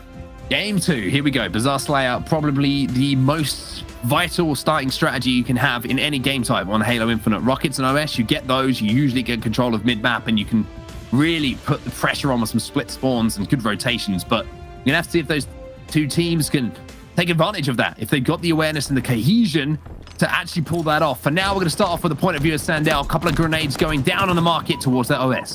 Yeah, first death actually will go to Team Timmy, so that will leave them in the minor 3v4 here. Great nades, though, in the bar is going to push Sandel back as well. They'll pick up another kill on Sticka. Little 2-0 lead to start. Bulldog in the hands of Sandel as well. So a little bit of sandbox. Going to sprinkle its way over the players from Fun Day League. Not only that, have Hollers falling down into him. That's going to be a very, very simple kill for him. So a good start here for Fun Day League. Much stronger than we saw in the previous game. A couple of grenades going in once more, but there's Sticker, but there's the trade. My God, not even sure if he knew he had the spikes out once again. Puts the spike perfectly there, just in case anyone tried to push in and thrust towards him. That'll be another kill. 360 medal comes in from Jersey 2 as well, but off of that opening now, just a few more kills go to the side of Fun Day League. Fun Day League still with an advantage in this game. Left Eye in a 1v1 battle, can't get away. You can see he was desperately trying to back out there to play his life a little bit longer and maybe get back into a position where his teammates could help him survive and also pick up that kill bottom middle. But 10-6 is the score. Sandel's going to be charging aggressively. Jersey 2 gets taken down. Sandel picks up 2, though. Big play from him.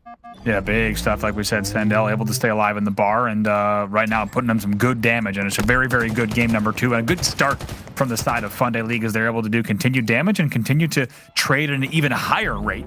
And so far, the half Swedish squad looking good.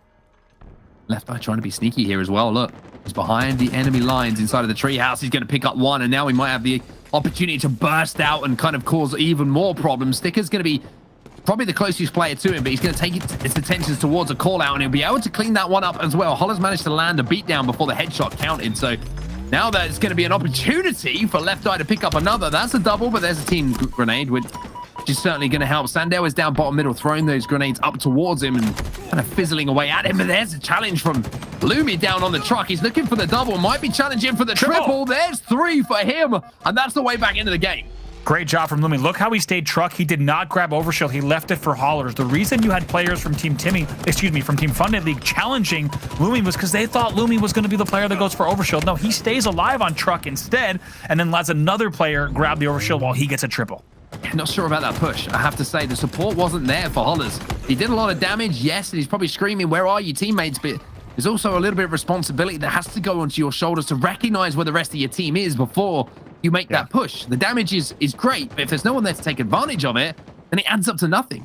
You could also argue that if you have the Overshield, in very few scenarios should you ever push double door, because there's only really one thing that you could run into, and it's what he just ran into. Players all over the flag with a height advantage. It's very rare that you're going to see players just scurrying out of tree and bar when you haven't got that opening damage, so I agree there. Kronos with the rockets. Going to get the trade, though, Hollers, as he picks up the off-the-rack medal. 24-14, though. Fun Day League starting to extend this lead and start to pull away with things. You're looking at Team Timmy right now, and you're looking at the scoreline. It's reflected in their use of power weapons and power-ups. We saw how the Overshield got melted last time. Lumi with a rocket has a chance to pick up a kill and create an opening, though. Yeah, 1 rocket left. Now is the time they really need to get serious about this game, because the game, frankly, is already out of hand, right? They're almost losing by double their score. But there's still plenty of time on the clock. There's a lot of game to still play. So right now, plays like this are what you need to do. Slow the game down. Just take it 1 kill at a time, 1 push at a time. I think players are starting to recognize as well that even though if you're on another map, for example, and you're looking at Team Slayer and you're saying this scoreline is out of hand, Bazaar is not. Bazaar by no means of the imagination is out of hand because of the comebacks that you can make with the power-ups that pop up. There's another trade going to come in this time from Lumi. And now, even though it's 30 to... I think it's 19 as our score is a little bit kind of pixelated on our screen. There's a chance. A Sticker will try to pick up that Bulldog, but I love the challenge and the pressure still being applied here by Fun Day League. Yeah, exactly. He eventually goes 2 for 1 there, and they have enough time where as long as they're getting certain pushes that are 2 for 1s and 3 for 1s, they could bring this back. But just as quickly as we start to talk about that, Left Eye answers back with a double of his own. Double-edged sword, though, isn't it? Like you mentioned, you say the word double, and I think, yeah, it's great. You can force your way back into games if you can get power-ups and power weapons, but if you don't, that is going to be game over. Left Eye just shows his gun to the two players on the flag stand, and they say, hey, nice gun, man.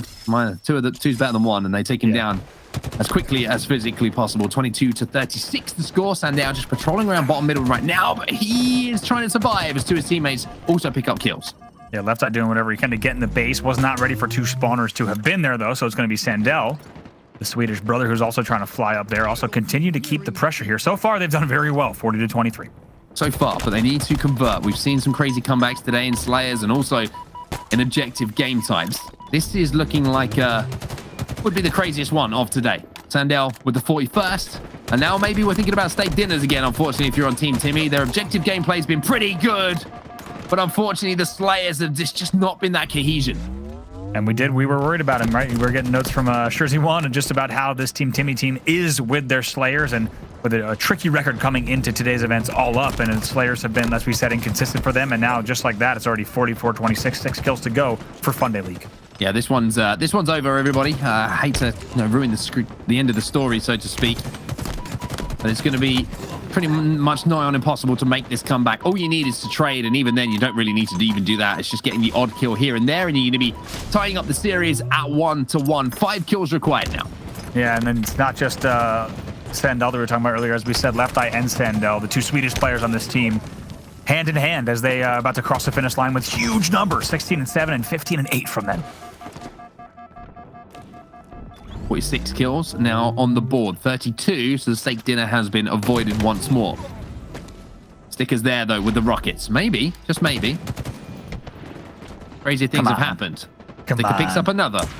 Overshield in the hand. There's the green gun. And it's just to avoid it. Samboldi gets taken down as well. Sherzy picks up one, but Sandell gets the all-important kill, but there's the trade. You got to think, what could they have done? A triple kill killing spree here for Sherzy 2 is 37-47, but is it too little too late? This is signs of brilliance. This is amazing play from them. This is unbelievable, but I think they waited too long. Too little too late, you have to feel at this point. And with the way that Fun Day League is just turling in the back of the base, Sticker somehow gets another kill. It's going to be pretty tough to find the space to play with that they need to make the plays they need to. 49 kills on the board now for Fun Day League, and it seems like Team Timmy have just left it too late to work out how to play Slayer. And unfortunately, it is going to be the end of the game just around the corner. Kronos is going to be challenging. There it is. And it will be Sandell who gets that 50th kill finally, as I wait with bated breath to announce it's tied up at 1-1 now in our final series of the day.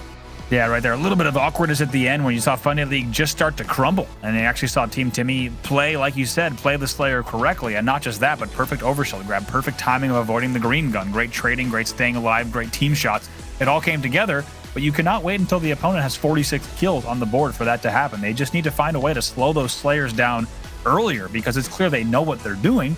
But that entire game was all just about the opposition just running the board up. Absolutely nothing that they could do, as Fun Day League's going to run away with that game with a score of 50-40 in the end. Like you mentioned, Sandell and Left Eye, the two standout performers. Although you can't really take too much away from the stats of his two teammates as well. You got Kronos, who's managing to put up a decent amount of assists as well. Samboldi only around sort of nick 1, which is absolutely fine if you're popping off and you're providing the cover and the information for your teammates. But on the other side of things, not too much to speak about. And I think one issue maybe I have with this team at the moment, I'm talking about Team Timmy, excuse me, is sometimes we see that hangover from an objective game type that's played at quite a fast pace, right? And when you try and go into game number 2 and play at that kind of same frantic pace, you almost forget that it's Slayer. And that playing your life and valuing your life is just as important as getting those 50 kills on the board. Yeah, exactly. You're absolutely right. You might kind of have, a lot of blood is pumping. You're ready to go. The comms are quick. Maybe you've had one too many coffees or Monster Energies, and you're just like okay, let's effing go. And that's not what you always need to bring to a Slayer at all times, right? That's what you need to slow. It was 44-25 here, by the way. The fact that this game ended 50-40 is remarkable, and it shows you that Team Timmy, of course, they know how to play a Slayer. We know how good this team is. However, game after game, when a Slayer is actually on the board, they're missing the mark. As we take a look at the highlights, it's 50-40 in the end, and they will lose that game. We now have a series on our hands. We're tied up 1-1. And they certainly are indeed. Now we go over to Stronghold's Streets, and this is going to be a game type that we haven't seen Team Timmy on, if I'm not mistaken, so far today. One game type that we did see them on was that Slayer Streets, where they got kind of bopped, to be honest with you. a little bit earlier on. But for Funday League, that is a big result for them, I think, in that game number 2. Now we have to see how they're going to play objectively, because Team Timmy looked like they had the better of them in that game number 1. And you have to feel like with the best of 5 format that we're playing today, objective game types obviously have a huge impact on series results. Slayer's one thing, but there's only one in the series for them to play with. Yeah, exactly. And now they're going to need to see what they can do here on this game number 3. And you hope that the two Swedes are going to slay the exact same way they did in that Slayer and just provide an opportunity for a lot of movement, a lot of options, and allow them to have the space they need to convert on this map. But we'll have to see. It's going to come down to this third one, the go-ahead game, of course, of the series. Yeah, this is the swing game, so to speak. It's who is going to be essentially putting themselves on match point and being one map away from being that third team to secure their place in the EU Super, which is coming up extremely soon at the end of the month. Funny League versus Team Timmy still have some sorting out to do between the two to find out who's going to be the first team to make it there. But for now, it's tied up at 1-1 as we head to Street Strongholds to decide who's going to take the series lead. And we'll have to see. It's been a fantastic series so far. It's been a fantastic day so far between these two teams. We're jumping now into game number 3. Your series is tied 1-1. We're starting things off with Sandel. We are indeed. The man who popped off in that last game, 18 kills, I think he put on the board in total. Unfortunately for Sam Baldy, he's going to pick up 1 kill, but take himself down to the grave alongside it. And Sam Baldy, I just realized, is now my favorite named player due to obvious reasons. Yeah, right there, it just flies right in, hits the self-destruct button. The full panic button is always an option when you have the rockets, especially if you're watching a doorway like Tires. They will trade out in the beginning, but it's an early BC hold for the side of Timmy. BC hold, but it looks like the B push has come in and it's been successful here for Fun Day League. Lumi's actually going to be the last player alive here, so he needs to just play his life a little bit, wait for his teammates to spawn before doing a little bit of damage, and that's exactly what he's done. So good play from Lumi there, even though he's last player alive. So little things like that can change the game. Now he has the opportunity to flank. Hollers is going to do some good work alongside his teammates here from Team Timmy. And even though Fun Day League did have a really good push onto B, you can see the flip came in. Absolutely did, and they're going to get another kill as well, and now B is still going to be on the side. However, A flips behind them, so now Hollers is going to need to make sure he gets his kill. It's a great job to use the thrust as well to close the distance. Well, sticker on the B stairs as well, and they're also making a play towards C, because unfortunately Shurzy got taken down in that push, but they should be able to convert, maybe even look to get a reset here on C as well, as Sandel is going to be taken down by Lumi, and it's a triple cap now as Hollers is going to use that thrust once more to get the trade, as that player was trying to be a little sneaky beaver around that corner. And now we're seeing the kind of that thing that we saw in the first game, the little bit of kind of disjointedness from the team start to creep in once more. Just trades left and right, nobody really having control of the map. Yeah, it's a great job there from Sandel to know that Sticker was the last player alive. That was essentially a 1v1. It was a drawn-out battle with those two players finding each other, but it will let Sandel pick up the kill and also get the flip on B. Now they're going to try to finish C as well. Good reset for just a second, but it might cost them in the end. We should see some control here from Fun Day League.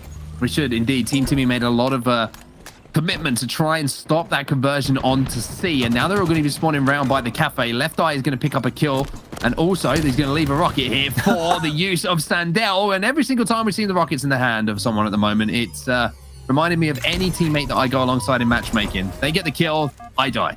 Yeah, I think Lottie's got her headphones jacked up. She's letting us know in Discord it's been a jump scare simulator for her. That when anytime someone grabs rockets, they just hit the self-destruct button immediately.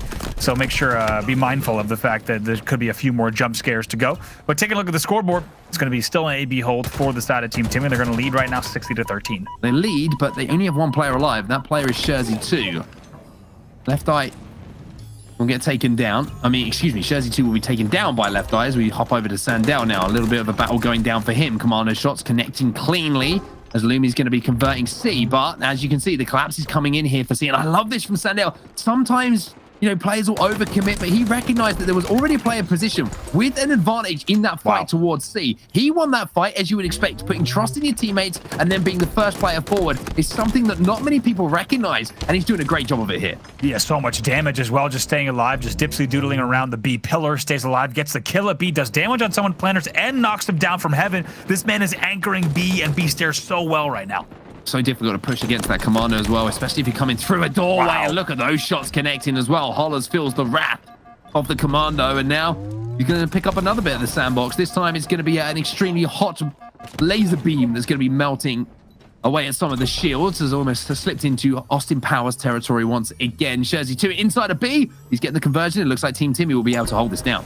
Yeah, they're going to hold this down, but take a look at the points that just came on the board for the side of Funday League. This game was blown wide open earlier, but Sunday League Funday League, who's playing now in the Sunday League, has also closed this gap quite a bit. This is still going to be highly contested, and I think that's what we expect with these two teams. Nice little stop as well from HCS 2. He'll get that defense as well as the kill there on B.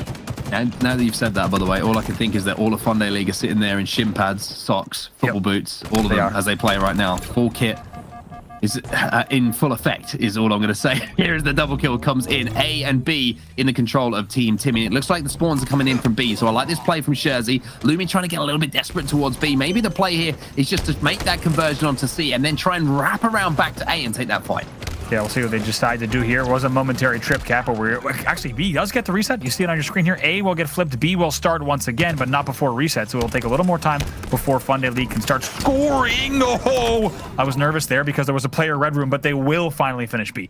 It will finish B, but again, it's the trades, right? It's the trades that keep coming in. It's just a scrappy fight. And that's why I mentioned just rotating from C towards A. You know respawns are going to be coming in towards B. You know that the last two players alive are going to be maybe influencing the PD spawn. So try and wrap round on them, trap them there. And it's something maybe that taking an extra second to avoid a fight and wrap around to what seems like a stronghold, which is slightly farther away. The teams kind of don't recognize sometimes in certain situations. Sandel, though, he's doing a lot of good work again in this game. He's currently sat at 12-5. Maybe that's 12-6. Yeah, I was going to say, doing very well here. Sambaldi also on the 11 kill mark for his team. Nice double from Lumi, though, from the other side. He'll have some help in the form of both Hollers and Sticka, and that was a prayer coming in from the other side. They will make sure to clean up that one on Sambaldi, who was desperately trying to make something happen at B. He's not able to do so, though, so it will still be BC control for Team Timmy. On 25 and rising. Is there ability to hold here? You can see HCS 2 position is really important here as well. And with the kills being picked up on those respawns, and HCS 2 just holding down and anchoring this spot with his teammates where they are, means all the spawns are going to be consistently towards that neon street and, of course, that cafe. So they have control of the map, and that means that Lumi can now move in and pick up the rockets. Little things like that. HCS 2's positioning and making sure he's not being overly aggressive from that spot before kills come in now allows these plays to develop. And even though it might seem like a nonsense play, you're like, what are you talking about? He's not even shooting his gun. He's not killing anyone. That creates space on the map.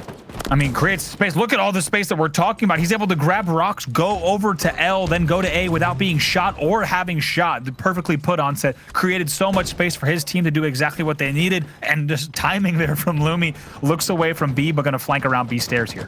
And now, like I mentioned, the worst thing to be doing is being trapped at B, because now you can get put on those split spawns. B will be turned over. This will be a triple cap. And when you have a rocket to play with as well, you know where the spawns are coming in. You have an opportunity to pick up kills. And now I like what they're doing here, Team Timmy. They're recognizing the pace at which they need to play. Lumi is playing this one perfect. Wow, perfect play. We're going to have to take a look at that again for sure, because everything he did through that was so well done. I was so worried he was going to self-destruct on the B stairs because he came very close for anyone who was looking at his health. But instead, he picks up 2. He gets 3 total kills with only 2 rockets. Stays alive, like you said, also plays B so well. Great stuff from Lumi. Really did play the map extremely well in that situation. Oh, there's HCS with a stalker rifle from the C balcony, and now he's just going to be able to hold this down. Anyone who's going to try and move towards A, HCS is going to have eyes on. It looks like desperation pushes are coming in towards B. Stalker rifle is just enough maybe to hold off that push. Wow. The push is held off at B. As you say, that's going to do it. 250 points on the board means that Team Timmy will answer back from a disappointing Game 2 performance to go up 2-1 in the series. One of the fastest strongholds we've seen in a long time in competitive Halo. They're a fantastic run from them, and really great work just honestly locking down the key anchor of the map. B stairs, B pillars, and every angle that it offers, all the way whether you're facing trim, whether you're facing PD, or down into driveway. They locked it down so well. Great use of the rockets there, great use of stalker rifle bulldog control. They had great resets on B, not overextending too heavily into areas like trim, and in the end they close it out really convincing, 250-99. With the objective efficiency and what seems like an objective class above coming in from the team who's just taken home that win, Team Timmy, you have to expect, Andy, that this could be potentially the last game of the broadcast, and it could be them after what was an extremely disappointing performance from them, and a little bit of a heartbreaking performance in that previous game that we did see them involved in the previous series, booking their ticket finally to that EU Super. A huge opportunity for them here to close things out. Certainly is. Take a look at some of the highlights from this game, as this was an opportunity here where we thought Funday League maybe Going to go ahead here. Keep in mind, with some good points on the board, they brought the game all the way back. Here you're seeing it 60-24. Guess what? In just a moment, this is going to flip. Take a look at 74-60. Fun Day League brought it back, but in the end, the late game control from Team Timmy just too strong. Yeah, late game control was absolutely superb, and I think it was just everyone started working together and recognizing each other's positions a little bit more, and also they were taking the time to not over pressurize spawns. Letting the full squad spawn is a good thing to do sometimes on this game. If you have the angles to hold, you can then put pressure on and then rotate around it. So a good job there from Team Timmy in strongholds to close things out. And now we move over to CTF Aquarius, Andy, and we have seen some games in recent times on this map. We really have. And Team Timmy knows one thing. They need to close out this game in this CTF Aquarius. We know what happens with them on Slayers, and they do not want to let this thing go to a game 5. So this is really all the pressure in the world on their shoulders in this CTF game, just because a little bit too risky to send it to a game 5, especially with their Slayer track record. Yeah, it would be risky, but at the same time, it might give me great pleasure in kind of like horrible way, because obviously, you know, Jersey won, he's got his brother in there, he's living every single moment of this series. Yeah. But on the other side of things, it's an opportunity here to put that pressure, knowing that game 5 is going to be there as a Slayer, and knowing that Team Timmy have been so poor, it's a huge opportunity here for Fun Day League. If you take this game, which isn't a time-based one, it's a flag-based game type, which may be a stronger suit than the time-based ones, pressure is all the way back on Team Timmy, and all of a sudden, this could be a very different result. Yeah, certainly, especially if we see them able to put up the pressure that we saw both mid-game and Strongholds there and early on the Streets game, as well as the slaying dominance that we saw from the 2 Swedish players. We'll see what they can bring. This is a game type where if you are overslaying in the enemy's util and making sure to pick up the kills, you're going to get so many flag running opportunities. So I'm with you. It's very dangerous waters for the side of Team Timmy, but as fans of competitive Halo, we could see a game number 5 here. We'll have to see how game number 4 goes. I think players are just taking a few seconds here before we get back into this game, just to kind of take a deep breath, reset a little bit, because I'm sure that is an extremely stressful thought that's going through the minds of both teams at the moment, knowing that game 5 is looming on the horizon, and also the opportunity to qualify again for that EU Super might slip through one of their fingers. It's going to be certainly a tough pill to swallow for either team. Unfortunately, it doesn't come out on top here, but I mean, let's get your thoughts on this one. From what you've seen on the series so far, do you expect Team Timmy to close it out here, or do you think we will be going to a game 5? I think Team Timmy looks good right now, and I think they will close it out, especially if the end of that Strongholds game was any indicator about how they're approaching things like power up and control, and also, of course, power up control on Aquarius, and the way that they're positioning around the map, the way they're rotating, the way that they were anchoring the key angles. I think we're going to look for them to hold the top pink angles, hold base angles, and then be able to come back with the flag. If they apply the same principles they did in that last game, they should win this one pretty easily. We'll have to see if they can bring it, though. They've been strong and objective. They just need to close it out here.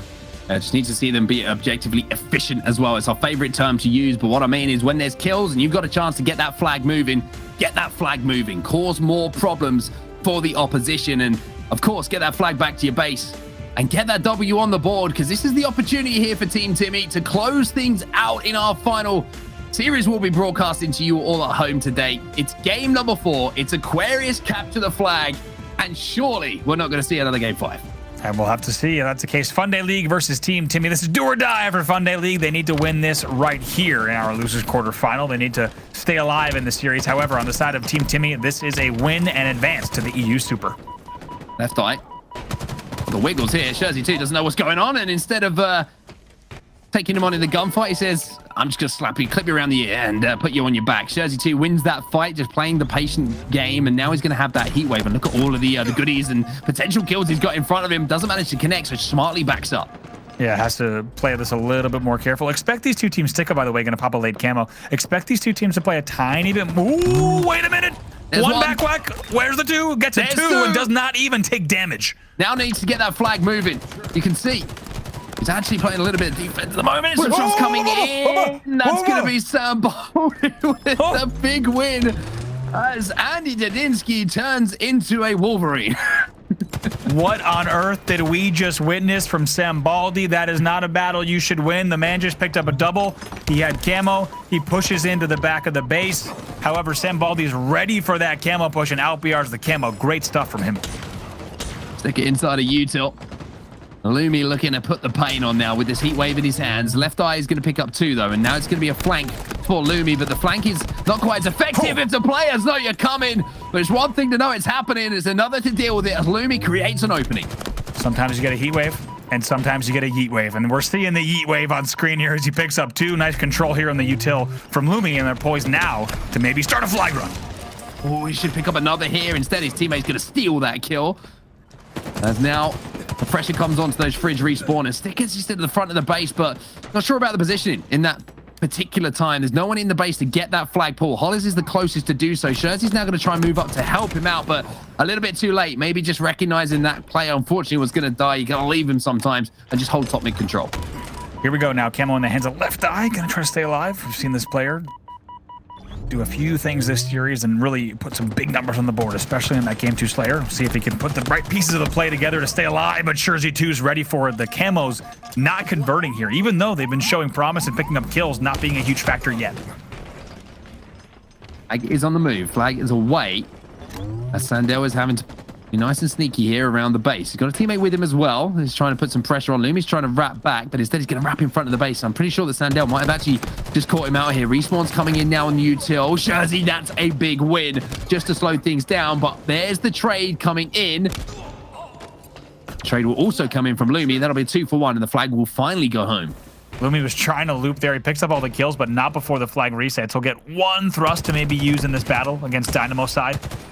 And it will spin. There comes the Dynamo. It's going to tick very hard, and I think he knew that it was the end of his days there. He'll reset off of the respawn. Here comes the next Funday league push. Going to be aggressive through that utility as well. Finally, it's going to be Sandel who tries to cut to the front of the base just to take a few different angles to put the players under pressure. But you can see that they held strong there, Timmy, inside of the base and managed to cover each other well enough to get the kills to at least keep their flag a little bit safer than it will be if Kronos can keep this little run going that he's on. But looking across the stats here, Andy, a couple of players standing out at the moment. Scherzy 2 is leading the lobby for Team Timmy with 8 kills. On the other side of things, it's going to be Left Eye, actually, who has 9 kills to his name, 7 deaths alongside it, a +2. Make that 10 now as he turns himself into a +3.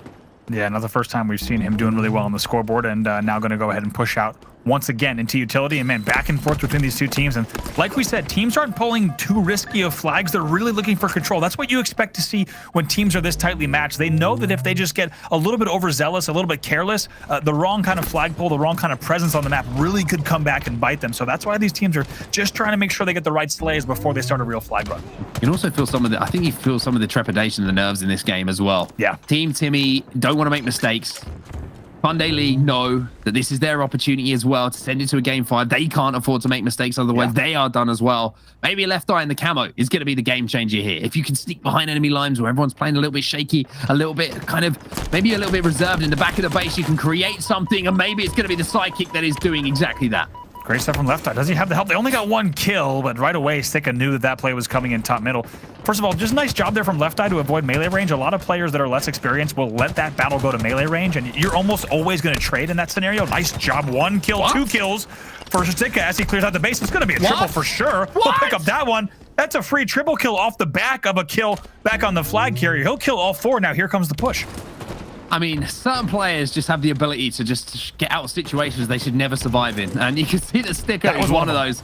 Yeah, exactly. 3 kills in quick succession, being able to snap onto players after the beatdowns all connected to really do that initial damage. Now Hollis is going to have that sidekick and get the trade on the utility side. Scherzy 2, last player alive for Team Timmy, though. He's inside of the base. He's going to go for a flagpole here, but he's got to be careful of these respawners. But look at this. He fakes that player out, who slides off the front of the base to try and stop that flag run, and Scherzy 2 is just being a pain. Yeah, finally he gets taken down. By the way, off screen, that was Samboli that got that trade against the Dynamo player. Not easy to do on bottom Dynamos. There'll be another kill here for Left Eye. He'll get rewarded with the heat wave off of that one. But we will stay here 0-0. It's been a fantastic game number 4 so far. Certainly has. It might be one of those games where the first flag really kind of ignites it even further. When we see that first flag go in and everyone starts to overextend, you're going to see some crazy flag pulls towards the end of this game. Or it might be one of those where 1 flag makes the difference. 6 minutes left in this game, Andy. An opportunity here to get that flag moving. Left Eye has it across the 2 utility halls, and now he's got it back into his own util. This has been a perfect run from him. Is anyone here to stop it? Scherzy 2 says, I'm here, boys. I've got the stop.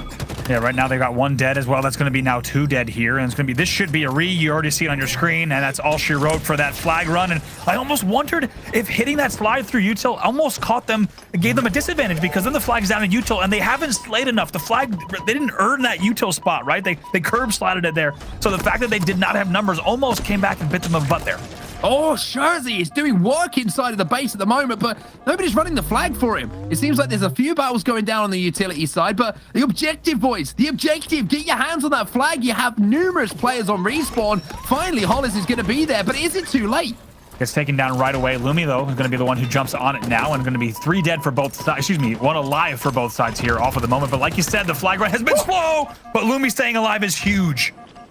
Kronos is weak inside of that util as well, and Hollis will pick up the double. Now, where is the kill coming on left eye? Hollis will somehow get the trade. I think that might have been a teammate nade that actually came in. Sticker's running this one back through the util. There's only a couple of players alive. Hollis is doing all sorts of work on the map, and that might be the first flag going in. It is. It's converted, and Team Timmy find themselves 4 minutes and 35 seconds away from being in that EU Super.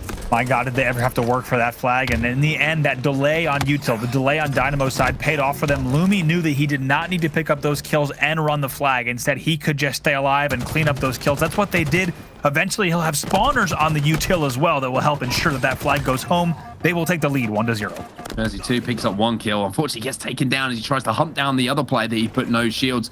You see Kronos is overextending here into the base, and this is where I'm expecting the pace to pick up in this game. It's going to get messy. There's going to be flags pulled. There's going to be decisions to be made. It's about keeping your cool in these moments, Andy, and making sure that you don't get flustered and throw away this game. They had 1 dead on that pull. However, it wasn't enough. As you can see, the pressure comes on the flag immediately. They get another kill, though. This is an unofficial 4v2 right now, as 1 player's dead and 1's off spawn. Jersey's picked up 1. Lumi goes down. Shots in the back here of Kronos. This is an uncharacteristic pull towards the pink side, but it's working for now. But there's the dynamo grenade. Slows him down completely. Jersey's going to be flying across. There's a couple of players here maybe thinking about getting that pull, but no! Wait. Look at this. There's players in the back of the base. Sticker picks up a double. This flag's and going the back. flag came back. Sticker with 3 inside of the base with a heat wave. It was too quiet on set. Like you said, it's a less traditional pull. Something was too quiet. Something was wrong. There was too much pressure in the back of the base. It looked like it was home. It is not home. It will be heartbreaking for the side of Fun Day League, because this will be another cap for Team Timmy with 3 minutes left. Holler's going to drop and shoot. He'll cap the flag as well. They take the lead 2-0. I mean, Sticker's probably just come up with one of the biggest plays he's made in tournament play so far. He killed 3 inside of the base. He then managed to, as the flag was moving, I just kept my eyes on that feed, pick up yet another one and do damage as that flag was run home by Hollis. And even though Hollis had to do a lot of work for that first cap, that one was much more comfortable for him to run home. But I mean, you talk about the young men doing, you know, crazy things and being able to perform under pressure. Well, there was an example of just a little bit of ice coming in for one of those younger players we were talking about. Sticker standing up when it matters. Yeah, we talked about both Sticker and Lumi, right? As we're taking a look at some wild, I have a little bit of a missing first-person model there with the gun. That looked a little bit wild, but Jersey got one mentioning to us. You got Lumi and Sticker, right? Both of them under 20 years old. Amazing performance in this game so far. They've got 2 minutes left, though, and they need to close it out. Jersey 2 looking to pick up yet another kill. Doesn't get the trade this time, as Sam Baldy would clear out the base. That was 3, maybe even 4 dead for Team Timmy for just a few seconds there. Fun Day League need to hold forward, and they need to go now. But knowing that, you can't be reckless as well. You got to pick up kills on your way forward. They really do, and my gosh, they cannot think about what we just saw with that flag just being absolutely stolen at the doorstep. That flag was through. However, Sticker, like you said, they come in. The last thing you want to do is drop a flag and see 2 players, one of them with a heat wave in your base. Now here's Left Eye with the camo. Left Eye with camo, but he's also got Hollers in front of him. He deals with 1. He might be able to deal with 2 as well. He's got a teammate alongside him, and that's Sandell. There's a beatdown, but there's a trade almost immediately from his teammate. That's 3 dead for Team Timmy. Jersey 2, last player alive here. I think he might have been on the respawn as well. So, we've seen some crazy comebacks on Aquarius, but you can't make those little slip-ups, man. You can't let that flag drop. He also dropped the heat wave. That's terrible. The heat wave's down there, bottom dynamos now as well. So that flag does not go to util. Also, the heat wave's not down in util. Let's see now. 2 dead for the side of Fun Day League. 4 dead for Fun Day League. And it is a Fun Day fumble for the boys in red. It's devastating to watch, man. It's tough to watch, but that's the difference maker. You drop that flag, you fumble it like you say, and Those few seconds allow players to get across the map, the damage to be done, and all of a sudden the flag is being returned and back at base. And instead of the score being 2-1, it might be 3-0 as the flag is being pulled here. 4 dead for Funday League and already pressure on the respawners. Great job from Sticka. He's going to trade here in the back of the base as well. Thrust back, even does some shots on the fridge. He's going to keep that flag tossed out. That is 2 flags in this game now that Funday League could have had, and they do not convert on due to some last-minute errors at the mid-map run. Here comes now Team Timmy running a 3rd flag. This will be arguably the final flag. This certainly will solidify things. It's 3-0 with just 20 seconds left. And finally, it looks like after a crazy day, Team Timmy have just about done enough here, Andy. And look at Team Timmy in lockstep now. 10 seconds left. Look at the kills on the board. Absolutely huge numbers coming in from them as the time will tick down. Just 5 seconds left here. Sandel gets added to Lumi's tally. 1 second to go, and finally we can say it. Team Timmy will qualify for the EU Super. They will be there in that pool play. They will be competing for their share of $100,000 at the end of the month. It's Hollis, Jersey2, Sticker, and Lumi who have performed today. They have been through the emotional ringer, by the way, in their performance today, but they finally get it done. They really have. Congrats to them. And I think a lot of teams were talking about, that's certainly one of the favorites coming into today. They were expected to be one of our 4 teams to advance. And in the end, they close it out. Not an easy road, a pretty exciting one, to be honest, and a fantastic final series to have on broadcast as well. In the end, though, I think they showed the resilience. I think they showed the cohesiveness that they were the better team in that series. I think that they earned that quickly, and they're going to be very thankful that they had such a strong game 4 rather than going to a little bit more of a coin flip in game number 5. Yeah, I certainly agree with you. I think they, you look at the last series they were involved in, and you have to say that it was your Orc here completely and utterly deserved that win, even though there's some crazy games. That series, that was all Team Timmy. They deserved to win that series, even with a big performance coming in from Left Eye there, 26 and 21 for him. You kind of pointed out at the end there. I want to point out Hollis. Hollis had a massive game, 20 assists on Aquarius capture the flag in such a vital game, but there was also some really big kills that he picked up, Andy, for that second flag cap, the first flag cap, excuse me, where he had to go huge. He had to survive. He had to put himself in position to delay things. He did it perfectly. And I think Hollis, for me, was the standout in that final game. Yeah, we'll take a look at some highlights. He also dropped over 6,900 damage in that game, leading the game in both assists and, unsurprisingly, as a result, in damage as well. And in the end, it was fantastic. Also, resilience from Team Timmy. Keep in mind, both those flag runs should have, on paper, gone home for the side of Funded League, but it was very, very strong mid-map and goal line performances from Team Timmy that prevented those flags from going in. This play from Sticker, by the way, as I say, some players just get away with things that you don't think they should do. There's a trip ski just running at everyone. And it wasn't just that play as well. Sticker inside of the base with that stop. That was absolutely ridiculous from him. We actually see it from the point of view of Hollis here, but it's Sticker just popping up with the kill for just punching everyone with a heat wave in his hands. Hollis just there to offer some emotional support. Yeah, you're still right. Look at Hollers is the one who double dynamoed and stopped that flag from turning the corner. Then he flies in to help Sticka with that angle. Great point. We did not see that. So shout out to production team here at DreamHack and also Replay just for catching that side of another example onset of Holler stepping up in that game. Yeah, really big plays from him. He's a player that's grown up on midship and, Truth, for example, and certainly knows how to play those maps, Hollers. So shout out to him in that final game.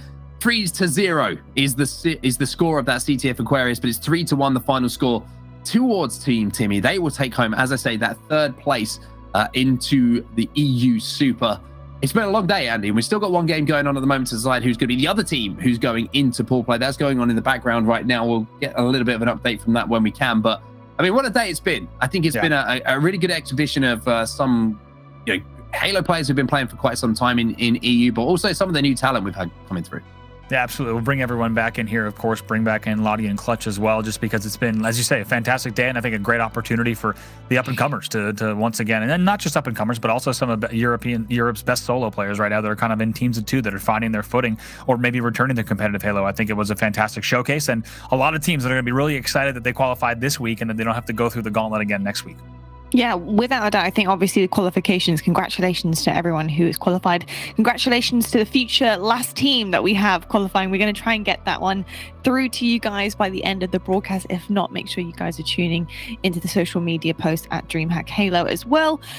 But I gotta say, an incredible showing. And like you said, it's kind of a taster of what the EU region, what the rest of the EU region has to offer. And it's all about the underdogs right now, apart from our top 8, who can really start to kind of break some of those barriers and those walls down and make it into the top 8 of their region. And these are the guys who are doing it. Absolutely amazing. The exhibition matches coming across fantastic. Clutch, just to bring you back into the conversation, I want to hear from you. What did you make of Team Timmy, especially after their last series, obviously coming off the back of a, quite honestly, not to be rude, but a little bit of a choke map that really kind of lost them that series.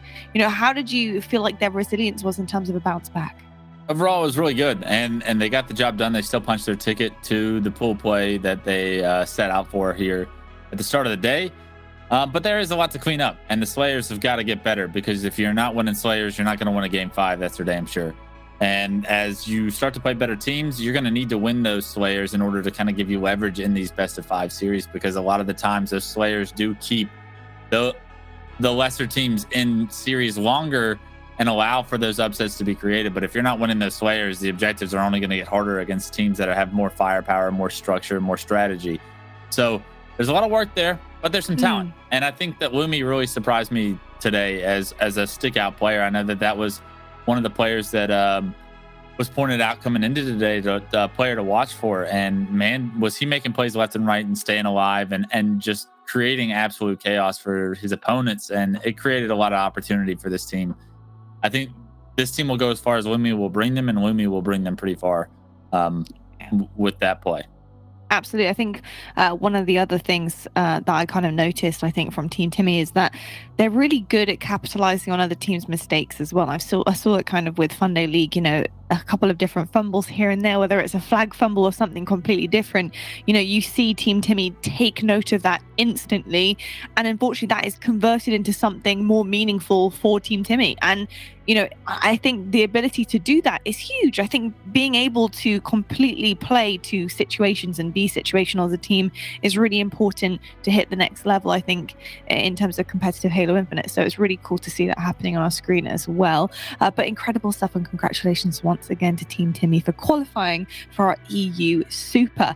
Now let's take a look at the bracket to see all of the journeys today that we've had so far in the qualification, because of course 4 teams are qualifying out of today for our EU Super. This is exactly what the prize was. You can see in our winners bracket, Potential and Your Org here have qualified. That is absolutely massive.